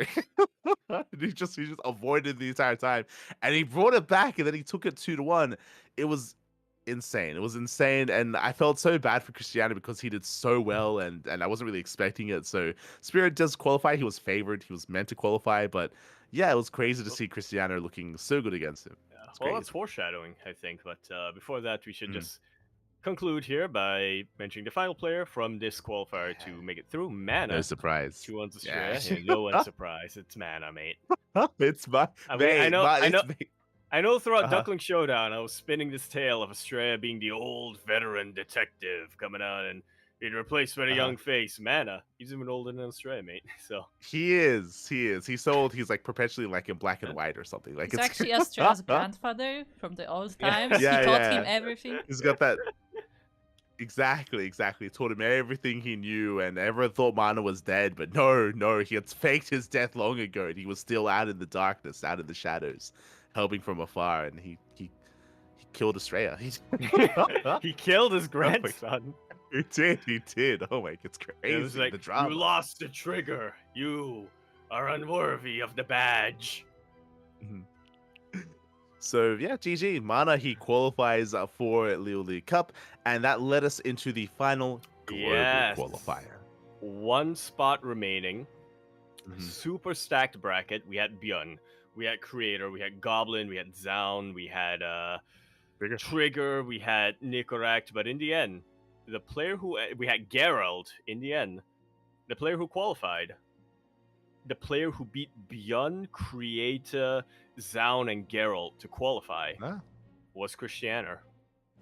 Only dropping a single map and to Zaun throughout the entire thing. Yeah, that was not an easy run. That was not an easy run here for Christianer, and on the one hand, Björn was the favorite player coming into this. Björn, he was meant to qualify. He was meant to win, and it was a crazy best of 3. As we mentioned before, I was alluding to the fact that Cristiano, he looked so good against Spirit, and there's a world where he beats Spirit, and then Spirit's here instead, beating Björn maybe.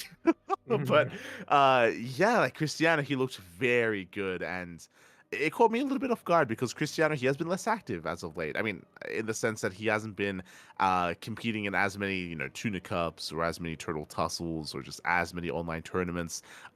Despite that, still clearly in form, and yeah, did very well here. Very well.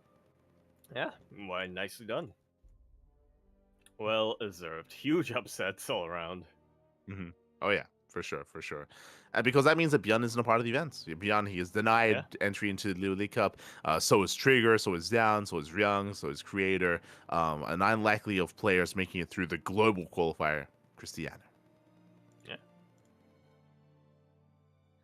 And that leads us into the main event. Yes. And we... Yeah, I was going to say, it is, of course, the Leo League Cup. And so, of course, we have a little bit of a graphic here. A little bit biased.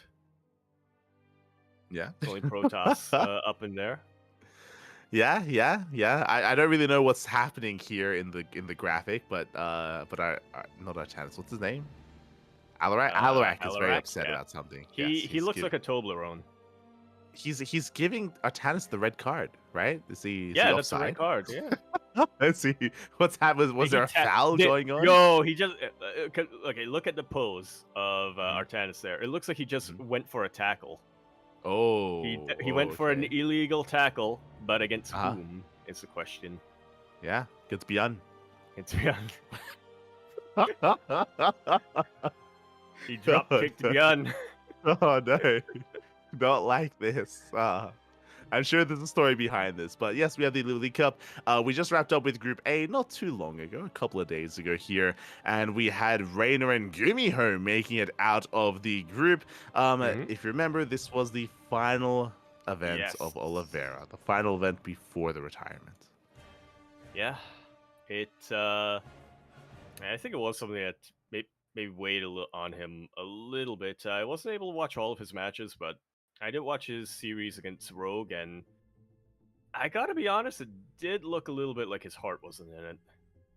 Yeah, yeah, yeah. It was definitely a rough series. I mean, Oliveira, he was off racing, of course. He was playing Protoss throughout all of this, and I mean, he had a back and forth against Reina. Reina also agreed to off race against him. Reina played Terran, so they were able to off race against each other. But yeah, it was definitely a little bit bittersweet here watching these matches. In the end, Reina and Gumiho make it through. Oliveira and Rogue do not. So that is Group A concluding. And tomorrow is going to be Group B, which means we have some time here to go over and have our own predictions for the group stage. Okay. The final predictions. Yeah. As we get into Group B going to be featuring Cyril, going to be featuring Mana, Spirit, and Hero. These groups are stacked. Yeah. We got to get used to that. But yeah, these groups are insane. We got a Zerg, 2 Protoss, and a Terran. Interesting. So, who do you think is gonna make it out of Group B then, Light? I mean, you kind of heard like what I once had of Masters Coliseum with Cyril and Hero, so I've All got to be on Cyril and Hero here. It's hard because there's a lot of hype around Mana, and Spirit has been looking really good as well. I almost want to say, is this the hardest? This group is harder than Group D. Is it harder than Group C? Oh, maybe. Yes. Yeah, I would say so. Maybe. I would say Yeah. so. This might be the group to death. I have to agree. That's crazy. So for now, I'm going to be tentatively saying Cyril and Hero. Cyril and Hero. Okay.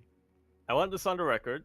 The reason why I'm picking these players is not to be just the opposite of what you pick. I want it on the record. I'm picking these two because of pride for my country. Spirit and Mana. For Italy. The Poland boys, yeah. Okay. Ain't gonna make it through. I thought you were an Italian boy. What's happening? I can be stuff. Okay. I'm still an Italian boy. It's just that you know, right now I'm gonna explore Poland a little bit. I think there's a lot of potential here for upsets, 100%. Yep. Like Mana and Spirit, they're very in form, and I can see this going a lot of different ways here. So, best of luck to all those players. And Group C is going to be an interesting one. We have Nikita, we have Skillus, we have Solar, we have MaxFax, we have Shin. We got our 2 European Protosses up against our 2 Korean Zerg players facing off in Group C. Yeah, this is gonna be a tough one. I'm definitely looking forward to more Max Packs versus Shin. 100%. I think because we've seen it so often, I feel like Shin's gonna beat Max Packs. We saw that like 5 different times today. It's crazy. I'm glad we're on the same page here, Light. I'm glad we're on the same page here. Group C, Skillus and Shin. Yeah, I'm on that page as well. 100%. I was back and forth a little bit between whether it was Shin or Solar, but I feel like Solar needs to dive deeper into his villain arc a bit. So I'm gonna go with Skillus and Shin. I want Solar to lose. I want Solar to lose his mind. I want Solar to be last in the group so that he just descends further into madness. And then once he fully reaches the full depths of madness, then things will become clear. Then he can finally find out the brightness. He will attain peace when he finds out the secret to beating Protoss. He can't beat them. He has to join them. Oh yeah, he's gonna off race. He's gonna turn into his main race, mate. He's gonna become the Protoss instead. I can see it already. But yeah, I think we're both in unison here. I think Shin and Skillus. Whether there's, I mean, a little bit of bias maybe, but you know we're big. I'm 100% biased. Yeah, I'm 100% biased. Yeah, 100%. But yeah, I will readily admit that I'm biased. We're both lockstep in Group C. Group D, the final group: Clem, Christiana, Dark, and Jeshi. And you have to keep in mind with Group D. I mean, first off, let me just say I'm glad to see Jesha here. I believe he was invited. Yeah, he was invited. So yeah, I'm glad to see Jesha playing quite a bit once again. So I'm glad to see him still active here. But going into this, you have to keep in mind that Christiana is absolutely informed coming into this. Oh yeah. He was absolutely on a tear. But Mhm. I just can't vote against Clem or Dark. If you give me if it came down to Clem or Dark, I'm most likely picking Clem. But Mhm. if you give me both of those two options, I'm usually picking. I'm usually gonna pick both of them over most other players, and that includes Christiana and Cheshire, unfortunately. Mm-hmm. Yeah, I mean, it's going to be crazy to bet against Clem right now. Like, Clem, he's still our world champion, right? He's still in form. He's off racing. I'm a little bit sad there's no Terran. I would have loved to have seen a Terran in here so Clem can play Protoss in the group And- stage as well. And, of course, beat them. But that's not going to be happening here, unfortunately. So I feel like, same with you, Clem. He's going to be making it through. Alongside him, go on. I was just gonna add to that. Another thing you have to keep in mind, Clem, he's probably still angry after losing to Piotr, so True, he's gonna true, channel that true. here. Oh yeah, yeah, exactly. I want to believe. Actually, you know what's gonna happen. You know what's gonna happen? Gesture? Clem, he's gonna wait to see what happens in Group B. If Piotr makes it through Group B, depending on where he places, do you think Clem okay. is gonna intentionally try to like place to face off against him in the next round, to, like be Yes. seeded against Piotr? Yeah. No, actually, I think he's gonna try to manipulate the bracket in such a way that. Actually, you know what? Yeah, I think that's gonna happen. I think Clem Yeah. is gonna manipulate that in such a way that he's gonna go up against Piotr first, but then Mhm. he'll also seed it in such a way that Piotr makes it all the way to the finals for a rematch, so that Clem can just beat his face in again. Okay. Good God. He's No, no. angry. He's an animal.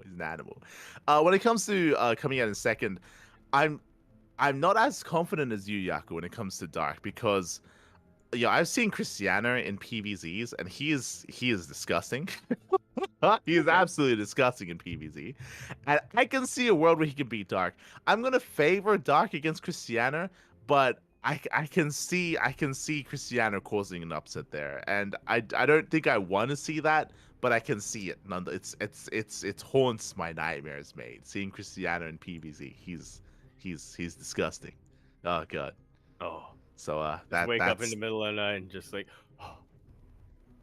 the things I've seen. I mean, remember the qualifier, like Christiana, like he took down some big names, mate. It was He's definitely in form. He's in form.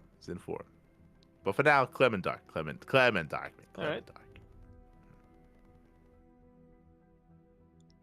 So we're the same for Group C and D. We differ in Group B. Group B is where we do differ. Where you go into your Italian roots and you go to Old Mate Peter. Exactly. Understand? Gotta go for Peter. Mhm. Peter. Wallace? You know what's crazy? Peter Wallace. What's crazy? You're like, mate, I want Peter to make out of Group B, and then when you talk about Group D, you're like, I want Clem to bash his face. Like, oh my god! Like, what's? That's not what I want. That's what I think Clem wants. Just to be clear. Although that would be pretty fun to watch. Oh no! You're an animal. I want to see him go through just so he can lose. Oh no! Yaku. I think the dream scenario for Clem was honestly same group as Spirit, bash Spirit, but Spirit still makes it through. Beat Spirit again in the upper bracket, but then Spirit survives and makes it to the grand finals, and then beat Spirit again. That I think is what Clem wants. Oh my god. That would have been his best case scenario. Unfortunately, they had to be seeded in different groups. Unfortunate. Or placed in different groups.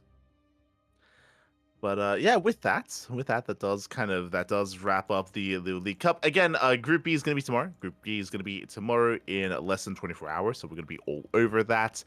Look forward to that Group B action. And Group C and Group D are going to be next week. They're going to be next week, which means by the time we get the next podcast going, we would have wrapped up the group stage. Yeah, you would have seen how correct I was. Yeah, there you go.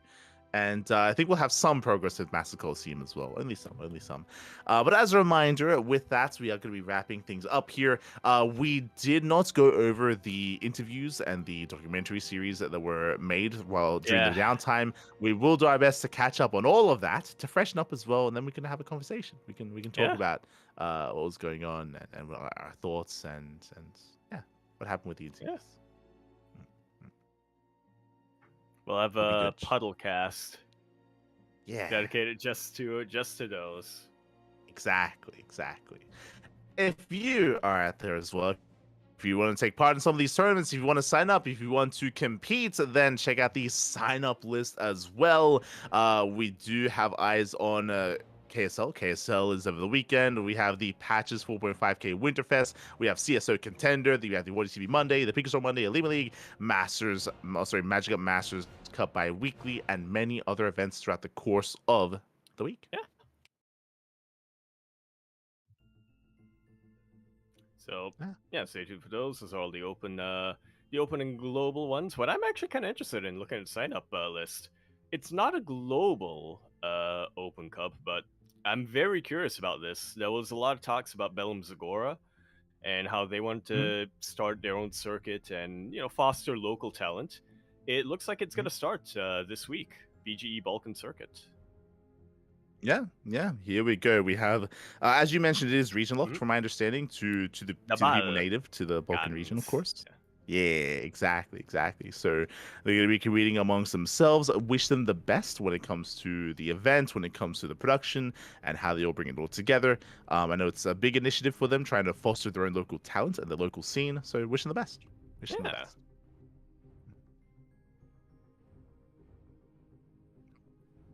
Definitely hope to see more from them. It was a huge surprise when we caught Bellum Zagora last year, and I'm hoping that they're able to keep this up. They were pretty much independent from EWC, so fingers crossed that regardless of what happens with EWC, we'll be able to get a little bit more from Bellum Zagora. For sure. 100%. So do look forward to that. Otherwise, thank you so much for tuning in. Thank you so much for watching. Again, this was a bit of a longer podcast, but we made it, Yaku. We made it through all of the events. We kept our promise. We did. We kept it compact. Yeah. It didn't last too long, 4.5 hours. That's okay. It's okay. The next one should be shorter, though. The next one should be a little bit more lean. I mean, sure, we're going to be going through all the documentaries and all the videos as well, but I'm sure it's going to be a great time. And thank you so much, Yaku, for joining me here today. And likewise, shout out to Kuro as well for organizing, for bringing together the topic list, and for handling the production as well. Yeah. Okay. And before we head off, Yaku. Yep. Yes. Yaku, where can we find more of you? And also, Brood War campaign. Yes. Well, here's the thing. We'll see when I stream the Brood War campaign, because Noisestorm just announced he's planning a new update for Champions coming up next week. No. In the next by the end of January. So Crab Champion stream soon, TM potentially. Oh no, there you go. I feel like it's fitting to come back with a Crab Champion stream, but yeah, that'll be twitch.tv/Yakuzaku1. Have some possibilities in the mix for when it comes to streaming. Brood War campaign, Portal 1, some stuff that I want to get my hands on. Want to play at least once in my life. And if I'm going to subject myself to all of it, I'm going to subject all of you to all of it as well. So, we'll see what happens there. Stay tuned for that. Twitter.com @Empora_Yakuzaku, and also bluesky.obisky.yakuzaku.social. I'll announce whenever I go live there. Do check those out as well. I just made a post recently about a thing I wrote. Not related to video games at all, but if you're curious about some of the other things that I get up to, that's where you can find me. Also, !Discord will bring you to the CranKy Ducklings Discord server. I'm there, Light is there, Kuro is there, and it's the best place to stay informed when I stream, because sometimes I forget to announce when I go live, but you know what? The bot never forgets. I don't think you've ever announced when you go live. Like, what do you...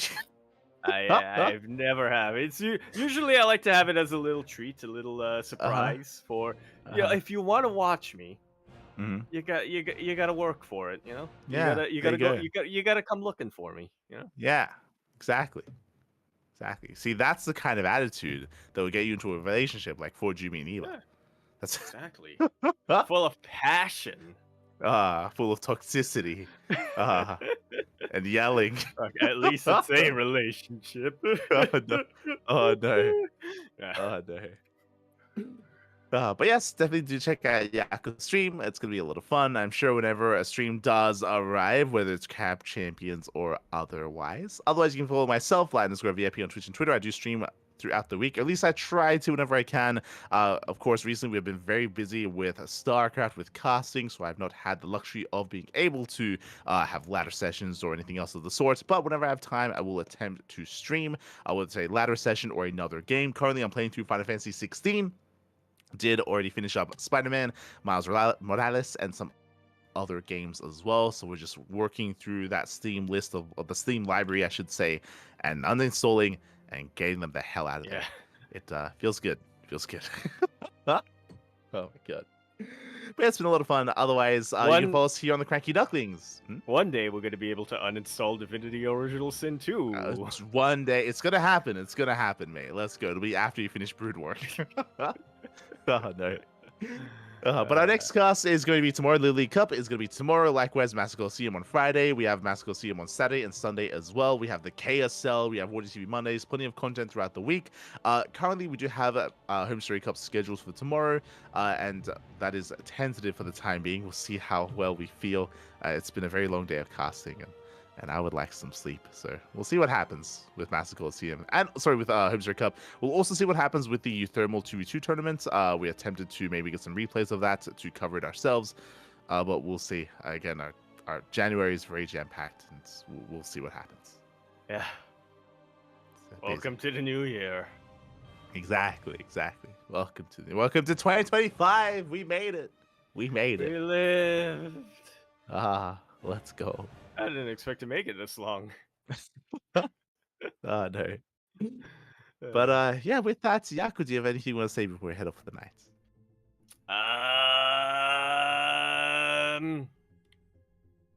Freaking Konami Japan coming down and restricting access of Metal Gear Rising. It would have been a perfect thing to stream on Lunar New Year, Year of the Snake, but I can't get my hands on it because it's not available in Asia because fucking Konami Japan decided not to release it in Asia. So that's my rant. That was the rant that I started before we went live, and that's what I'm going to end the day with. It's true. That's how we started. That is how we started. So thanks for watching, everyone. Thanks for the support. We'll see you guys next time. We'll see you guys tomorrow for some more CranKy Duckling action. Otherwise, stick around. We're going to be giving another StarCraft streamer a raid. Give them some love. Give them some support. And we'll see you guys next time. Hasta luego. Hasta la vista. Bye. Ciao. Bella. Italiano.